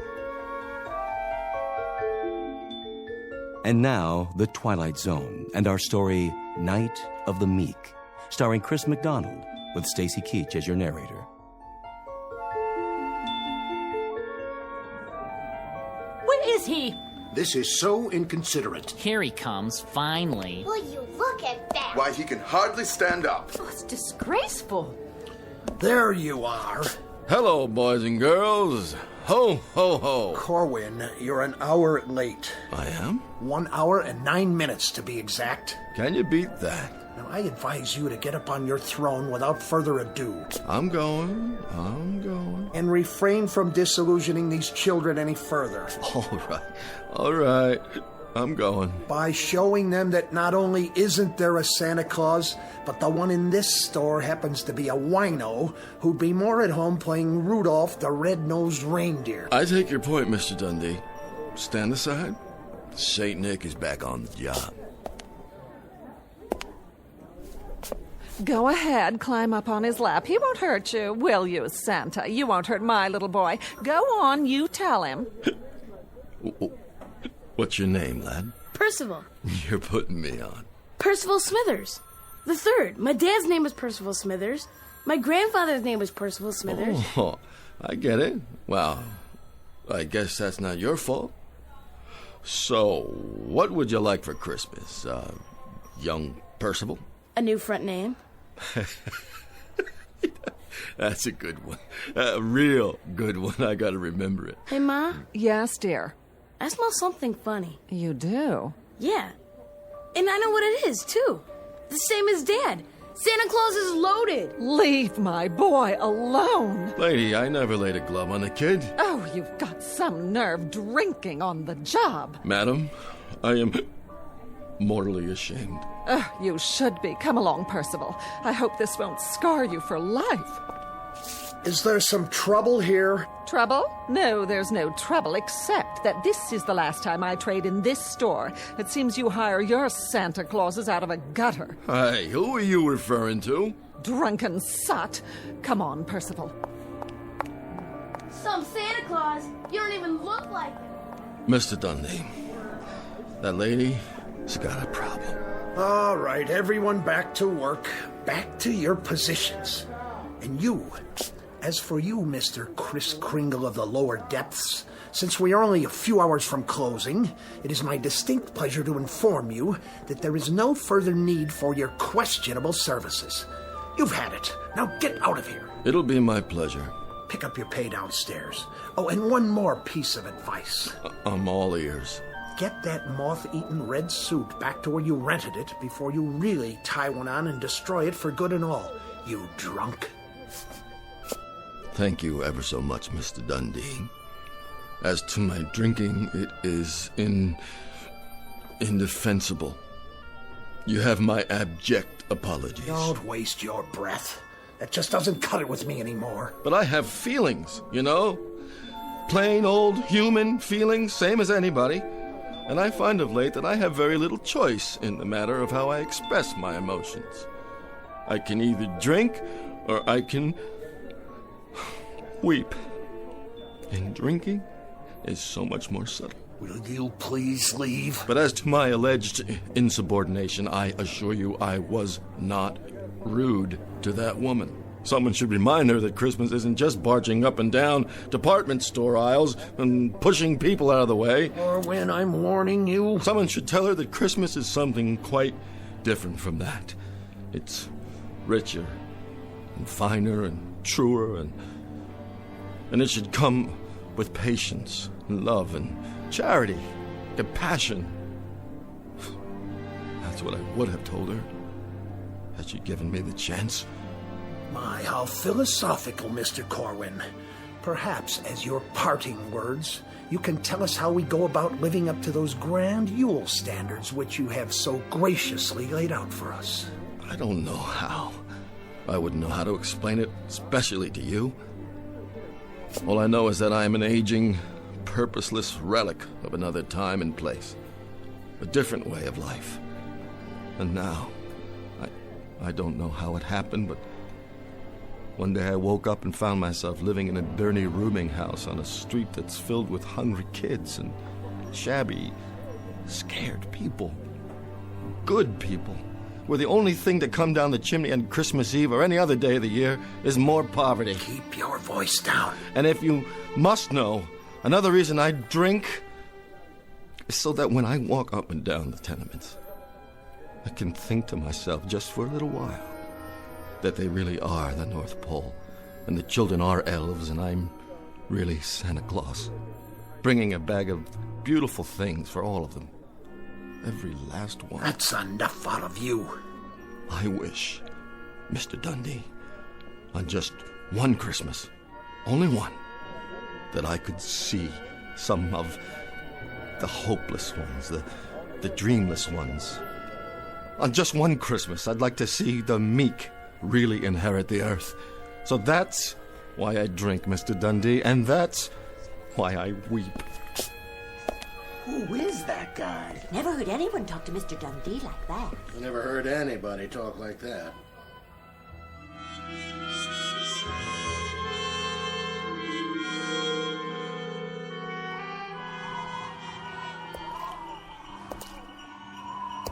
What in the heck is that? Sleigh bells? Yeah, sure it is. Better get home and sober up. Could have sworn I heard... Who's there? In the alley. Stop hiding behind those garbage cans. What are you afraid of? Come out so I can see you. Oh, gave a start there, Gity. I gotta get sober. Look at the mess you've made. All right, I'll clean it up. Put the cans back in the bag. Lift it up. Put it back where it belongs. Wait a minute. What's in this bag, anyway? Oh, I don't believe it. It can't be. It flat out can't.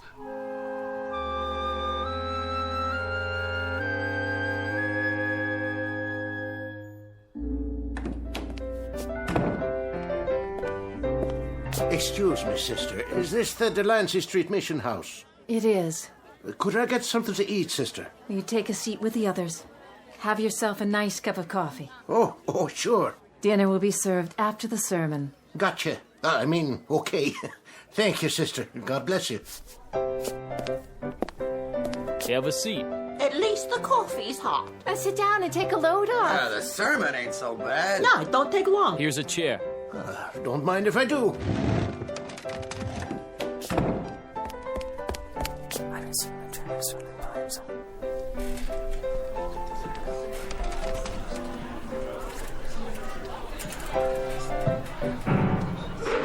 All right, what is this all about? You, the noise, the commotion, you. What is the idea of barging in and disrupting our Christmas Eve? Begging your pardon, Sister Florence. I ain't touched a drop since last Thursday, and that's the gospel truth. But I swear to you right now... You mustn't swear. On account I seen him with my own eyes. He's coming. Who? Him. Him? Santa Claus is coming to town. Oh, I thank you for the thought. He's coming up the street heading this way, and he's giving everybody their heart's desire. Oh, yeah, sure. Santa Claus? Are you kidding me? Pour yourself a cup of coffee. Black. Merry Christmas! I told you, sister, it's him. Now, what'll be your pleasure this year, gentlemen? How about you? Me? Yes, sirree. Well, I'd sort of like to have a new pipe. Ha ha! Let me take a look at my bag. Here you go. A new meerschaum. How's that? Oh, thank you. Thank you kindly. How about you? A woolen sweater? A woolen sweater you shall have. Size? Who cares? Here you go. Next. Some new shoes? How about some pipe tobacco? A carton of cigarettes? Another sweater, maybe? Slippers. A smoking jacket.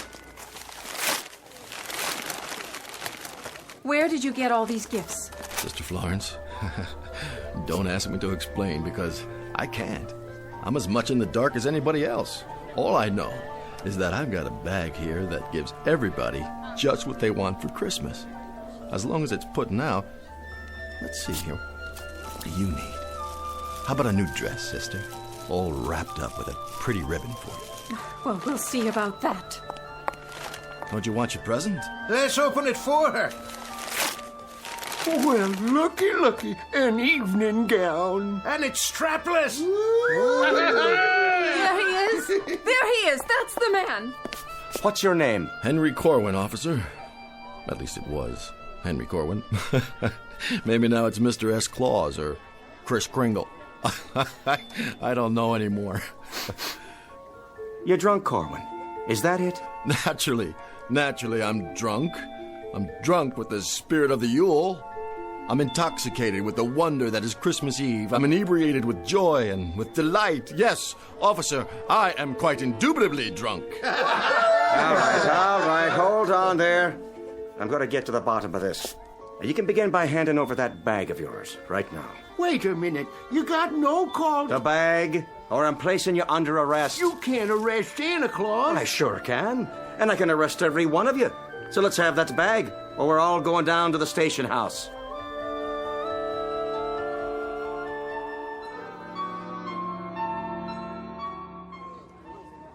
You hard of hearing? I'm sure we can settle this. Yes, we can, Corwin. And in a hurry. I'd like to see just one little thing. And that would be? Show me the receipt for all this stuff. Right now. The receipt? You heard me. Of course you've got a receipt. Well, go on, Henry. Show it to the policeman. Sure, you got one, ain't you? I'm afraid that's the one thing I don't have in this bag. Sister Florence. Yes, officer. Collect all the stolen goods. What stolen goods? Put them in a pile over there. I'll see that they get claimed after I find out where he took the stuff from. Gladly. Come along, Santa. But you don't understand. Move.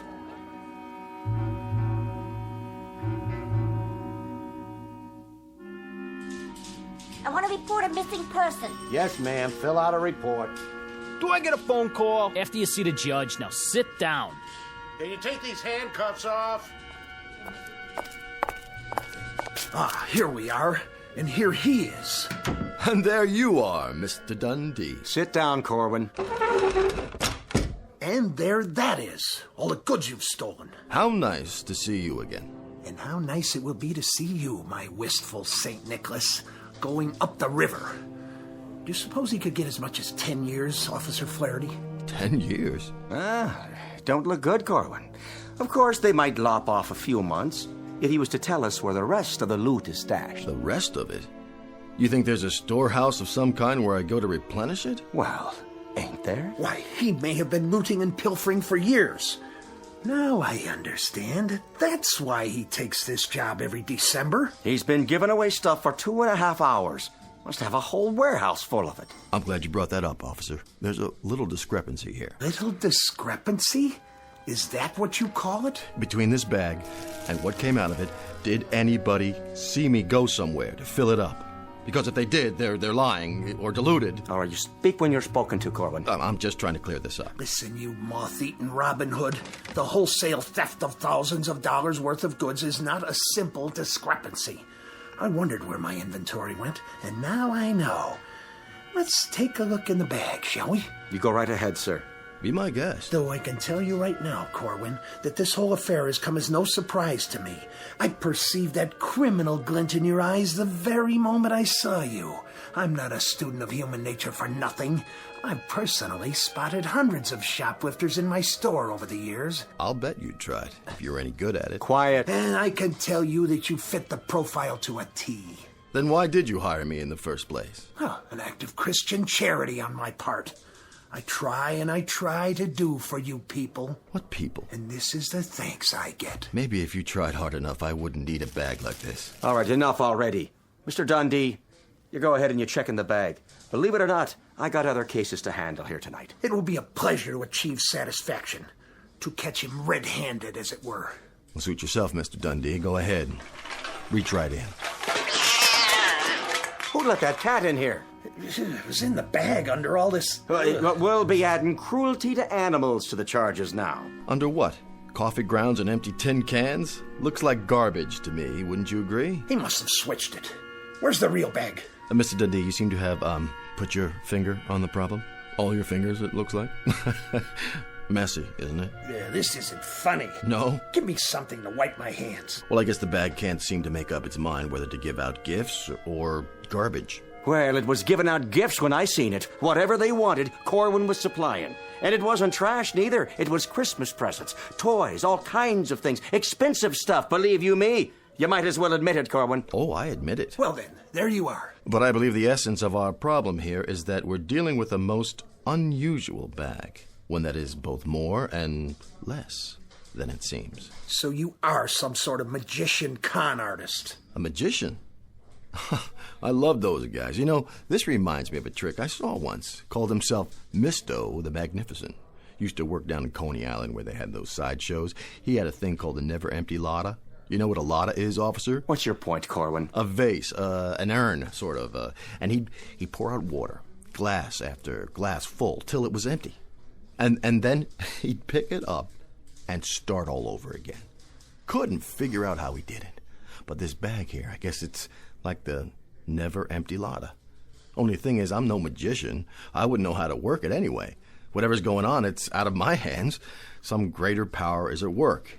I'm just the one who happened to be there at the right time and the right place. All right, no more talk. I told you I'm a busy man. For now, Corwin, my advice to you is clean up this mess and get out of my police station before I find a reason to book you. All right. If that's what you want, happy to oblige. Just like that? You're letting him go? My hands are tied. There's no evidence. And you, Officer Flaherty, call yourself a policeman? Hey, now. Well, I suppose it's a demanding task to distinguish between a bag full of garbage and an inventory of expensive stolen gifts. Too demanding for a civil servant whose salary is paid by my store's city taxes. You can believe me, Mr. Dundee. It's just like Corwin says. We must be dealing with something supernatural here. Oh, in other words, all anyone needs to do is ask this man to make a little abracadabra for them, and no sooner said than done. I don't know how it works, but I can tell... Well, go ahead. Prove it. I told you, I'm no magician. Well, it seems miracles are the order of the day, aren't they? Don't go getting sacrilegious. You want me to drop the charges? Well, Let's put him to a little test. I can't just pull a rabbit out of a hat. Oh, it's to be a rabbit now, is it? Instead of a cat? If you'd listen. Let me see. I fancy... Oh, how about a bottle of cherry brandy? Vintage 1903, if your mystical bag is in the mood to deliver. 1903. That's a good year. A very good year. Try this. I hope you like the gift wrapping. And as for you, Officer Flatter... Well, what? But I guess you two can share the bottle, can't you? What in heaven's name? Where did you get this? Enjoy it, gentlemen. I'll be going now. And to all, a good night.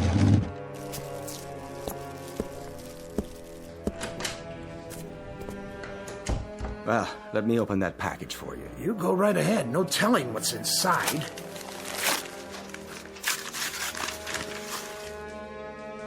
Well, would you look at that? Is it a real bottle? Looks like one. Feels like it, too. It is a magic trick. It has to be. The old switcheroo. Either that or I'm dreaming, or I've gone completely mad. Now, don't that beat all? 1903, just like you said. The card's even made out to you. To Mr. Dundee from Santa. Here you go.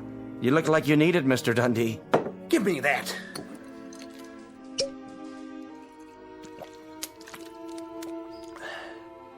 I don't believe it. It's cherry brandy. And a very fine one, I might add. Just one more thing. Yeah? Would you mind terribly much passing the bottle before it's empty?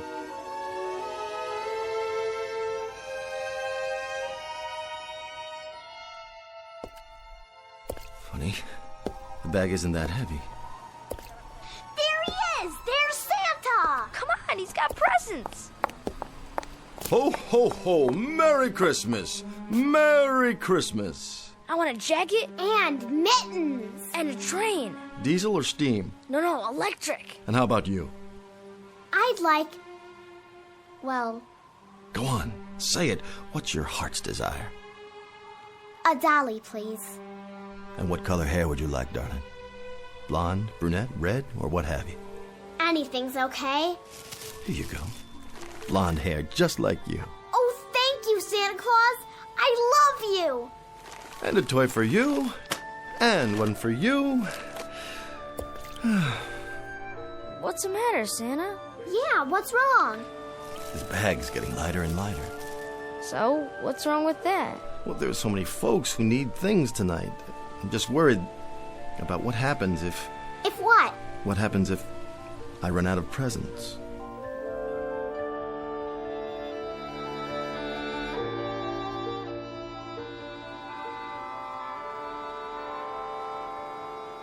There it is. Midnight. Could have guessed it. Am I the last one? You are.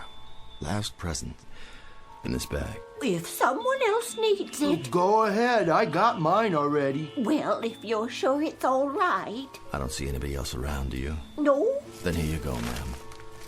It's all yours. Thank you so much. I hope it's something you can use, my dear. Oh, it is a beautiful new blanket to keep out the cold. Thank you so much.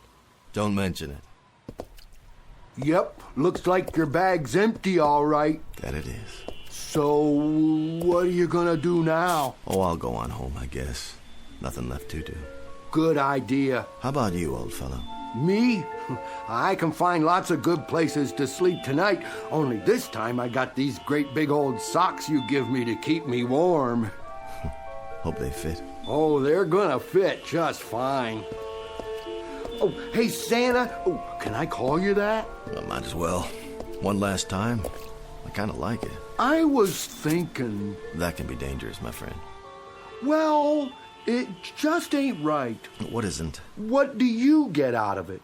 Well, don't worry about me. I have had the best Christmas of anybody, ever. With nothing for yourself? Not a single thing? Just the best Christmas since the beginning of time. Their faces, the look in their eyes. Do you know something? I can't think of anything I want. Not a single thing. Aw, quit joshing me. I'm serious. When I look around, I I think the only thing I ever wanted was to be able to do something like this. To be the biggest gift giver ever, so folks would feel a little bit better, at least for a while. And in a way, I've had that tonight. A real pleasure. I'm just sorry it has to end. Sure, but you could use something. Well, if I did have a choice, any choice at all of a gift. Go on, you're entitled. I guess I'd wish I could do this every year. Now, that would be some kind of gift, wouldn't it? A lot of work, though. It'd be worth it. That'd sure be something. Oh, you take her easy now. God bless you, and a Merry Christmas. Merry Christmas to you, Santa.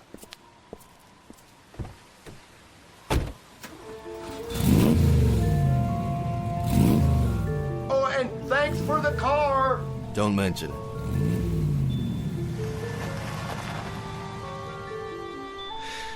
Whew, am I beat? Now,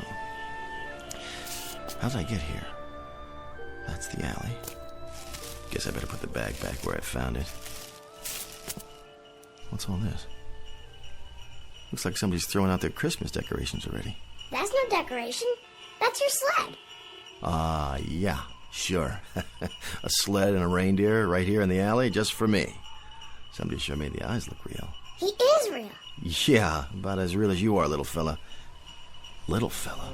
We've been waiting for you. And I suppose you're going to tell me you're a real elf, too. I sure am. We've been waiting for you to come back. Say, where did you rent your costume? I never saw one look that good. Pointed hat, turned up toes. Costume? I made this myself, by hand. And the little bells? Must have been a heck of a party. It better be a costume because I haven't had a drink in... Uh-oh. Oh, no. What's the matter, Santa? No, not me. You got the wrong guy. No, I haven't. Did you hear what I said? We've been waiting quite a while, Santa Claus. Better get a move on. We've got a whole year of hard work ahead to get ready for next year. Ready? Come over here. Yes, Santa? Pinch me. If you say so. Ow! You didn't have to do it that hard. Are you ready now? I don't know. Come on, get in. There's plenty of room. Where? In this sleigh. You sure you don't have the wrong person? Oh, Santa, stop joking and get in. We're late. I don't have to. I could turn around right now and go home. If you do that, a lot of people would be very sad. Next year. You wouldn't lie to me. Elves can't lie. Okay. Move over, Shorty. Now, how do you work these reins?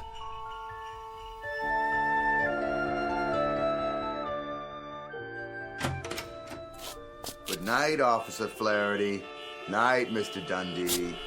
So long, fellas. My regards to everybody in the precinct. And a Merry Christmas to you both. Night, boys. See you all in the morning. Watch yourself out there. It's mighty cold. Now, don't you worry about me. Tonight, I'm feeling no pain.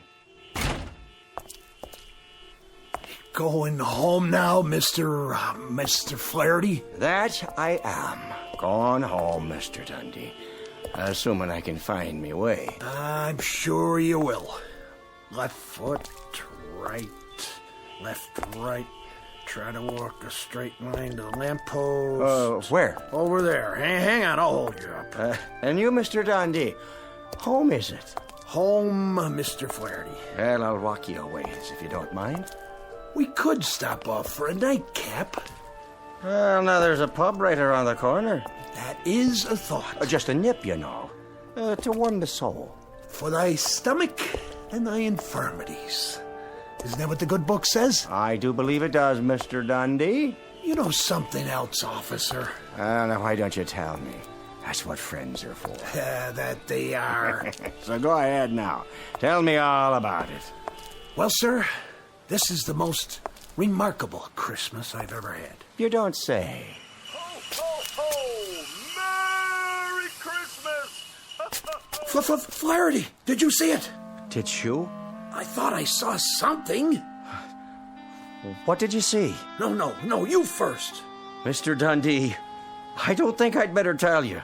You'd report me for drinking on duty. But you're not on duty. True. Go ahead. What did you see?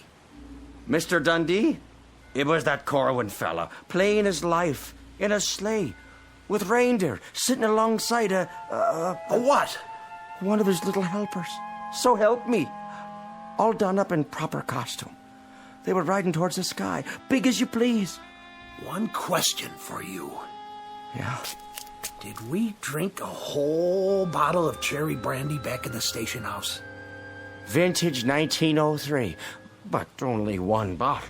The finest I ever tasted. So I guess that's about the size of it then, isn't it, Mr. Dundee? Flaherty, you better come on home with me. We'll make some hot coffee. Yeah, and pour a little whiskey in it. We call that Irish coffee, you know. Oh, I do know. And then we'll talk some more about all this. Sort it out. What is there to say? If a man can't believe his own eyes, what can he believe? Then, well, thank God for miracles, Mr. Flaherty. That we will, Mr. Dundee. That we will.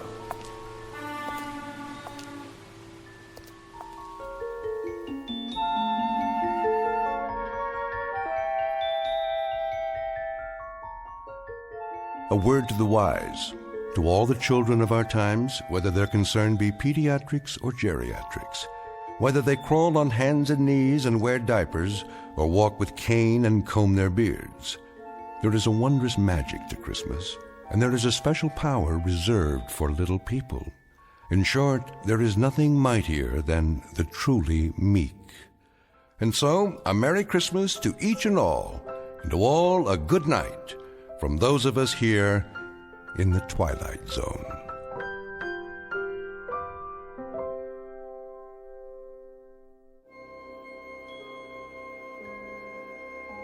Hi, this is Carl Amari, producer of the Twilight Zone radio dramas. I'd like to take a moment to tell you about our official website at twilightzoneradio.com, where you'll get the latest news and information on these Twilight Zone radio dramas. Plus, at twilightzoneradio.com, you can digitally download 3 free episodes or any of our episodes for only $1.95 each. In this age of ever-changing technology, we've decided to make these episodes instantly available to you by making the Twilight Zone radio dramas a digital download-only series. This means that this series will no longer be offered on CD. The CD collections at our website are now being offered, while supplies last, at buy one, get one free. So be sure to get your favorites before they're sold out. Be sure to visit us often, and I'll see you in the zone.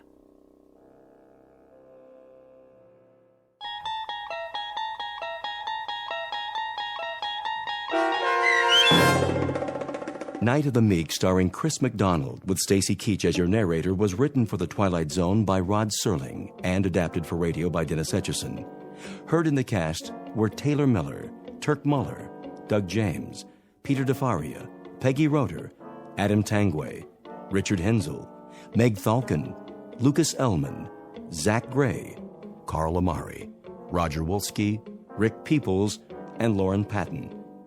To learn more about the Twilight Zone radio dramas and to obtain audio cassettes and CDs of these programs, visit our website at twilightzoneradio.com. This copyrighted radio series is produced and directed by Carl Amari and Roger Wolski for Falcon Picture Group. Doug James speaking.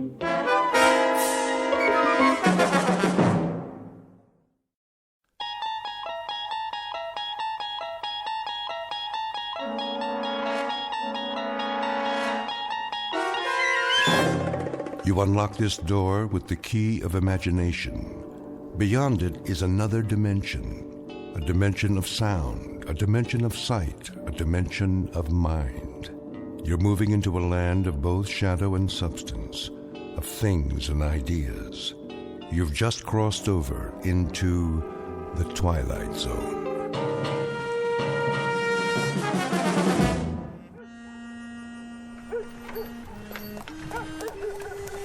Oh, there. Whoa.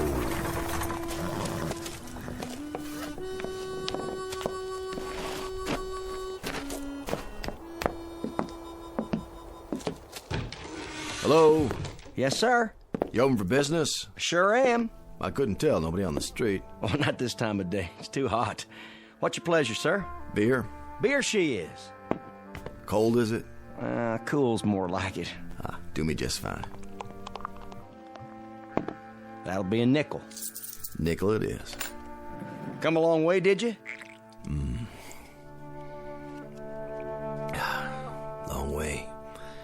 Saw the name on the map, but I didn't know if it was still here. Lovely little town. What's that? I was remarking about the town. Lovely, peaceful place you got here. Yep, that it is. And the name really gets me. Happiness. That's what she's called. Happiness, Arizona. Been called Happiness, let's see now. Almost 10 months now. What was it called before that? Before that? Well, it had different names. Like what? It was Satan's Stage Stop for a while, then Dead Man's Junction, and then Boot Hill Village. Boot Hill? For the town cemetery. You passed it coming in. Well, that I did. I saw the sign on the side of the road. Said it was to commemorate the... Let's see, how did it go? The many people killed in the course of our turbulent beginnings. Right. 128 people buried up there. That many? Every one of them shot dead. Is that a fact? Save one who died of natural causes. Well, things sure have changed. Now you got the Happiness General Store, the Happiness Hotel. It didn't used to be that way. I'll tell you something, mister. This town wasn't fit to live in. No? No, sirree, Bob. Well, there wasn't one night you could come in this bar and not have to step over a dead body. Hard to believe. Nothing but shooting and killing going on night after night. Even my brother John, rest his soul. We had more folks biting the dust than we had coming to Sunday meeting. Do tell. And you know what happened? I couldn't begin to guess. Well, I'll tell you. Town just kind of took stock of itself. Got a real strong sheriff from Dodge City. Put the old kibosh on firearms. Built a jail and gallows. Enforced the law. Next thing you know, Happiness, Arizona. That's quite a story. Happiness. Where a man can walk down the street and have himself a drink without checking the mirror to see who's gunning for him. That's progress, mister. That's real progress. This kind of thing, it sort of brings tears to my eyes. Well, that's all right now. Don't you be scared to go showing your true feelings. I know how it is. You live with violence and killing all your life, and then suddenly it's just like... Well, kind of like the sun coming up over a dark cloud and shining down on you with the warm rays of beneficence. That's mighty well put. I do a little preaching on the side, too. I'm not surprised to hear that. What's your line? My line? Your work. What do you do? Oh, I'm on the road a lot. Selling? In a manner of speaking. Services is what I supply. Can I get you another beer? That would be right kind of you. Services, you say? Now, what kind of services? Oh, you wouldn't be interested. Well, you never know. I might be able to throw a little business your way. Well, you might at that. This is the kind of town that generally can use me. What services do you supply? I bring back the dead.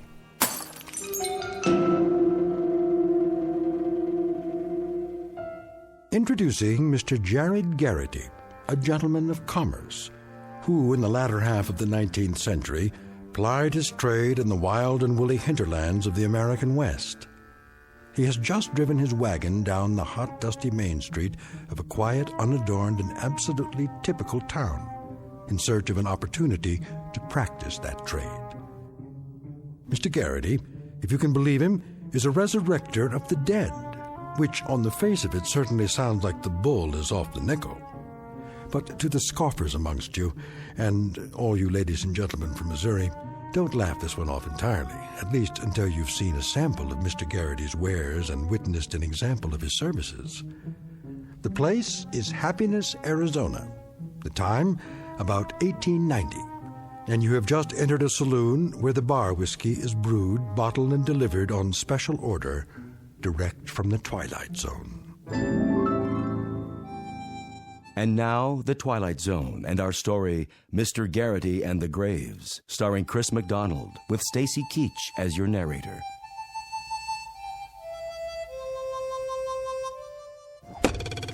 Hmm. 5 points. Sheriff! That's better. 7 points. Sheriff Gilchrist, open up! What is it? Sheriff, come quick! What's the matter now, Jensen? The stranger, Sheriff. The stranger. What stranger? Sure, I'm glad you're here. Well, where else would I be? I don't know.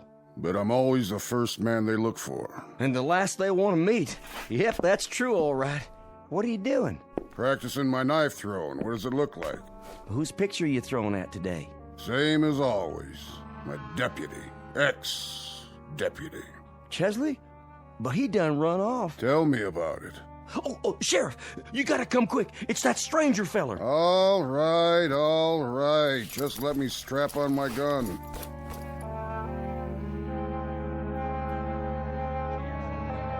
Is that what he said? Well, where is he now? Don't know. It just up and vanished, just like that. Is that what Jensen said? I don't like this one bit.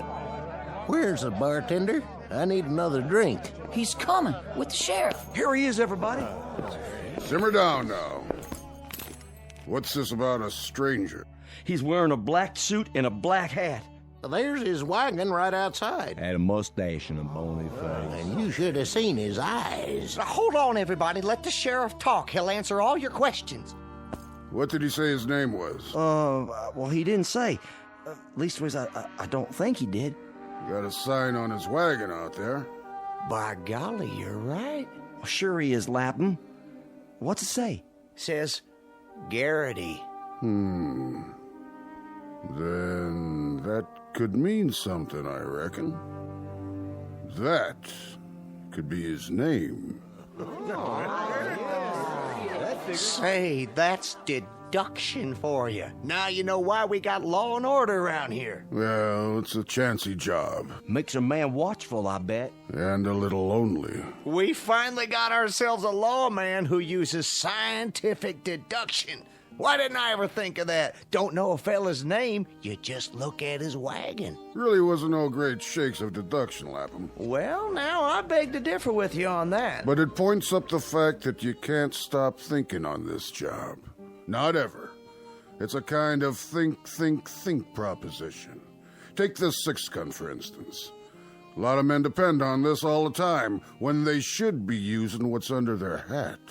Under their hat? The old bean. Oh, by golly, nobody was ever righter than that. And besides, using the head instead of the gun, you save money on bullets. Not to mention burials and labor. You can say that again. No thanks. Now, he said what to you, Jensen? He said that he could bring back the dead. That's what his line was, bringing back the dead. That possible, Sheriff? Better ask Doc. But we don't have a Doc in Happiness. Oh, that's right. Well, sir, when he said that, I'd like to keel over in my tracks. Bring back the dead. I think to myself, the man's either a lunatic or he's trying to gull me. That's when I went over to your office and got you, Sheriff. And when we come back, it up and gone. That's right. Interesting. Very interesting. He probably figured you'd gone to get the sheriff or some such. And he decided right then and there to make tracks. Now that's reasonable. That's exactly what he done. He's obviously some kind of a con man, and the minute he seen Jensen here leave the saloon, he knew he was gonna go get the law. So he decided things was too hot for him, and he better hightail it out of town. That there is a real deduction, all right. Except, how come he left his wagon? Gooberman, you're embarrassing to have around. What kind of question is that? How come he left his wagon? I can't believe you asked that. How come he left his wagon? So, tell us, Sheriff, how come he did leave his wagon out front?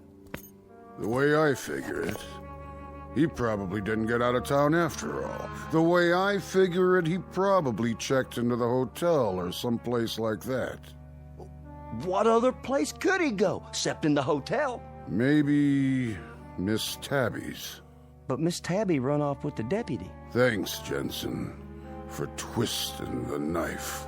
The hotel, exactly. That's what he done. Sheriff, you got a lifetime job here if I got anything to say about it. Give the sheriff a drink on me, will you, Jensen? Sure thing. Kind of you, Lapham. Real kind of you. Yeah, real kind. That's him, Sheriff. That's him. Barkeep. Yes, sir? You got another one of those nickel beers? Coming right up, sir. You're Garrity? That's my family name, yes. Can I ask you a question, Mr. Garrity? Of course, Sheriff. That your wagon out there? Yep. That's my wagon. Says Garrity on it. Uh-huh. How come? Like I said, that's my family name. Mr. Jensen here tells me that you bring back the dead. That what he said? No, that's what you might call a figure of speech, isn't it? What are you getting at, Sheriff? What I mean is, you don't actually bring back the dead, do you? On the contrary, that's exactly what I do. Bring them back. What did he say? Hit me with a shot of whiskey there, would you, Jensen? No problem. I don't suppose you'd care to tell us how you go about doing something like that. Well, no offense, Sheriff, but it's kind of a professional trade secret. Secret? I mean, like a magician. He doesn't tell you how he does his tricks. Well, I don't tell you how I bring back the dead. But I do, just the same. And you actually bring back the dead? I do indeed. Brought back healthy and hopping as the day they departed. And if that ain't a boon to mankind, somebody better tell me what is. Somebody better indeed. Fact is, gentlemen, I've heard of your town.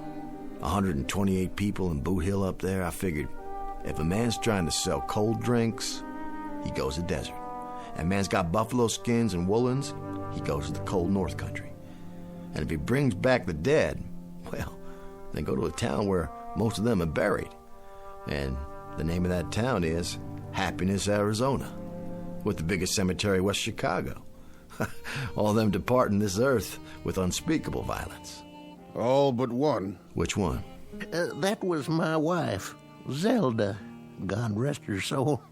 A bustling, healthy, strapping woman of 247 pounds. Not unattractive, mind you.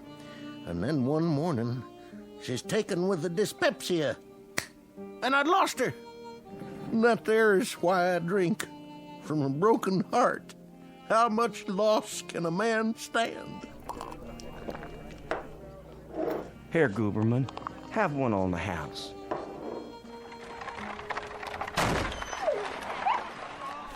What the? Stand back, everybody. What's happened? Oh my gosh, he run over the dog. Poor thing. Is it still alive? Oh, no. I sure am sorry, poor little mutt. How did it happen? Dog just run right out in the street. I tried to stop, but he got under my wheels. Must have struck him a blow in the head. Not a mark on him, but he's sure dead. What do you call that, Sheriff? Accidental animal homicide. Oh, mighty decent of you, Sheriff. No fine or nothing. No fine.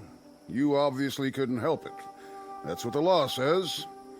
Anybody know who the dog belongs to? Stray is what she is. Never seen her before. Nope, not around here. I'll put her up in my wagon, take her out and bury her with my own two hands. No need. Huh? Ladies and gentlemen, the proof of the pudding, so they say, is in the eating. And the proof of a service is in the performing. Hallelujah. The dog is certainly dead, isn't she? No question about it. Then, gentlemen, I shall take it upon myself to return this gentle creature to the land of the living. What do you mean by that, mister? I shall resurrect it. Stand back, all of you. I ask only one thing, in order that I may conduct the operation satisfactorily and completely. What's that, Garrity? Would you all turn around? What? And look the other way, so you're not watching me. How's that? If you don't mind, please, show me your backs for just a moment, out of respect for the dead.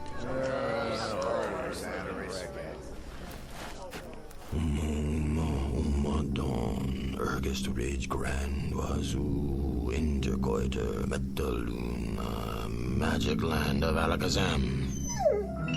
Eureka! Sit up, girl. Shake hands. Shake. That's a good dog. Chasing a bird, I'd say. Ladies and gentlemen, I rest my case. He done a miracle! That's what I'd call it, a miracle!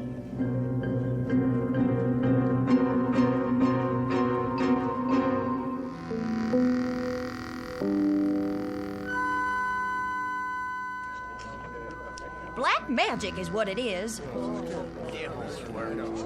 My dear friends, citizenry of Happiness, Arizona, it's with no small degree of pleasure that I stand here in this quaint, picturesque main street performing what I modestly claim as an accomplishment of some dimension. As you've all seen, I've just brought a dog back to life. It's not natural. Please, hear me out. It was not black magic, and it was not the devil's work. It is the application of scientific principles which I have picked up over the years. While traveling extensively in the Himalayan mountains for 7 years, I served as personal apprentice to the High Lama. But how? How'd you do it? Simply by utilizing certain cosmic forces. What are they? With a concurrent application of mystical electrolysis. Let's all have a drink on it.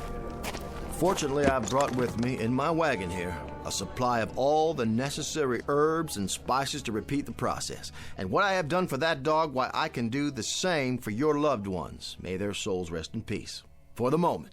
You mean you can bring back my Zelda? And my former partner? And my late husband? How about my mother? And my old horse? I had a fiance. Came down with the chilblains. What if we don't know where they're buried? Peace, friends. This is a time for meditation, for communion with your most sacred beliefs. For tonight, at midnight, joy abundant will reign in Happiness, Arizona. The dead will be returned to you. All in one piece. Well, now have a cigar, mister, on me. Well, thank you. Now go to your homes and prepare for the ultimate happiness.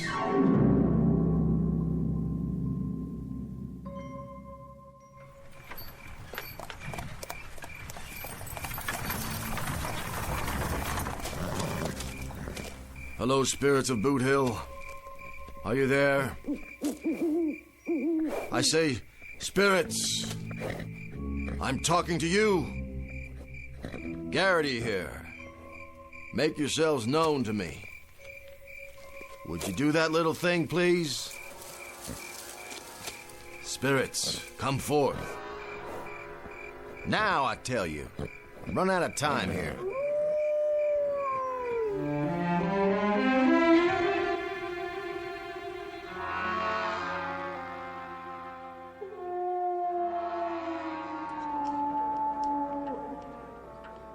$11:30. No sign of him. He's up at the cemetery. Still? 4 hours he's been up there now. That place always froze my guts, even at high noon in the bright sun. Imagine what it must be like after dark. I don't want to imagine. You know, one time when I was a kid... Please, Lapham. I had a pet goldfish. In Arizona territory? No, this is back in Springfield. Anyway, I had this goldfish, and my cat used to watch it swim around night and day. What was your cat's name? My pussycat? Her name was Tabby. Lapham. Anyway, one night, she knocked the fishbowl over trying to catch it, and I got so mad, I chased her out of the house. Spare me. And wouldn't you know, that cat ran out and leaped in the pond. Now, it was the dead of winter, and there was ice on the water, and, well, to make a long story short, when I pulled her out, she was frozen solid. You could have thrown her through the air like a boomerang. What's a boomerang? Never mind. Let him get finished. So I carried her back in the house all stiff like that so as I could bury her the next day. And you know something? In the middle of the night, that cat thawed out and came back to life. Started running around like she was possessed. I hid for my life. The sound she made, it just wasn't human. Of course not. It was a cat. Well, be that as it may, the cat was never the same. What finally happened to her?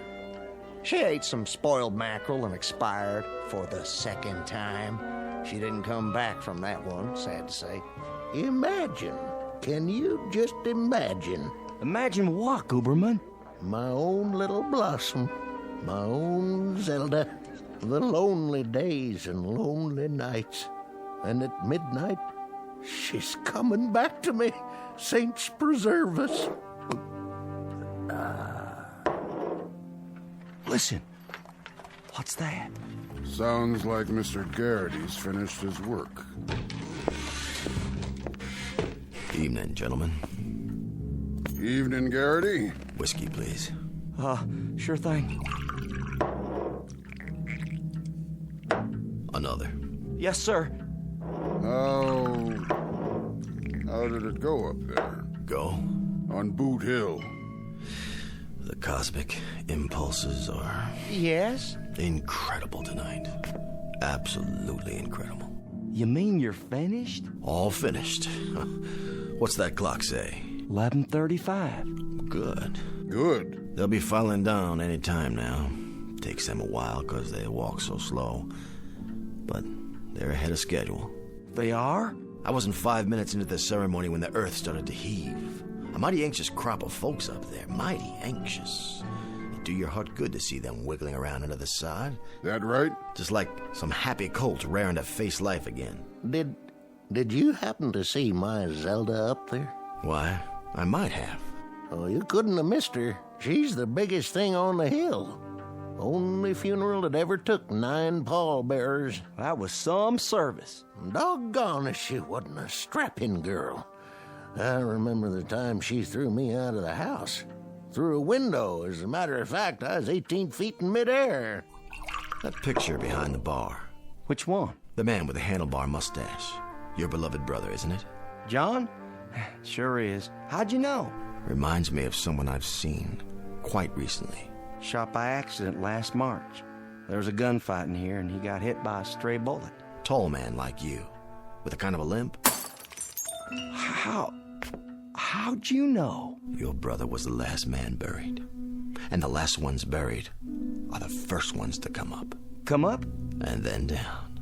Down? Down the hill, into town. You say something out there, Mr. Garrity? I believe I do.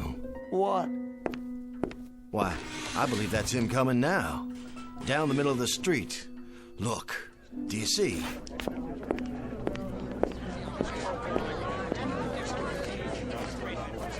That's him. How can you tell? Look at how he's dragging his foot. Can't see his face. I was right, Mr. Jensen. You were? It's your beloved brother John. And a more decent and honorable citizen never pulled a cork out of a bottle, or so I'm told. He was a no-good thieving bum. He spent more time digging in the till and stealing whiskey than he did serving customers. Why, Mr. Jensen, you dishonor the man, and here he returns to you from the grave after that unfortunate accidental bullet fired by someone caught him between the shoulder blades. I'm here. I'm coming back to you. Hold on. Mr. Garrity. Yes? How much do you charge for bringing back the dead? Well, just room and board, Mr. Jensen. My major source of income is the pleasure I derive from bringing happiness to my fellow man. Well, then, how would you like to increase that source of income real quick? You'll have to speak a bit plainer, Mr. Jensen. How much would you take to put him back up on the hill?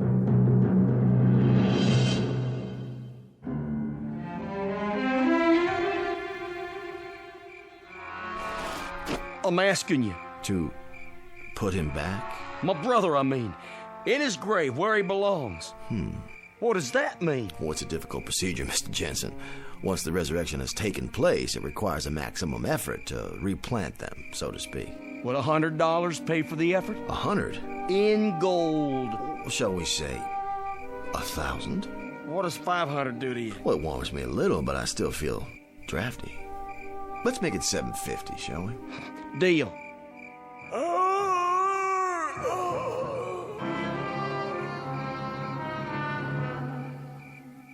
Hey, this disappeared.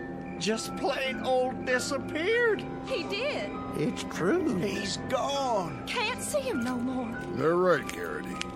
He vanished like a shadow on the street. Thank the good Lord. It was your brother, all right. I saw him with my own eyes. Tall man with a limp, just walking toward us as big as you please, and then he just plumb disappears. Yeah, that's right. Garrity did it. He's a miracle worker. Well, that's life. Well, let's go inside and have a drink.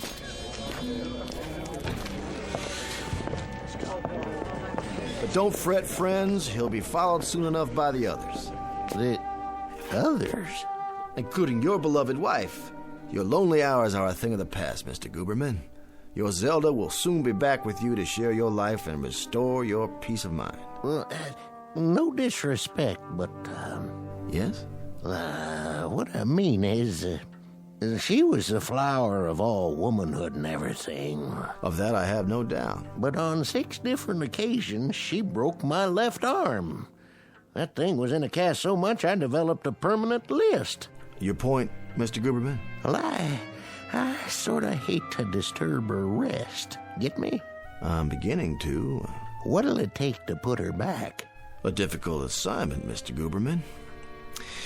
Let's say $500. With me, it was $750. Jensen, I'm disappointed in you. And ashamed, truly ashamed. Your own dear brother.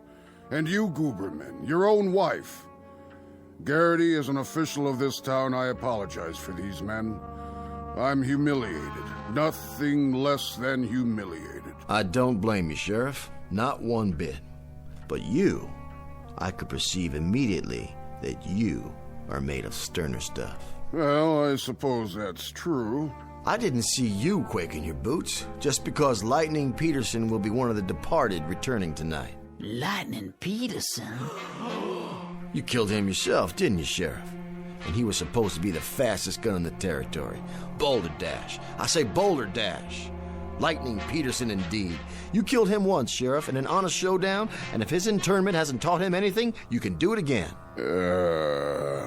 Something, Sheriff? You're resurrecting that gunman, along with the rest? It's a mass operation. I see. I see. As a matter of fact, it provides a marvelous opportunity for you to dispel those ugly rumors I've heard. Rumors? That you actually shot Peterson in the back late at night, when he was alone and unarmed, while you had 6 deputies at your side. Hold on. Now, I know you faced up to him in broad daylight, a man of your character. But this will give you a second chance to shoot him down if need be, face to face. Have a seat, Sheriff. You don't look so good. If you really want to know, Mr. Garrity, I don't think Peterson should be resurrected. I think he's, a menace to society. Fact is, Sheriff, judging by that clock on the wall, I'd say he's already on his way down. Personally, I wouldn't mind facing him again, but why go to all the trouble? Trouble? For a man of your skill? Would $500 put him back up there? Lightning Peterson? You do him an injustice, Sheriff. He was quite a lad with a gun, and mighty active at that. A $1,200 job minimum. Sold. Just bring me the bottle, Jensen. Mr. Garrity, are you in there? Ma'am? You happen to see a scrawny little man up there? Kind of gimlet-eyed? Name? Perkins. Ephraim Perkins. A relative? Ex-husband. And no tighter man ever squeezed a silver dollar. Thing of it is, I'm married again. And if the truth be known, I never did care much for Ephraim while he was living, and I don't properly see why I should have to go through it all again. Besides, what would I do with 2 husbands? I can appreciate your dilemma. $100? 5, madam, would be a bit closer to home. Poor fella, Uncle Jeb. Left me his farm. See, how much would it take to keep him there? Hold on now. One at a time. My father-in-law, big man, asked to be buried with a bullwhip. Just ain't no reason at all why he should come back. Now, I'll have to write these down. My husband, Charles. Mean cuss. Nobody liked him. Had to hire mourners from out of state. Order, please. I'll take your money one at a time. Can you make change? Well, let's see here. Who's next?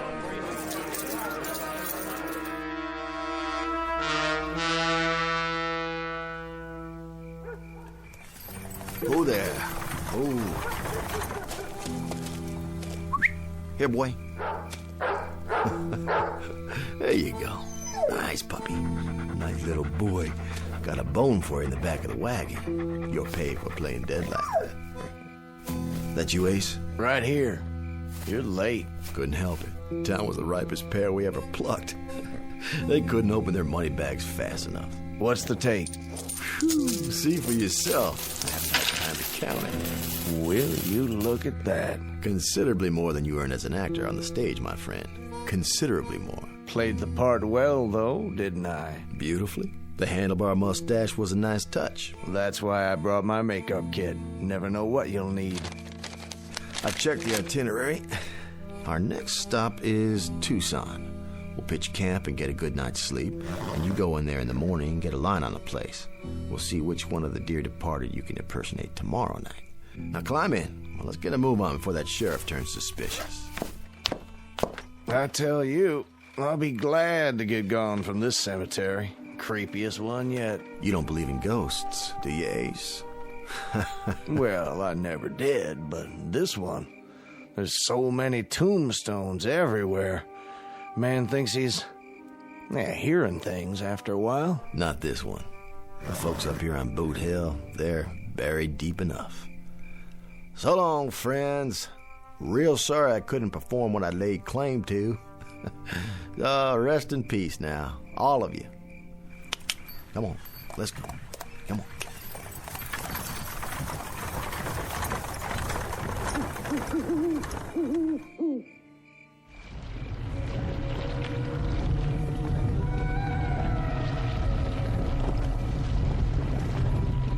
Get the dirt out of my eyes, will you, John? Sure enough, Evan. Wait, hold on. You got a worm in your nose. You know, the man don't do himself justice. The actor who played you wasn't worth a darn. Terrible mustache.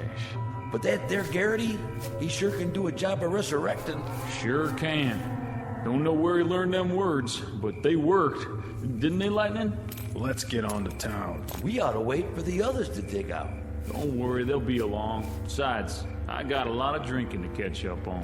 There's a yellow skunk of a sheriff I aim to settle a score with. And a little pipsqueak of a sot just waiting to get his arm broke. And I am just the lady to do it. My name ain't Zelda Gooberman.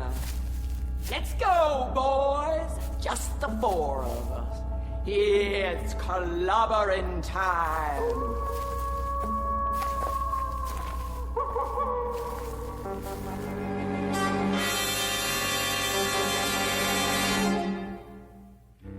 Exit Mr. Jared Garrity, a would-be charlatan, a make-believe con man, and a sad misjudger of his own rather considerable talents. This haunting little fable respectfully submitted from a soon-to-be empty cemetery located atop a dark hillside on one of the more dangerous slopes leading into and out of the Twilight Zone.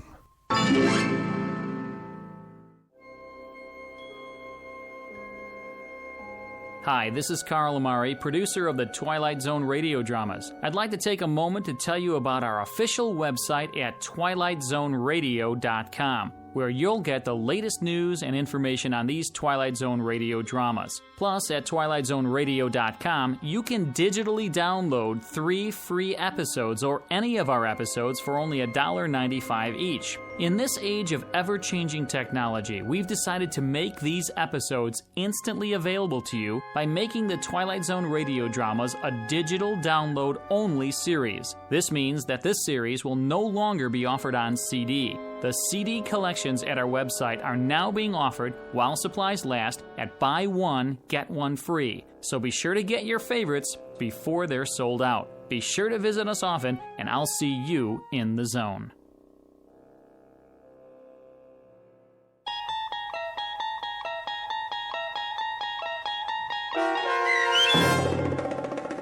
Mr. Garrity and the Graves, starring Chris McDonald with Stacy Keach as your narrator, was adapted for radio by Dennis Etchison and based on a script by Rod Serling. Heard in the cast were Rich Komanek, Doug James, Christian Stolte, Roderick Peoples, Linda Reiter, Michelle Graff, Vince Amari, Roger Wolski, and Carl Amari. To learn more about the Twilight Zone radio dramas and to obtain audio cassettes and CDs of these programs, visit our website at twilightzoneradio.com. This copyrighted radio series is produced and directed by Carl Amari and Roger Wolski for Falcon Picture Group. Doug James speaking.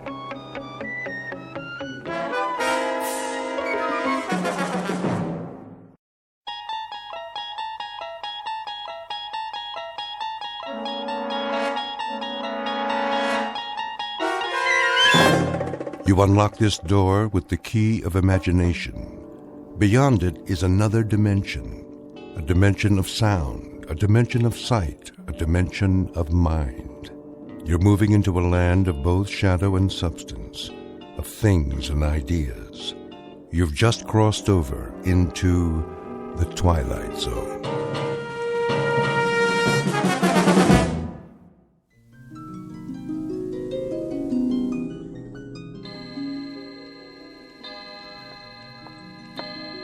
Uncle Simon? Uncle Simon? Do you want your hot chocolate upstairs? Uncle Simon, I have your tray.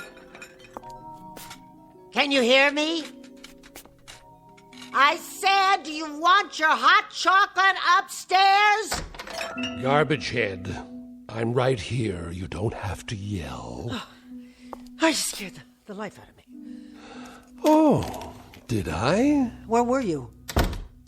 In the basement, of course. Where else would I be? You told me you were going to take your afternoon nap. And I shall, after I finish my work, as usual. Well, my wilted blossom, what's on your mind? Anything? Your hot chocolate's ready. So I gather. I'll take it in the study. That's fine, Uncle. But you know, you might try extending yourself sometime. Just sufficiently to let me know where you are. Well, I can narrow it down for you, Barbara, my love. If I'm not upstairs in my bedroom, I'm downstairs in my laboratory. In either case, you simply bring the hot chocolate to one place or the other. Clear? Utterly. And if I'm in neither place, that means I drop dead en route. And you can just bring me a bottle of formaldehyde and a rose. You have such a sense of humor, Uncle. You should have tried stand-up comedy. No, wait. They didn't have comedy clubs in your day, did they? Burlesque, then. You could have gone into burlesque. A regular George Burns. That's an idea. I dare say I should have been a bit more comfortable than you in such a setting. Do you even know how to dance, Barbara? Uncle Simon. Not necessarily as a headliner like, say, Gypsy Rose Lee. In the chorus, perhaps. That might be more your style. Ever let yourself loose? Oh, for a fast Charleston? Uncle Simon, I am very busy. No, I didn't think so. Most unlikely. You're the only woman I know who looks as if underneath her clothes she wears more clothes. You have all the grace and femininity of a high-button shoe. And you, Uncle Simon, what about... Yes? Never mind. Go on, my dear, speak it out. Let's see if you can compensate for the fact that you're a passionless vegetable by at least speaking your mind. If I'm a passionateless vegetable, it's because my gardener is an ancient relic made out of dry skin and ice water. Not bad. Not bad at all. If I prod you enough, you can scrabble up to the occasion, at least part way. What else is new with you, my angular turnip? You say you've made hot chocolate? That's a start, I suppose. To what other soul-stirring projects have you applied your talents today? I noticed you tried to open up the drapes in the bedrooms and the hall. And I noticed you closed them. What are you afraid of? Afraid, my dear? What do you think could happen to you if you ever got hit by fresh air and sunlight? Think you might shrivel up and blow away like a vampire? My, is that your fantasy? That I'm from Transylvania? Sorry to disappoint you. No such luck, I'm afraid. What would happen if we fumigated this old house and got rid of all the medicine smells and the chemical smells? You're referring, I take it, to these test tubes. An important part of my research, as you well know. Then why keep them in the study with the Wedgwood and the Dresden china? They must be here. They indicate changes in the moisture content of the air. What changes? The only changes here is that the air turns from stale to musty to plain old mildew. Pretty soon I won't be able to breathe it at all. Why, you poor suffocating spinster. I didn't realize how affected you were by the life of relative ease you enjoy. Entirely at my expense, I might add. You asked what I've done today? All right. Here's the answer. I cleaned up after you. First, last, and in between. I cleared away, or tried to clear, the debris you leave behind, and understand how anybody who's earned all these diplomas and awards can be so sloppy. This one, for example. Honorary degree for sound transmission. God only knows what that one was for. And what's this contraption on your desk? A room straightener, maybe? That's one thing you should have invented. Now tell me, where does this thing belong? Leave it exactly where it was, Barbara. Would you have noticed the difference? Would you really? You've been told 1,000 times not to disturb anything. I could have put it away when I swept the cellar, except that, as usual, your laboratory was securely bolted. Someday I'd like to see what it is you putter around with down there. I bet you would. And someday you shall. Someday you'll be the mistress of this decaying and drafty barn, and then you can do anything you please. But for the moment, you'll keep your spindle-shanked carcass out of my laboratory, and that long, thin, probing proboscis of yours away from my business. Gladly. Now get me some fresh hot chocolate. Put it in the English cup today, and if it's not hot, I'll throw it on the floor, and you'll have even more to clean up.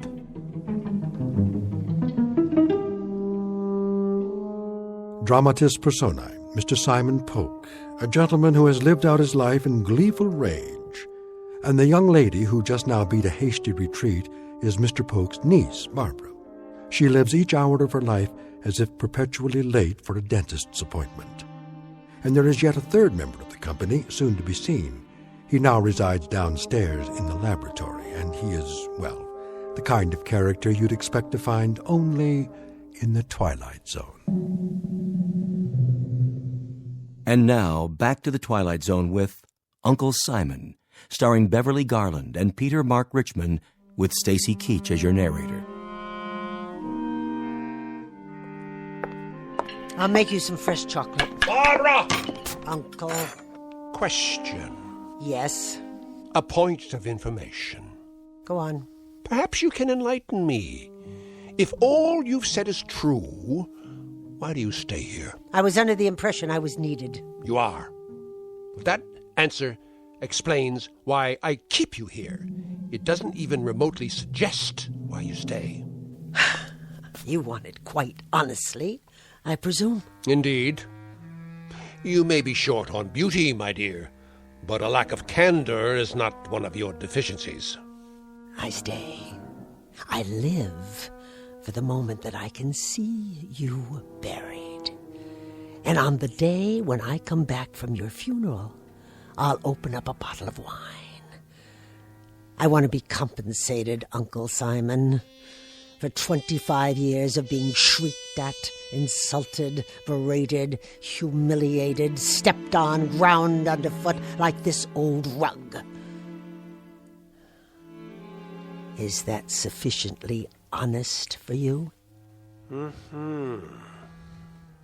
I wish you well, good and faithful Barbara. And I won't even come back to haunt you, my word on that. But unasked, I offer the following observation free of charge. Oh, I can hardly wait. If you had an ounce of gristle or an inch of intestine, you would have murdered me years ago.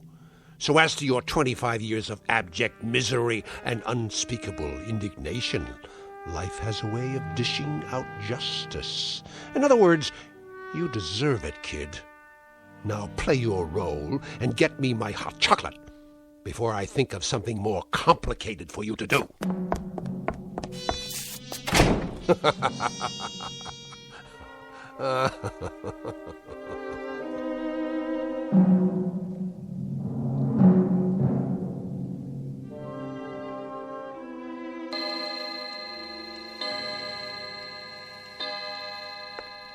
Dear Uncle Simon, and where are you now, you old...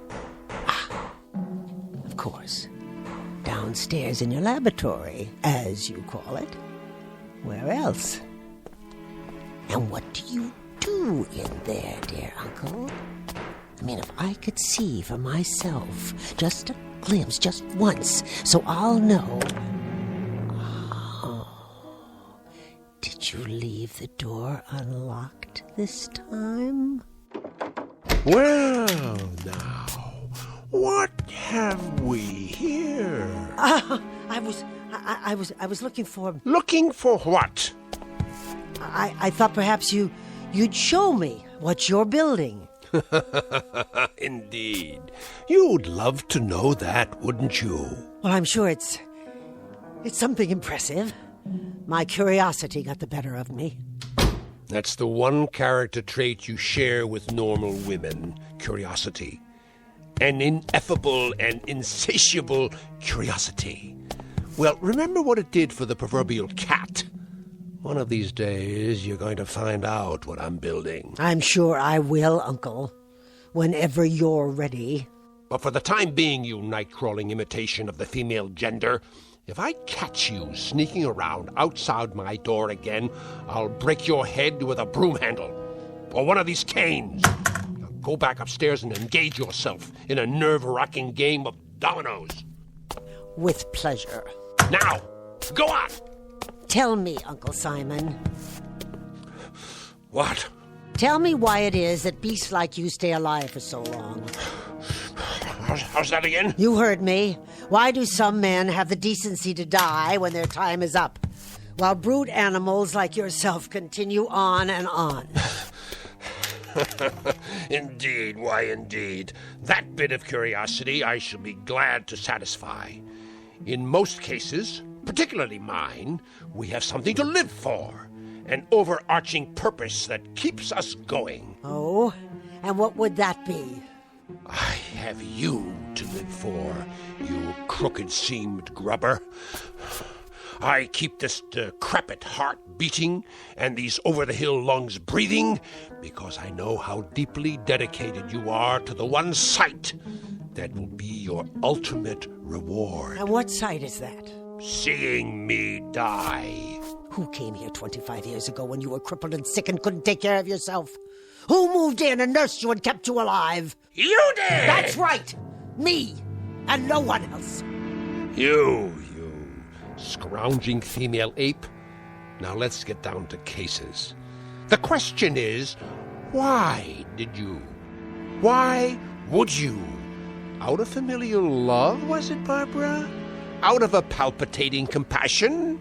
Out of a flagpole stiff loyalty? I'll tell you why you came, why you nursed, why you stayed, you covetous crank. Go ahead, enlighten me.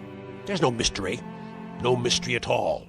You came because you knew that when I depart, I'll leave everything behind to you. By default, my only living relative.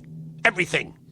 You stayed on day after day and year after year because every prayer that came out of your tight little mouth was a supplication that I'd be dead the next morning. A brilliant deduction. So don't go mouthing sweetness at me, you thin-lipped, toothpick-legged conover. I wouldn't think of it. Anything you did for me, you did out of greed, naked and unadorned. Don't tell me different. Stay away from me. Greed, Miss Barbara, greed. So big, so thick, so heavy.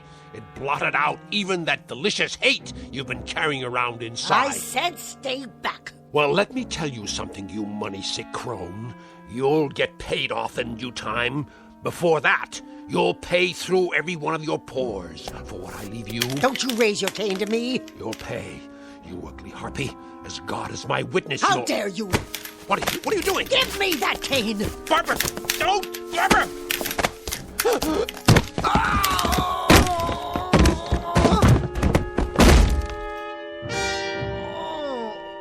Uncle? Barbara! What? Barbara, help me.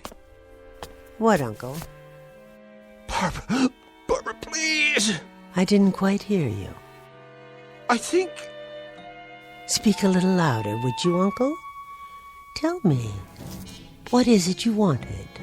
I think my back is broken. What's that? You want some hot chocolate? Would you like it in the Dresden cup or the Wedgwood? What is your pleasure this evening, Uncle? Barbara! You say you want me to close the drapes and shut the windows? Barbara. Barbara? You want Barbara? She's right here, love. She's standing right above you. Can't you see her? Please. Can't you hear her? You ancient albatross with the dirty, dirty mouth? Oh, but you're so pale. Let me pinch some color back into your cheeks. No. There now. That's better. How does that feel? Uncle Simon. Oh, Uncle Simon, don't die quite yet. If you can hold out, try. Try just for a second. I want to tell you something. I want to make an announcement. As of this second, I have quit suffering for you. I'm no longer sewing, Uncle Simon.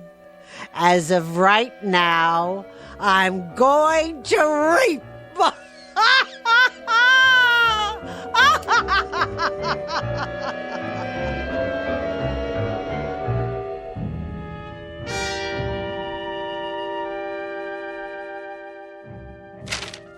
Are you comfortable, Mr. Schwimmer?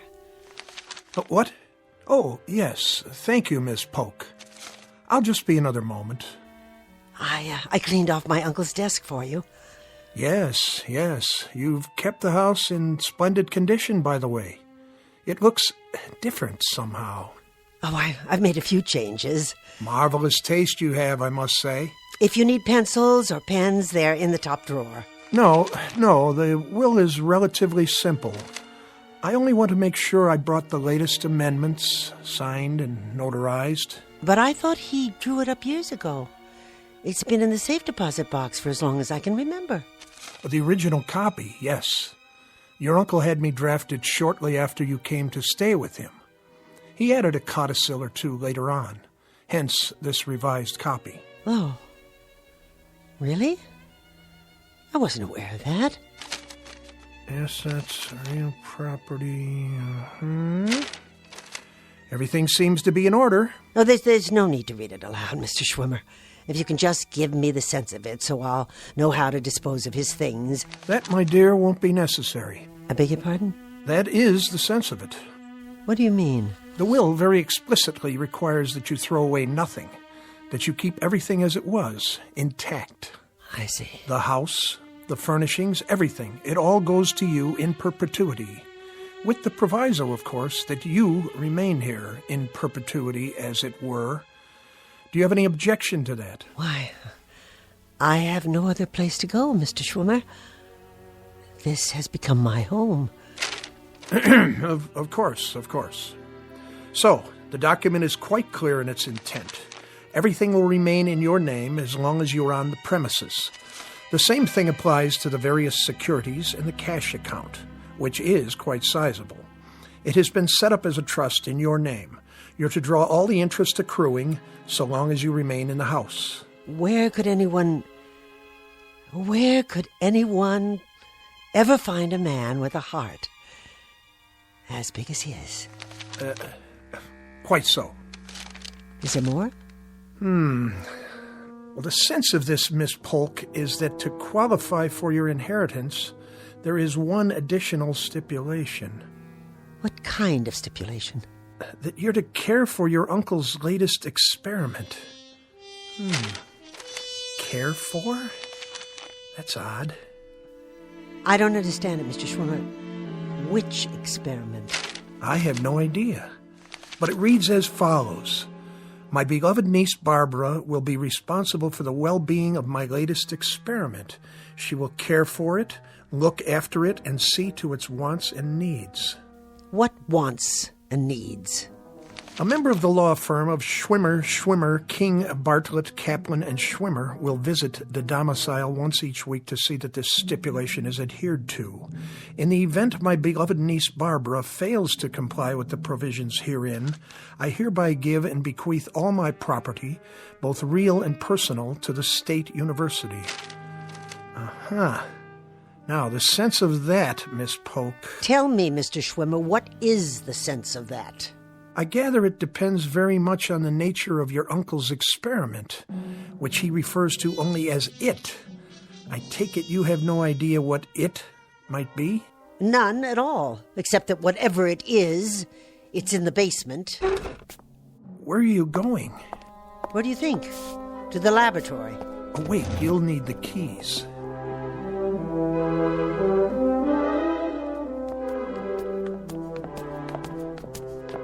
He always kept it locked. Your uncle was a genius. I'm sure he didn't want his work to fall into the wrong hands. Not even mine? A matter of national security, perhaps.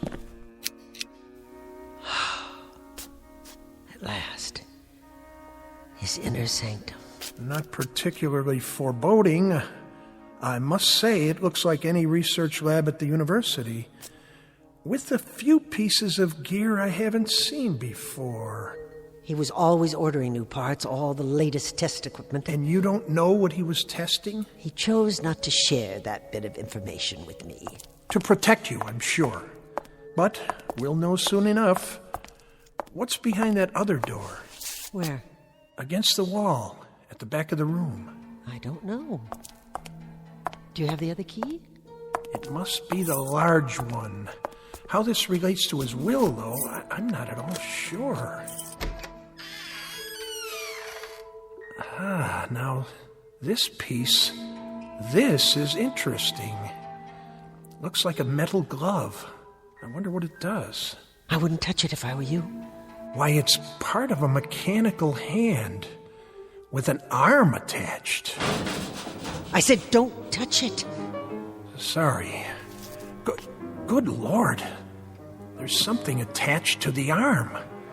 It appears to be a complete metal figure of some sort in the shape of a man. It must be 8 feet tall. I think we better go now. How do you do? What? What are you? In your lexicon, I am a robot. I was created by the great scientist Simon Polk. You have activated my selecting and operating relays. You stay away from me. I mean you no harm. Please be patient with me. My program requires several days to function at maximum capacity. I bid you greetings. Hello, Barbara. Barbara. Now what? Barbara. Is that you, Barbara? Yes, it's me. Who else would it be? Are you going out, Barbara? It happens that I am. Why are you sitting here in the study with all the lights off? I do not like the light. This is a more restful mode while I program my circuits. Where are you going? To a concert. A concert? Do you know how long it's been since I went to a concert? No, I do not have that information, but I estimate the answer to be several years. Several? Try 20. What is a concert? It's a beautiful musical experience. Inspiring. But you wouldn't know anything about that. What is music? It's when people, real human beings, use instruments handmade out of metal or wood to create sounds that are pleasing to the ear. The human ear. They should use only metal parts. Wood decays. It does not have the durability of metal alloy. It is an inferior building material. Well, here's a flash for you, young Frankenstein. They use horsehair, too. Dead organic material for the string section. And you know something? It sounds absolutely heavenly. Not like some tin can that got left out in the rain. I see. Do you? I doubt it. I'm going now. If you need anything, like a shot of oil on the rocks, you can get it yourself. You mustn't leave. Are you telling me what to do? Mr. Schwimmer is coming tonight. A week has gone by. Isn't that correct? Yes, Mr. Schwimmer is coming. He'll be here at 8 o'clock after I'm gone. So you just sit tight. Good. Good? Good for what? He will check my condition. He will see that I am functioning properly. That's right. Maybe he'll give you a lube and an oil change while he's at it. You see, Barbara, I am like an infant. I mature gradually. Soon I will have all my faculties. I will be able to perform all my faculties and functions. I will be a whole being. Oh, how nice. How perfectly grand for you. You'll be a whole being. And then what? Or can you think that far? I will take on human attributes, those that your Uncle Simon saw fit to give me. Oh, that'll be an improvement, because he certainly didn't see fit to give you any human attributes so far. You look like something out of an old science fiction movie. Or the Tin Man in The Wizard of Oz. You're a joke. Joke? Ah, I understand your meaning. Simon Polk was known for his sense of humor. He could have been a comedian. Uncle Simon? Oh, yeah. Hysterical. The crown prince of comedy. Bye now, Tin Man. Wait. This is interesting. This is very interesting. It is coming through now. What is? A craving. A new craving. A craving? As in hunger?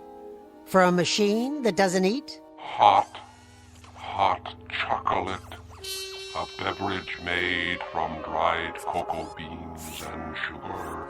I would love a cup of hot chocolate.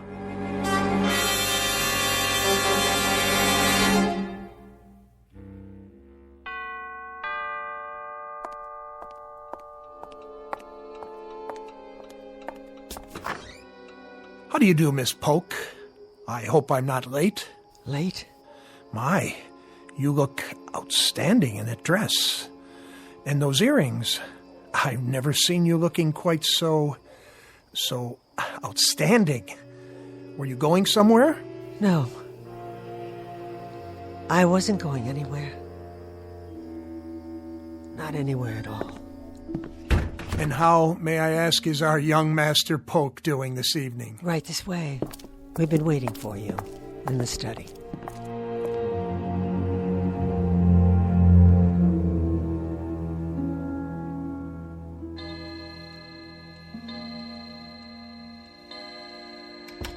Frankenstein? Where are you? Huh. Didn't even drink your chocolate, did you? No. Of course not. And you spilled it. Just so I'd have something to clean up. What are you doing down there? Hello, Barbara. I was looking through my laboratory. Your laboratory? That is correct. You better be careful, Frankenstein, or I'll leave you outside to rust. Now go upstairs and sit in your chair and be quiet. As soon as I locked the door. Wait a minute. Those keys? You took them off the desk. Give them back to me. Oh, no, Barbara. I must keep the laboratory locked, and you mustn't come down. It's my room. It belongs to me. Won't you bring me some more hot chocolate? So that's how it is now.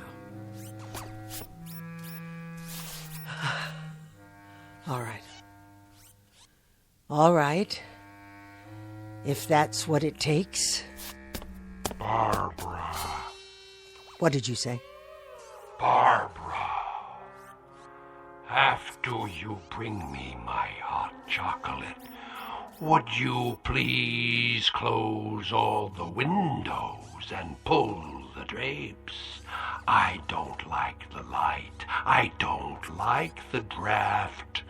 The air inside has been carefully monitored for proper moisture content to prevent corrosion. That voice is not possible. What is the matter, Barbara? Tell me, please. What is the matter? What is the matter? What is the matter, you peanut-headed sample of nature's carelessness? You! Get away from me! Barbara, I'm falling!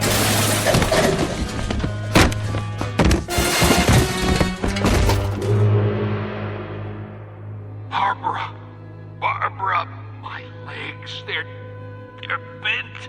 I can't get up. Barbara, help me.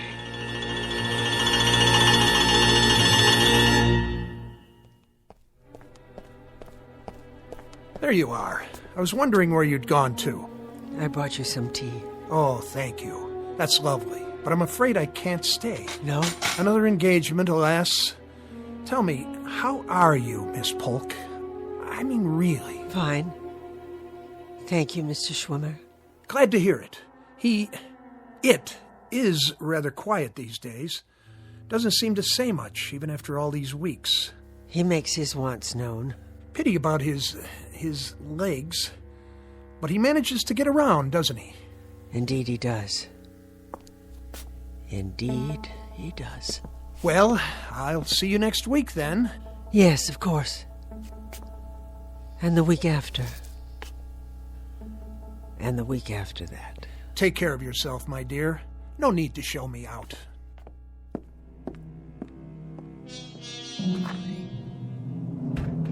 Barbara! Here!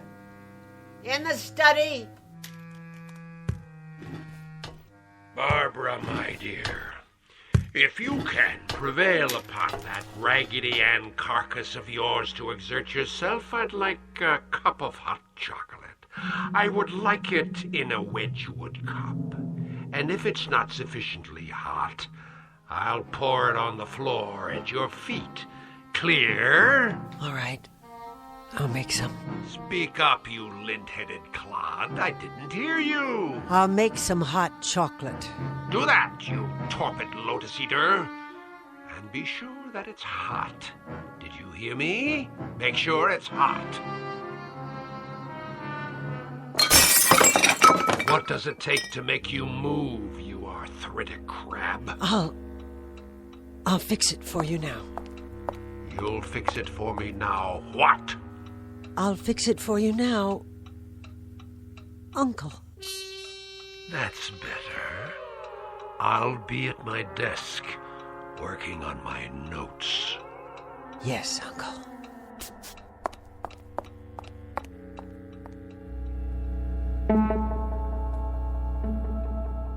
Dramatis personae, a metal man who will henceforth go by the name of Simon, whose life, as well as his body, have been stamped out for him by his maker, and the woman who tends to his needs, the Lady Barbara, who has discovered, somewhat belatedly, that not all bad things come to an end, and that once a bed is made, it may be necessary to sleep in it after all. This, our uncomfortable little exercise in avarice and automatons from the Twilight Zone.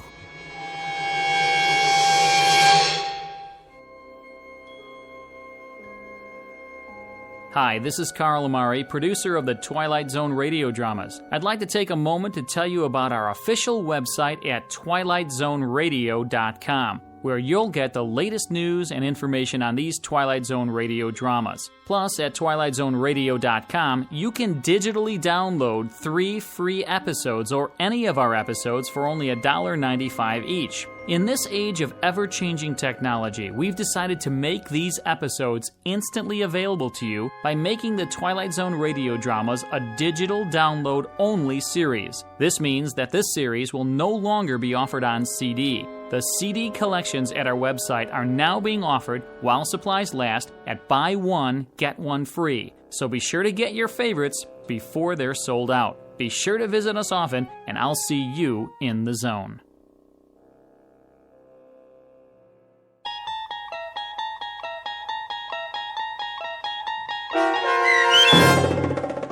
Uncle Simon, starring Beverly Garland and Peter Mark Richmond with Stacy Keach as your narrator, was adapted for radio by Dennis Etchison and based on a script by Rod Serling. Heard in the cast were Turk Muller, Doug James, and Daniel Bryant. To learn more about the Twilight Zone radio dramas and to obtain audio cassettes and CDs of these programs, visit our website at twilightzoneradio.com.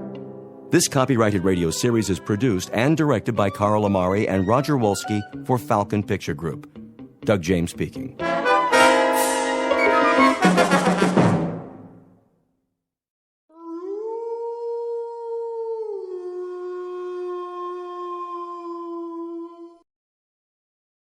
Tune in to nostalgia. Tune in to now. Golden Radio Hour.